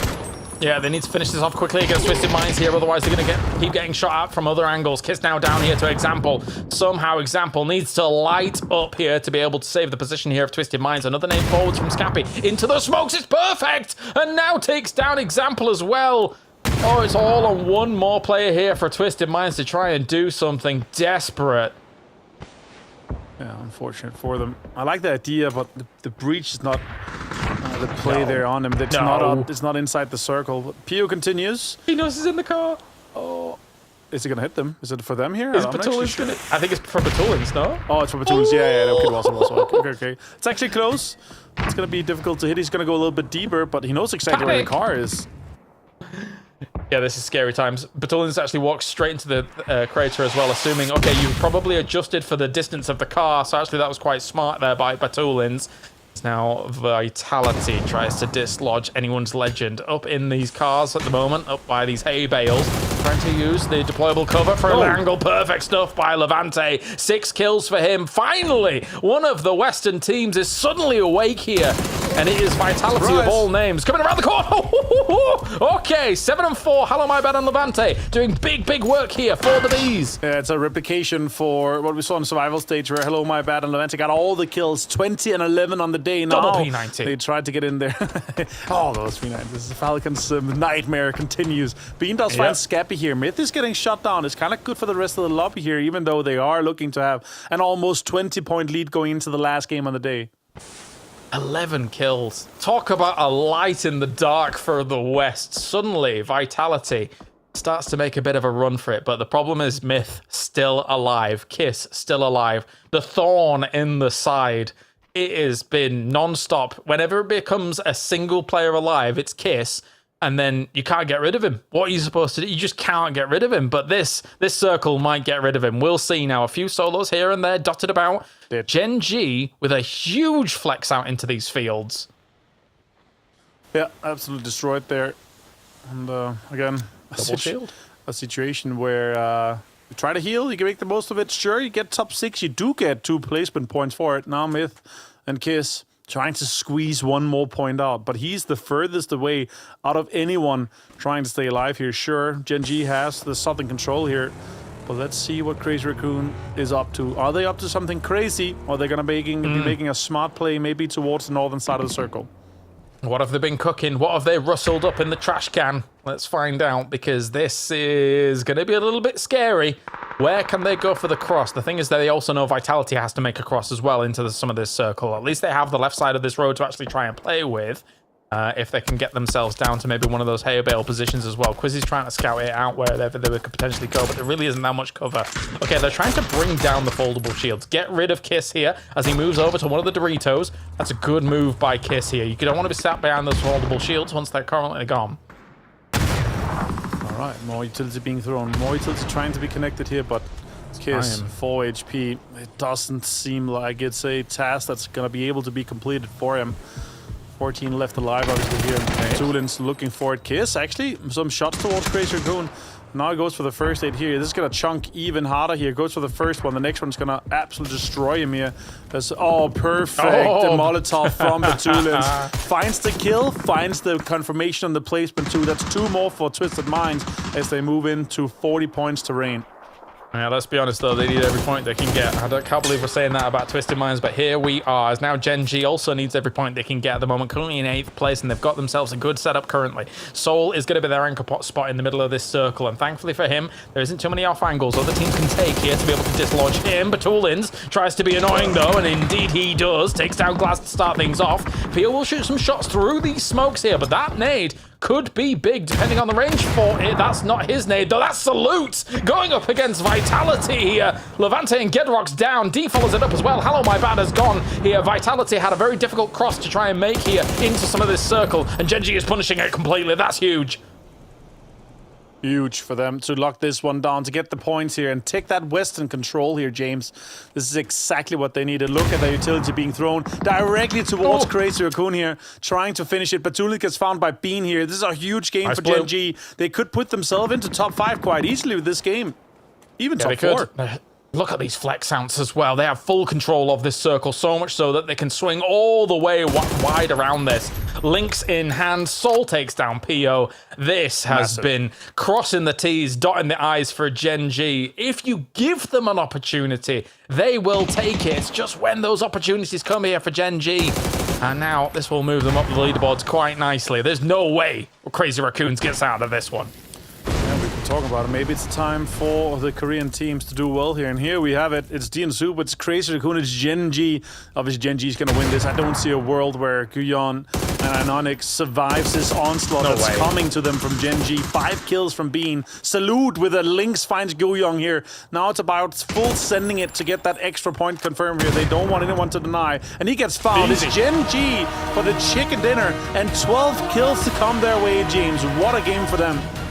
They don't look super pleased about it here, but they know that they need to make the rally back happen. With a circle like this, and we were talking about it, the magnet in the fields, they were able to see strange and strong control down on that south side here to be able to make this work. Let's bring Mark and Toffees back in to talk about this one. Mark, this was Gen G written all over it here from this south side. Yeah, I mean, Toffees was talking about it. It's actually nice to see them playing an element of aggression. They had the control, and obviously when it come to push, come to shove, all those grenades came out and they maximised and they feasted on all of the points to grab. A good play from them, and I think you guys are right. There wasn't a world where they could really lose that, especially with a 4 versus 2 at the end, but nice play. Wow. Toffees? So here's what's exciting about this, besides the fact that Gen G did something. Yay. This is exciting because it's a case study for the rest of the teams, all right? Gen G went into this game in 11th place with 38 points. Down to 15th, they're at 32. So this was a good game for Gen G, right? I think they ended up with 9 or 12 kills.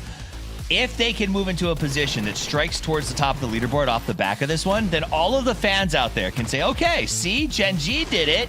Maybe now Falcons, Twisted Minds, Na'Vi, 17, Virtus Pro, Anyone's Legend, or Vitality could do it as well. Because these are all teams that have the same potential energy that Gen G does. So having them step up and make a good game gives me a lot of hope for everyone else.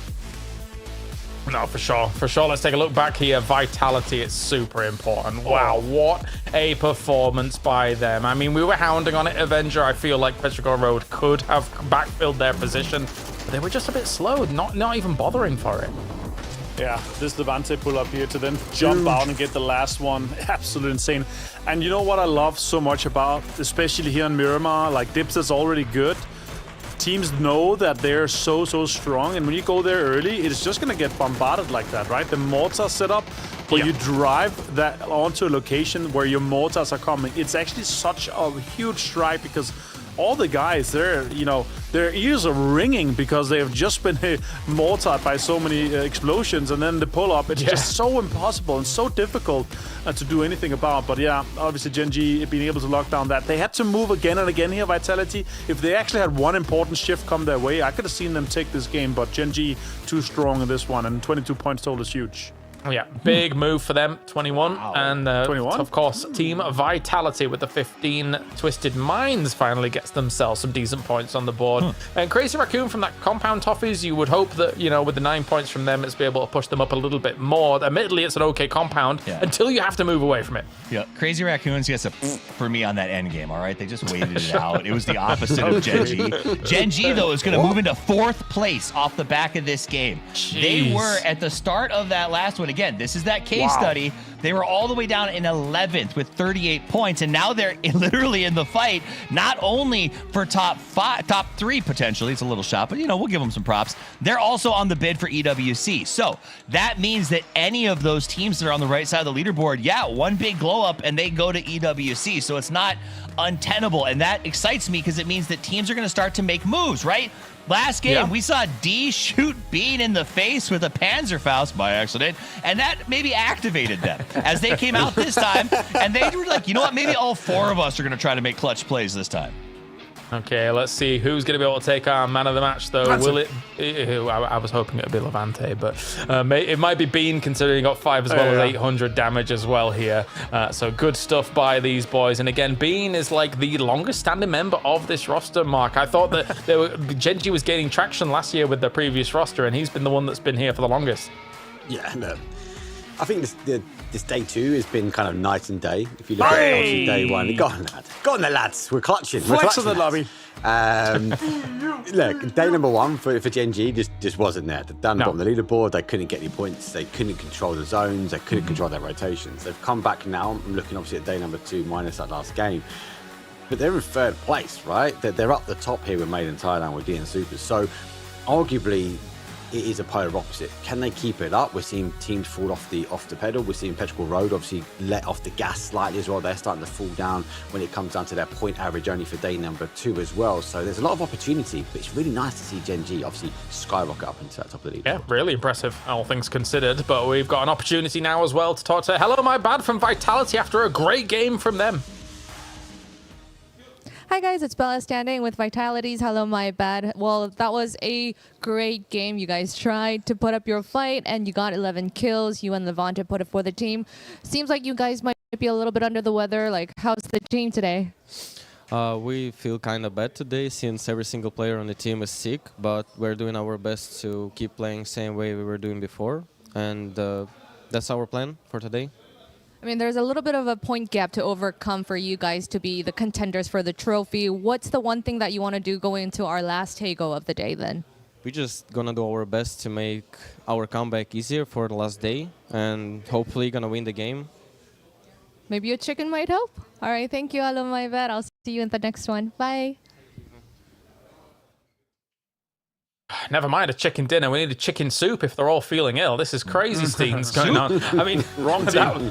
That might be able to help them as well, but at least Vitality now, as I said during that game here, Toffees, they're the light in the dark for the West as they're able to try and push up and challenge the top. Yeah, that's what we said about Na'Vi yesterday, who went from like 12th to 7th, and now they're in 14th. So pardon my skepticism as I continue to wait for the West to rise up and thrive up, okay? And I can say that because L Falcons, they're not roosting. They they've been falling. Their wings got clipped, and I have yet to see them fly at this event. So across the board, the West needs to pass the test. Good news, though. Silver lining playbook. That's how I dig to do things.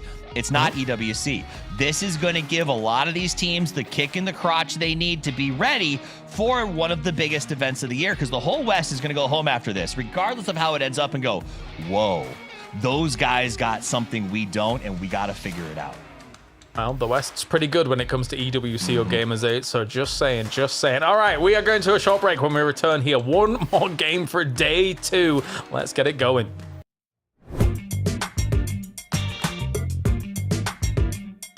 Hi guys, it's Bella. The next interviewee for Relay Question is Falcons Kickstart. Hi, Kick. Hi. Hi. Hi. Well, Glass wanted me to ask, how can you be so consistent? Well, we've played like 20 games, so I don't know how we're consistent, but I mean, it's pretty much just based on what they do. That's how we've been consistent. Yeah. What? Hi guys, it's Bella. Welcome. Please join me in welcoming Furia today. Hi guys. We're here to play a game of Guess Who. As I told you, you're gonna see some familiar faces, and you have to guess 7 in a row. Are you confident? Not really. Oh, some mixed feelings. Okay, it'll be easy. It's everyone here. You got this. 18 seconds, that's the shortest record by Pink Liquid, and 40 seconds by Twisted Minds is the longest. Whoa, what's the score you think for your team? 15? Okay, we love that. 3, 2, 1, go! Hello, everyone. Where's the curry? Chigoto. Bushik. Kickstart. Example. They punch. 12 seconds. Yeah. What? Guys, this is yeah. Who said 15? Was it Posa? You know what you're talking about. All right. Well, that was easy, right? Yeah. Yeah. Okay. Thank you for joining. That's all from us, and we'll see you at the next one. A new heist mode with some familiar perpetrators, a new way to finish off your foes, and a collaboration with the legendary Harley-Davidson motorcycles. All this and more as we dive into the Update 41.2 patch report. First up, we've teamed up with the ultimate heist game, Payday, for a new game mode filled with crime and cash. In Payday mode, you and your squad will choose your class, pick a target, don an iconic Payday mask, and try to get out with as much loot as possible. But be careful not to trigger any alarms unless you're itching for a hefty fight.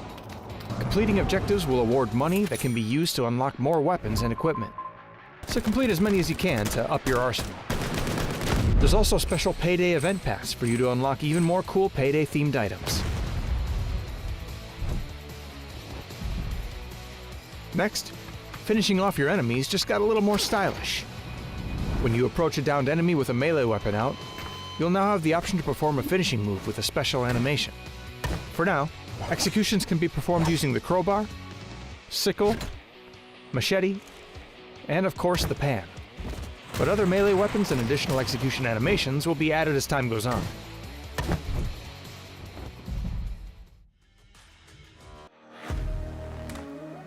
All right, just one more game here for day 2 of PGS 6, and so far so good for the East. There is a little bit of a fight back from the West, but it's not by much. Joining me here, of course, we have Avenger, Toffees, and Mark to talk about this one. For us, so far, this tournament has been a shambles, but we still have 6 games remaining, which is always exciting to see. I will say, though, Mark, if Myth comes out and plays another blinder, it's going to look scary for tomorrow. Yeah, it's dangerous, isn't it? That's at the point that they start to break away. It's a transition day, but one thing hasn't transitioned, that's Myth being at the top. So I'm intrigued to see how this final game does play out. We're obviously going back to Tago. Does it play into their hands? Do we see Dean Snoopers go? Potentially do a 3-horse race. Do we actually see the top stay as this sort of 3-horse pack? Yeah, I'm getting word from the ground as well that as much as, you know, Vitality's ill a little bit, Martin, a lot of the Western teams are a bit tilted from today, be it how the games have been going or anything that's going on for them. Things aren't materializing, and they've got to book up their ideas now and get it going. Yeah, if it isn't you're ill, if it isn't because of the game's getting third party, you just gotta get on with it and shoot people. Everyone has the same start. You're starting in that plane, and you're starting on Tego, and it's gonna be now. Yeah, it's our double Tego day once again here. Mark Toffees, bring us into the last game of the day. It's time to Tego, and it doesn't matter if you're ill because it's time to thrill. You got to come out and put up those big numbers. In the last match of the day, we saw Gen G amplify their game earlier, Mark. They were absolute, well, not great up until that point. And then Game 7, 4th with 6 kills. Game 8, 3rd with 6 kills. Game 9, 1st with 11th kills. That's how you turn around a run. And the question is, can anyone else follow suit? I'd wait and see. Well, I can tell you, is with a crazy flight path. It's a northwest down towards a south-central push towards the southeast. It does favour a sliver of a Tego. And for some of these teams, they need, I suppose, a consistent game or a game that actually they can go over a bit of a bang. With this flight path, though, it's going to be hard to come by. It is time for the drop. It's a tough flight path. It's a tough drop cycle. There are 6 games left to play here in the grand finals with a lot on the line. $100,000 in prizes. But also, importantly, the top 9 positions advance to EWC. A second carrot, if not a massive one, for these teams to continue to chase. And what that means is while you see those top 3 teams separating themselves from the pack, everyone is going to have to go to battle because you have to make sure you maintain your position in that top 9. You want to open up spots for your region. You want to open up opportunities for the teams who are here. So that, I think, changes the way some of these teams have to make approaches in the early game. The old world, Mark, where you would see a team throw caution to the wind right now, I don't think it exists in that space because of how close the bottom of this board is. Yeah, and plus obviously with TBP, I think an element of aggression is needed. And some of these teams need to go and do that. As we look back at some of those highlights, though, from that penultimate game for day number 2. Big shift away. Some of these teams, Petrograd obviously looking for trying to take their compound, but really good play, not just from Gen G, but actually I'm going to come back to Team Vitality. They held their line pretty well, and that was a massive push in, though, from Levante. You said the penultimate game of day 2, and it was so fancy sounding that I second guessed that we were watching the last match highlights. But I love that about you. And this is what it was. It was an action-packed game over on the Dusty Dunes. Some chaos at the end, but the difference is watch Gen G on the south of that circle. They're getting active. Every massive crop sprouts from a little bean, and that's what they did. They pushed him forward. They found a spot, and they got aggressive. On the opposite side, the crazy raccoons hunkered down like Oscar the Grouch in their tiny little trash can, lifting up the lid, seeing is anybody out there? But they got nothing out of it because Gen G now storming down the beanstalk, crushing them like giants, and walks away with a massive chicken dinner. I love Casimir Toffees. It's like these little voices that keep coming out your head. I mean, it's like we've got characters playing out. But I'm with you. I'm with you. They played well, but they got their road run out. The dust can fell over, and they ran out the opportunity. On that leaderboard, though, they want the opportunity to try and close that gap. 54 points is not to be shied away from, surely, though, for the Crazy Raccoons. Look at this. More driving in the desert. Levante, man of the match. This is why. 7 kills, 641 damage, done with brute force and the biceps of a Greco-Roman warrior. Look at him up over the top of this hill as well. Doesn't matter if it's grenades, lead, or fragmentation. This guy knows how to close down a deal and get the flushes to go with it, Mark.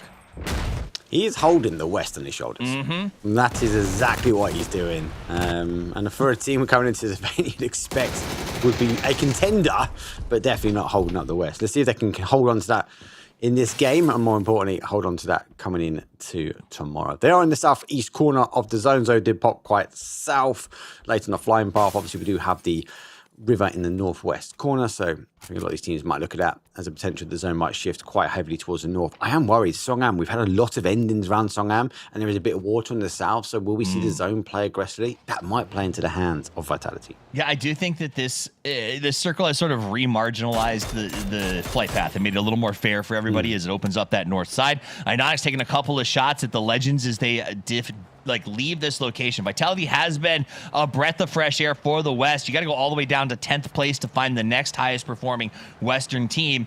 But again, you brought it up. You said during the highlights, so much has relied on the shoulders of Levante, a top tier player who many people I think discovered through fantasy in the last PGC cycle because he was underrated. I don't think a lot of players outside of EMEA were really familiar with how good Levante is, and now we're all seeing it here showcased regularly.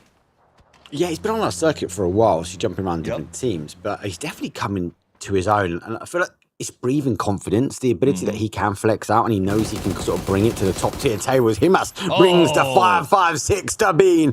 You may say it sprouted, not for much longer. Here comes the reinforcements. Can Himas do 2 out 2? He does. Soul falls down, and he does this for the firm. Oh my God, Himas destroys Genji. Some beans grow and some gets cooked, and then there's the refried option as they get cooked over and over and over again. Salute throws his hand to his forehead and says, I'm out of here, boys. I got elsewhere to go, and falls off to try to just maintain some points for Genji, who are going back to back on some good games, but anyone's legend chases him just far enough to yell, and stay out. What a kick of a boo in towards T1. Salute arrives. Don't know if you know the level of danger that he is in. Hosan, safety in numbers, but unfortunately for Genji, off of a good game, it is again a polar opposite. A day 1 versus day 2, a game 4 versus game 5, and Genji solo warrior has to hold out. Him far from ass, him amazing as he did a huge hold, played ring around the rosy with that car. Genji thought there's no way he stops 3 of us. I mean, even their last player, Salute, was headed over there to say, hey, 4 cars is too many. And then they realized it's him ass. And while anyone's legend has been playing not great, they still are made up by banger players who can have brilliant 1v whatever moments whenever they need to. I love how Myth have made the vote every single game. Stop the count, 94.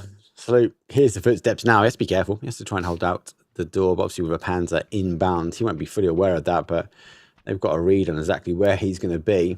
It's just about maybe an exchange here. Grenade is cooked, type looking to try and breach the door. And for Salute, it's not looking good. 3 minutes left. I can't see him lasting much more. Oh, he's doubled as well. He's done. Yep, he ran away from one team only to be found by another as T1 hunts him down, and Salute dies with a whimper instead of a bang. It's unfortunate. Kind of speaks that sort of Genji. Real hit, real miss sometimes. When they hit hard and they get good wins. But at the moment, it's just not looking consistent. I suppose that push onto him, yes, I get it. Send the bodies, it's one man, but God, you underestimated one warrior. Yeah, I don't know if the crouching while looting was necessary there, big dog. But they did what they did, and they took what they took, and now T1 will reestablish themselves in a pretty good spot. Checking with the Supers, another team that could use a few extra points on the board as they continue to chase Myth down that pipeline. And it's funny to say that, for me to go, oh, they got 74 after 9 games, and yet that is not nearly enough to catch Myth, who is 20 points ahead of them right now. These guys are wild. They made one roster change after a PGC performance that had them in 23rd. That one addition of Jacob has made them one of the most lights out teams in development as we cycle towards EWC. Yeah, but it's coming down to them for one big game. So they've had one big game today on the boil. They've had arguably better days yesterday, but more consistent. And they came in with the second. So Sonic's built their entire career on one big game, right? Like one big game is one big deal, and at the right time, it can make all of the difference. It's having that ability to get that game when you need it. Yeah, and that's it. Unfortunately for some of these teams, like we look at the Falcons, that game has not come just yet. They are rotating down this east side now, as they are one of 2 teams remain. Obviously, DN Supers was the other team, as they were trying to hold the bridge, hoping, praying that Falcons might come across their way, but they haven't.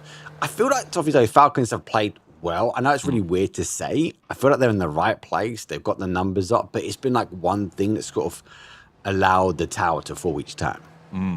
You know, I think there's a song that says you got to be in the right place, but it's got to be at the right time. And I do think that's been an issue for some of our Falcons play and a lot of our teams who are been around the block before. They're making the right moves. It just feels like their timing is a little bit off, or they're not prepared for the 4-man crashes. A great example is that 4-man soup drop on top of Tig in the early game on Tego. Like, it's just not something you're prepared for. So I do think some of our consummate veterans are still being caught off guard by the evolution of the game coming out of some of our more dangerous regions. But look at that. Human, if he went down, if Tig got that knock, and I was a couple of HP away from it, right? Yeah. That would have been a very different fight. The fact that he didn't, he knew he was on the roof. Tig had to fight not just in front of him, but also behind. And it's difficult, even at a seasoned veteran. So it's just not falling their way at the moment. T1, then, well, he's falling with potentially mortars as he lows the trunk. The zone does give away water both north and south, but does play up towards that northwest. So most of the teams already, give or take, centralized up. I fear, though, Petrichor Road is central. We know they can manage zones like this really well. Yeah, it feels like the zone felt a little bit bad about that plane path. It's going to give us the double donut right out of the gate to sort of make it feel a little more fair as we shrink on down. Virtus Pro getting ready for their rotation on the scatter, scouting in the air, but Perfectix trying to get that bird out of the sky is going to let him go on by, but now they can't scout this area. Beamy does recognize that Twisted Minds is right over the top of this hill, and Perfectix has to know. You don't scout far from the core, right? So as soon as he sees that, he shoots it away and then falls back with the rest of his team because he goes, I know if there's a circling bird, there's a nest somewhere nearby.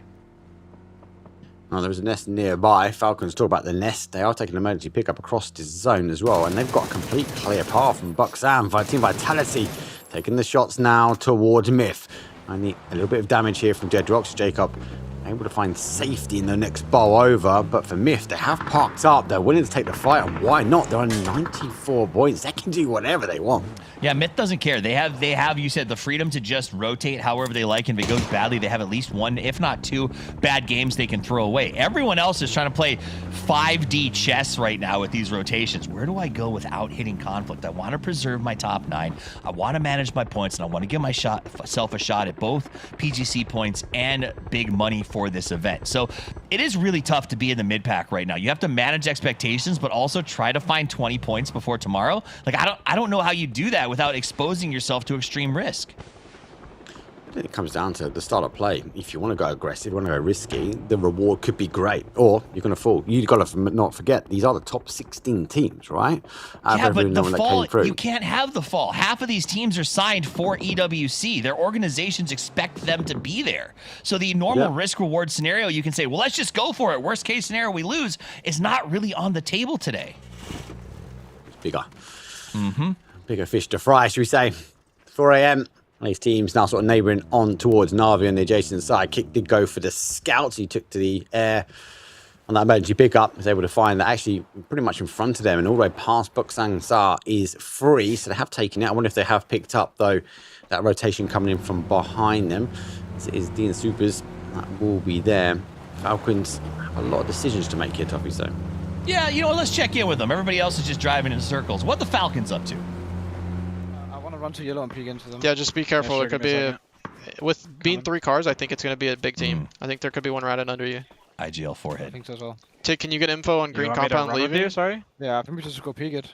On the south, green leaving on pop. Green, yeah. I have to drive towards it. Take someone's car later. I can't see green at all. It's completely trailerless. So if you want me to get info, I have to drive out. Let's not peek aggressive here. Yeah. We can peek a little further left if we want. Taking this back Tesla. Watch our back, Tig. Do you want to take orange? Okay. Yeah, I'm going a little bit left. Close. Could be on the rock on What struck me most was the joy on the faces of the players in that sequence. The stress is palpable, man. You can see it. You can see that they know that this is a time that you have to finish up day 2 with something. You need a spark. You need a big moment here. And all these teams are desperately looking for it. They might need a spark, but Spark's not in the zone, I can tell you that. The zone shifts back towards that sort of west side. Hosan remains. Buksang Hill has now gone. So for all the trench digging that Falcons have done, they have to get back in their cars and get rotated. Lucky enough, they didn't all take the emergency pickup. Navi, will be a compound. A lot of these teams might look in, and for 4 a.m. they're sitting open train. They might have to try and push as T1 on the defensive gets 17. There we go. They start the fight. 17's going to rotate around. Ghost up on the high ground. He's in a good spot to throw grenades, but I don't think he knows where any of T1 is as they just keep using cars, rotating, flipping, jumping out, and causing confusion. 17 doesn't know where to use their ordnance. They don't. 17 damage do back over to the other side of the ridge. They will pop the smokes now, but VP also gets involved in this as they take the high ground. Luke Lux takes the opening. Turns out will fall down with the knock with the mini as they will try and dig and fortify their position because T1 is looking for an escape route. Dropping Tian early is like cutting their Achilles. They're going to have to stop down. They're going to have to fix it or they have no option to run forward. Meanwhile, T1 is going to set up in a good spot. Xiao Wu's trying to readjust. T1 goes, oh man, there's a VP over there. I'm not even sure we want to take this ridge line after that. And they dash away. I love this. All these teams are like, nope, no risk, no risk, no risk. Reset. So interesting. A lot of teams on the bottom of the leaderboard end up fighting each other. It's kind of like ensured destruction. Everyone's looking for those top tier teams to clear and trying to deny the opportunity for them to get more points, but not the case. T1 disengaged. They find safety. Nixie finds Herido, so they will fall down to a 3. And VP find a point. EA on the rotation. Crazy Raccoons. Pio says, I don't necessarily need to fight, but I can spray as you drive by. And EA will get away with a little bit of damage to the cars, but not much else. They find a bunch of holes already dug and say, this seems good for me. And they will plant their claim. This is the problem. 4 a.m. They know they're in a bad spot here. Nice jump scout. Does see EA coming in from behind them. They're going to deny a little bit of line of sight with those smokes. It's 4 a.m. Again, it's difficult. Look, 17 backed up. They're entrenching themselves now. 4 a.m. have nowhere to go. They have to play aggressive. 5 mortars going to get loaded and they're going to land straight on the top of the rabbits. Oh, they were like, this seems like a nice place to sit. And Window was like, yeah, you fell for it. As he preps the mortars, here comes shot number 1. Dorito, more damage from the Doritos than the mortars. Watch out. You too can get the spray right now by making sure that you get watching points. Keep Pavampo at bay. He might have to spray that rock as he's very careful. Falcons looking to try and enter now in towards that southeast corner. Myth are in front of him. They have stretched the defensive line, so they will catch the rotation. If Falcons go in between this kind of scappy kiss of death section, it might be lights out for them. But time is ticking. They are moving. Scappy now sees the cars. He's making the call towards Kiss. They turn back to his way. They're going to try and make the pull up. The Glade is there. I think they've seen the bodies, but they make the stop. And this is not a great place to stop. Oh, Kickstart goes down. The Kiss clamp is too strong. Scappy opens with that beautiful little grenade. Kick drops the fire, opens as he goes to the left side, hoping to make something of this. Falcons have to stop. They have to fight, and now they're hurt real bad. Yeah, the zone hasn't stopped though. That shifted away. Scappy gets the open, as I said, with that grenade. Good play for them. Smokes do come out from the Falcons. That gives them a bit of a time. Second grenade will go through. Shrimsy will fall down. Scappy going to be there. It's good stuff. He has to try and hold, but he's holding that distance. Baron has the overwatch, and another grenade comes in. And lucky enough, it flies over their heads, but for made in time. And Scappy makes no scraps out of the Falcons. Myth does not care. They are willing to do whatever they want because they own this leaderboard. Soup is eliminated in the meantime as Twisted tries to find their way out. Falcons are going to get stuck down with Myth, who has nothing to lose. They'll sit here and wait out the last members as long as they need to, as they're down to 1 player here in Falcons country. It's just Big Tig surrounded on all sides by Myth. Stacked up my med now. Vitality had a little look at it, but they've disengaged. Again, we've seen that multiple times. Mortifier comes in. Twisted Minds in a big 2-2 splits. They do hold hard cover, but they are looking for the kind of that next stage into that phase 4, phase 5. Crazy Raccoons, though, they're another team that needs to try and work their way in. Pio launches up the potential mortar fire, but this is going to be more about potentially trying either digging out EA. If not, he's trying to find them an opportunity to get it. I feel like Pio's just like having fun at this. Like, do you remember that when he said 8 in one game and now he's got another back on the mortars again? This guy's just living his best life in Mortar World. Let's check in with VP. One of the teams that we thought would win, AL, who raced for the final last weekend, is now in the bottom of the boards with 23 points, has to do something. And meanwhile, Pio, the Mortar King, trying to prove that maybe Pio is even better than Trigonometry. Yeah, actually, Team Vitality have crashed in on that. So they've crashed on the back. Levante's going to go flying past. Levante with an MG! He doesn't care. He wants the points, but Pio, he refuses. And Team Vitality, a huge opening grenade from E-Arena, actually will force out. And for Crazy Raccoons, they're down bodies, but they have an opening. You can't stop Piometry or Pialgebra, one of those two, as he seems to be putting in incredible work over here, taking apart teams and then pulling his guns out and defending it. You got to respect that. Meanwhile, VP and AL, the bottom, battling for dominance, and Iraq. Yeah, not much more. They're not even in zone. Eli's face number 4. They're going to have to run the line. There's no one else here. T1 will be waiting. 4 AM does a launch more mortar fire. So unfortunately, the Rabbits are under a barrage of hellfire. Guman is down to 13 HP. Found the dip though. Another wave will come in. That's huge. It annihilates all of them. The Raccoons denied the opportunity to feast. The Raccoons and the Rabbits crawl into a hole, and all it takes is one little piece of dynamite to get them all out, and that'll be the end of it as you get that Raccoons drop down. Pathompong, the last man standing, but he lets them see all of that Pathompong before Crazy Raccoons is able to get him in return. Anyone's Legend out, 12th place, still stays on the bottom. VP came out the top of that. They managed to keep 4 alive, but this rotation could be tricky. They're now in the north, I would say mostly uncontested, but how do you cross that road later? Yeah, Crexy's obviously sort of played away from them just to try and see what's going on. Twisted Minds, that 2-2 split, they're collapsing. Made in Thailand's on the receiving end of that. As we can see Lou pick up Scappy from the other side. So hopefully they're going to run out of line of road. Petrichor Road will be the same as well. Everyone's fixated, focused mainly in the southeast corner. All right, Petrichor on the sneak, moving up through the smoke. Trying to catch him off guard. Can he make it happen? You got oh man, Myth is ridiculous. And now Tingleton takes him Twisted Mind. Stop killing each other, you guys! Oh god. At least I got a bit of how does it feel to shoot someone from the blue. Not for long, but Jordan turns and lays to ways. Lou should go down. Petrichor Road. Final player for them. They're going for a bit more of a full send around. Might even pick up Lou if he continues on this rotation round. The question is, does he hold the line? He doesn't hold the line. Lou's coming for the safety. Petrichor Road does fall down as well. And the Myth finds space. Now as they're the last team. Grenade comes forward. Doesn't get the connection. And then has to try and back away. Oh, he laid down. They just laid down and cover it. The trenches are working as T1 comes through. Ian does manage to get a little ghost. 17 trying to figure out how to hide their way into this end game, and T1 is not having it. They're not having it. The end does find the final blow. That trench kept him alive, but not for much longer. Made in Thailand, up to 6 kills, able to manage their chaos. Surely someone can put a stop to them. Somebody, please. 101, and everyone who could catch them is dead. Why is it like this, Mark? It's like infuriating. I'm not going to answer. I'm not going to answer for you. 101 points. They're doing well. Made in Thailand. They've been the pick the whole way through, and they picked the top of the leaderboard, though.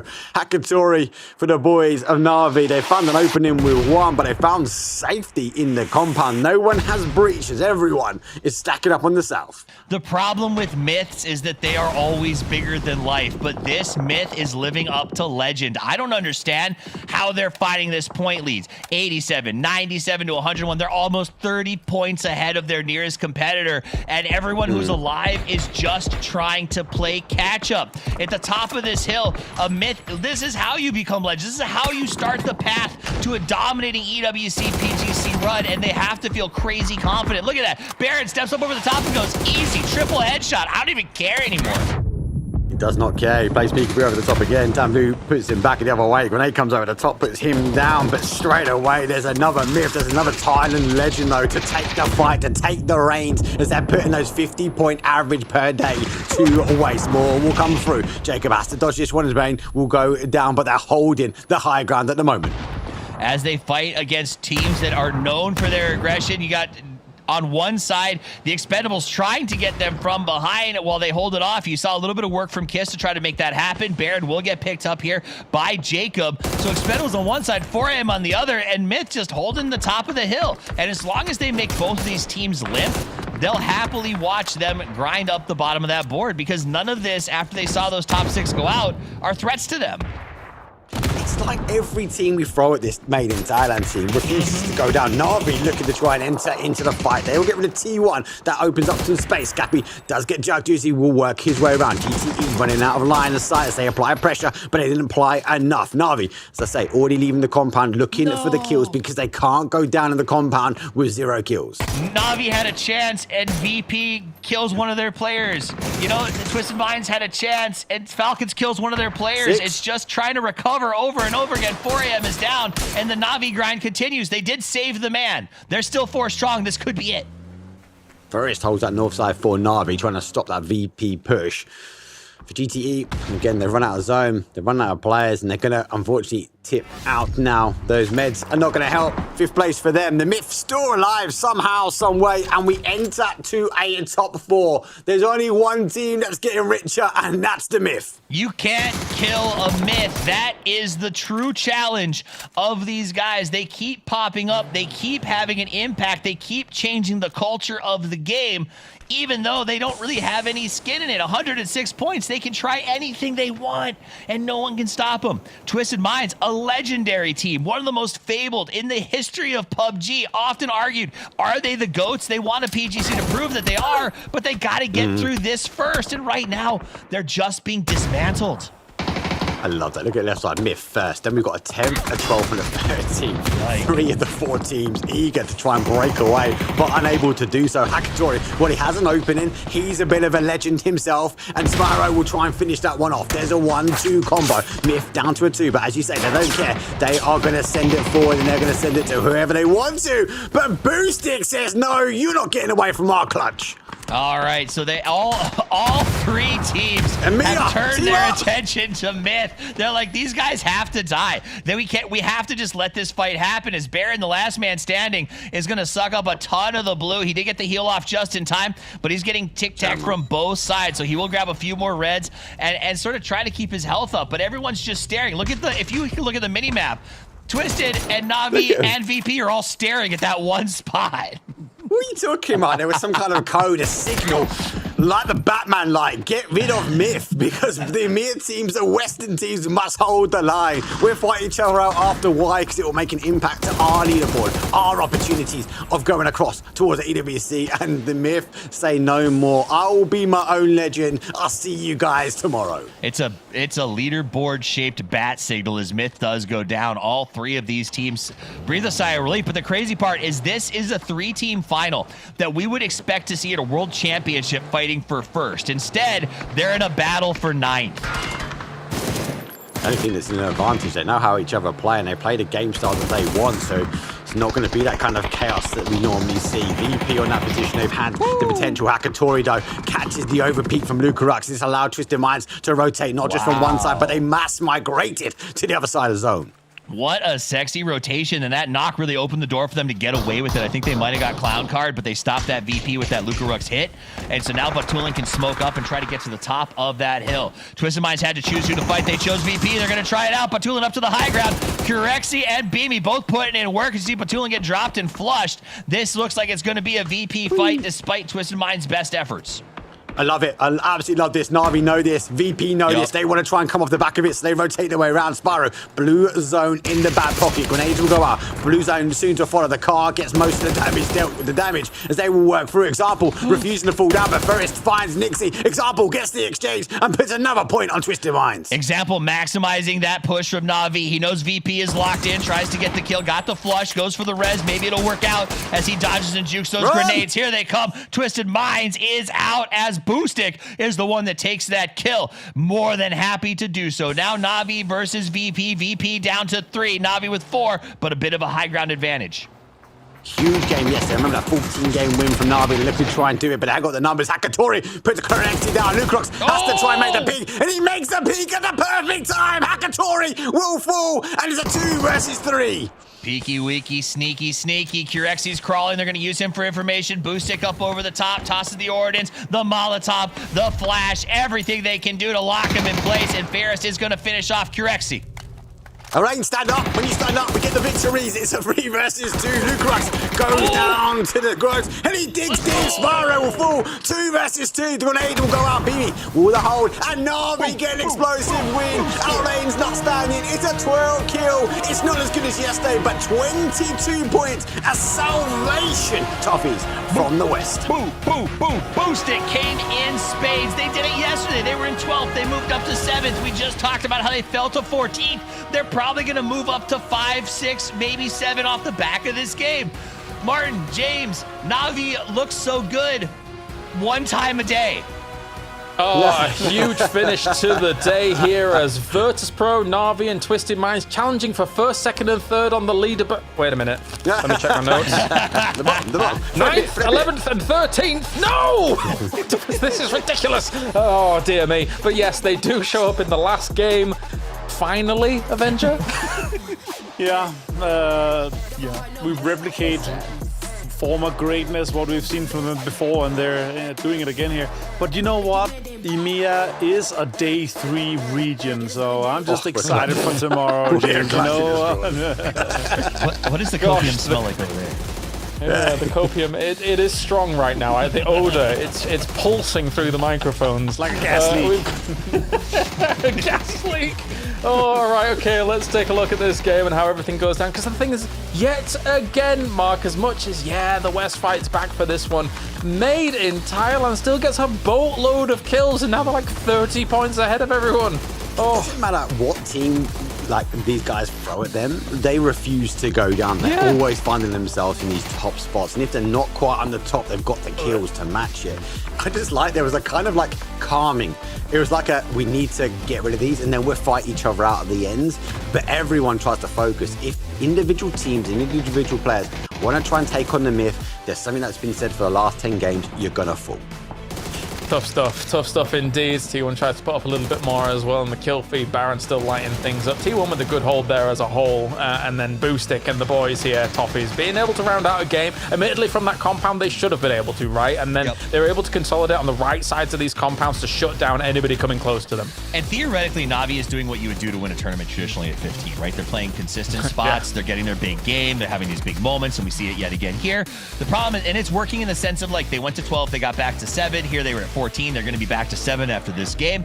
The problem is Myth. Myth's consistency is so stupid right now. First, third, eighth, first, sixth, fifth, fourth. You can't plan on that. You can't plan on a team who is just outplaying everyone at every single turn. And I can't even figure out the recipe, and I get to watch it from above. 22 points for Na'Vi and 14 points for Virtus Pro on the catch-up here, trying to make something happen. Technically, Na'Vi jumps up to the 1 through 8, as now they find themselves at 7th place here. But any team trying to assail and assault what Made in Thailand has been able to put up Avenger has got a tall task tomorrow. Yeah, it's almost impossible, I would say, at this point here. It almost looks like it's a one-horse race for first, and then everyone else is fighting for second. Although Boostic, Hackatory, big effort here from them. But it's just been that one game, 2 games. Boostic also had a good wipe, 1v3 on the arena, but what a rough set of games for most of them. Only Myth being able to get into triple digits here, and so far ahead of second. I'm worried for tomorrow, man. You guys might call the winners on game 2. They might. Imagine if Myth comes out and just says, you know what, we'll win the first game. You're like, oh no, this is a problem. But anyway, of course, here's the Na'Vi numbers as they do look good. Boostic, no doubt, going to be taking the man of the match for this one, Mark. Yeah, I'd expect so. And look, I like that. Na'Vi, as you say, they playing from the compound, they're playing for the win, they're playing for those average points to be high. But at some point, they had to leave that compound, and it was aggressive. It wasn't until then that Na'Vi didn't get the kills, and lucky enough for them, so Boostic is going to get man of the match. 800 damage for the Prodigy. Looking good here, Toffees. It's hard to be excited. That last graphic we saw, where you're like, oh, look at Boostic, the Hackatory's number 2. But there's Scappy still showing up, right? So, right now, it's a schoolyard fight, but the final boss is just lounging in the corner, reminding everyone, hey, we're still here, and when you beat them, you've got to beat us, as they flex their rippling muscles and their giant neck. Speaking of legendary bosses. Look at Heaven dropped the 5th.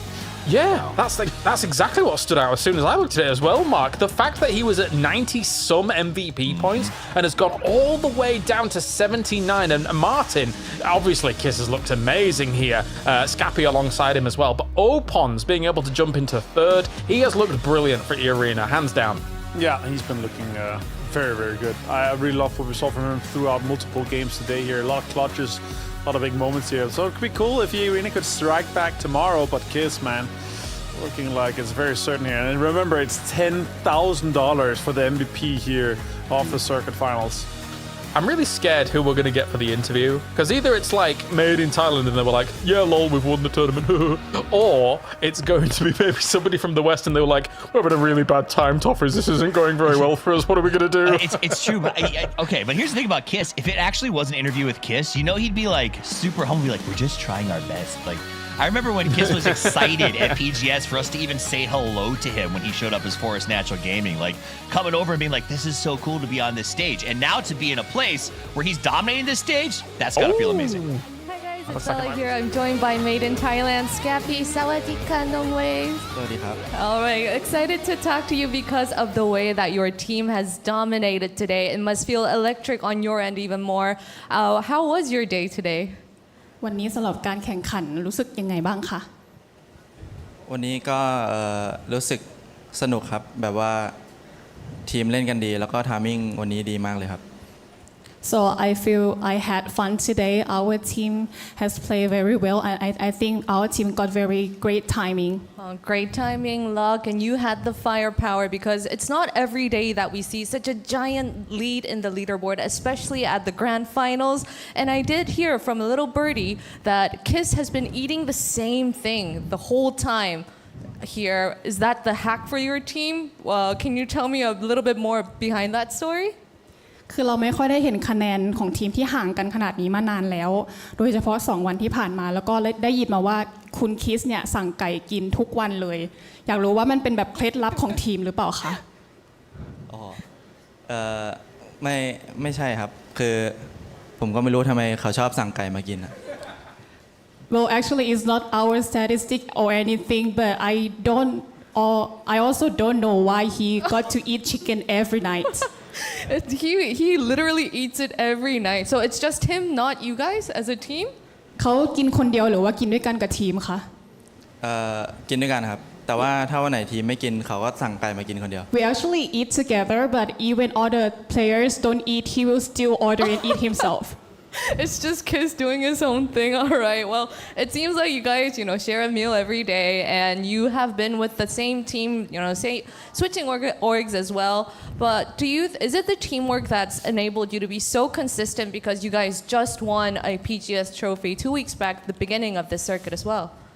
ก็เมื่อ2 สัปดาห์ที่ผ่านมาเราก็ได้ชนะไปแล้วใช่ไหมคะถ้างั้นคุณคิดว่าการที่เราเล่นเป็นทีมอย่างเงี้ยเป็นเหตุผลหลักที่ทำให้เราทำคะแนนได้ดีในวันนี้ด้วยหรือเปล่าก็น่าจะเกี่ยวครับแล้วก็เรื่องแผนการเล่นแล้วก็มูดในทีมด้วยครับ Yeah, I think the teamwork was the great factor and also we had a great plan. We talked to each other and our players had a great communication so that's why You make it sound very easy to be that dominant. All right. Thank you, Scappy, for joining me. This was our first post-match interview. I hope to catch more of you later as well.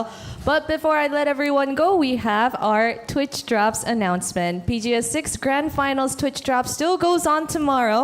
So if you missed your chance today, be sure to come back and secure your drops. Well, at the banner here, it says all the instruction you need, but make sure that your Crafton ID is linked with your streaming platform account because this is only a limited once per account deal. All right, thanks for joining us here at PGS Grand Finals Day 2, and that is all from me and Scappy for the day. 감사합니다. Bye-bye. Bye-bye.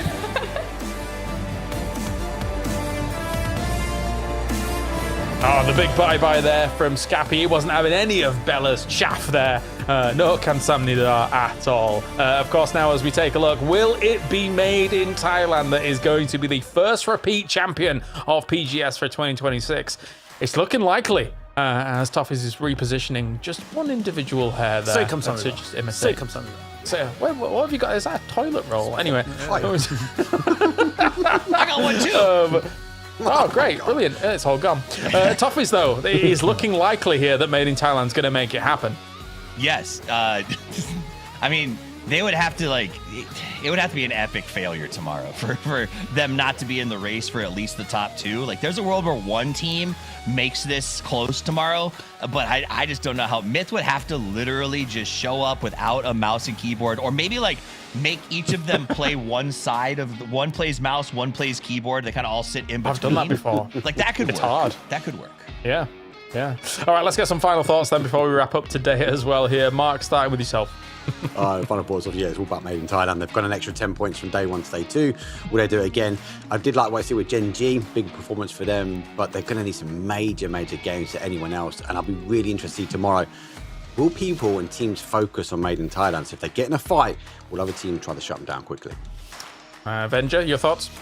Yeah, I think once you get to it, the big things is if E-Arena manages to hold on to like a top 6, then they're to Esports World Cup. If they don't, they're going to fall out and someone else is going to take it. Sure, there's still some other chances for other teams that don't make it, but that's the big obvious one to me because they cannot be saved by anyone else. They cannot be saved by mid. They cannot be saved by any other team here because that's another team that's on the line for it. So let's see what happens once we get into tomorrow here. But if they could secure their own spot to Esports World Cup after what we saw from them, obviously in PGS3 where they did extremely well, it'd be cool for them to come in. Also, huge prize pool here in the circuit final. Yeah, it's a good point. We'll try and keep people updated throughout the day tomorrow and when all these fluctuations potentially occur. Toffee's final thought? I think it's going to be an interesting day of play tomorrow. I think Myth is going to set some sort of world record here because I am a little worried about the tepidness of the mid pack with EWC on the line. So I think tomorrow we're going to see some cold feet as some of our teams in the mid decide to just maintain. And I think tuning in is going to be worth it because I think teams like Myth, Petrichor, and Soup could go absolutely crazy without the stakes to worry about that some of our teams in the mid do. Good question. All right, well, let's wrap it up then here for day number 2 of our grand finals here for PGS6. Of course, we've got PNC on the way. We've got EWC on the way. PGC is on the way. It's all PUBG all the time here for 2026, and you guys have got lots to watch. That does it for us here for day number 2. We'll be back tomorrow, same time, same place, to conclude PGS6, conclude the circuit, and find out who is moving on to EWC. We'll see you then for more PUBG action.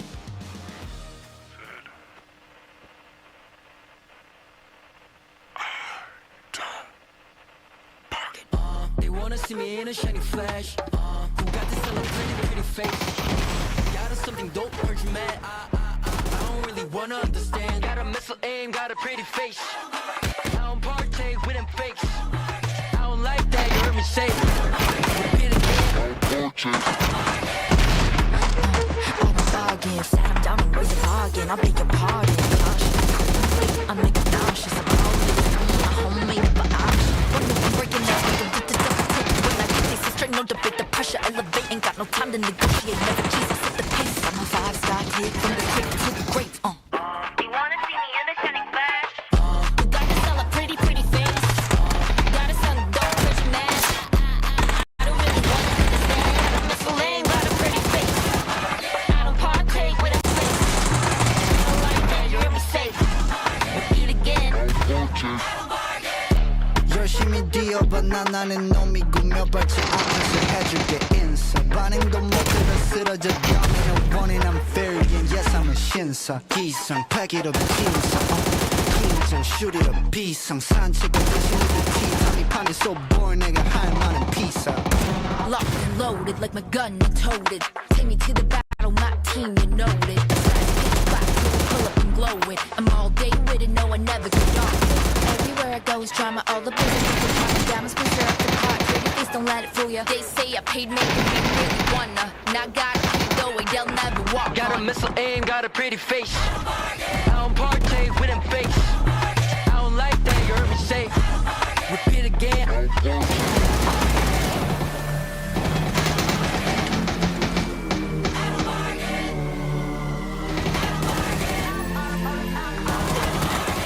so tired of hates and comments why you got no sense that's common talk the beef get cooked like ramen I just make gala and I dress her up with diamonds I know I don't bargain you can price me look at all my garments 나는 놈 위에 있는 놈이 난데 채널 고정이 5번으로 내 향이 남네 난 got a missile aim got a pretty face I don't partake with them fakes I don't like that you heard me say repeat again I don't partake got a missile aim got a pretty face I don't partake with them fakes I don't like that you heard me say repeat again I don't partake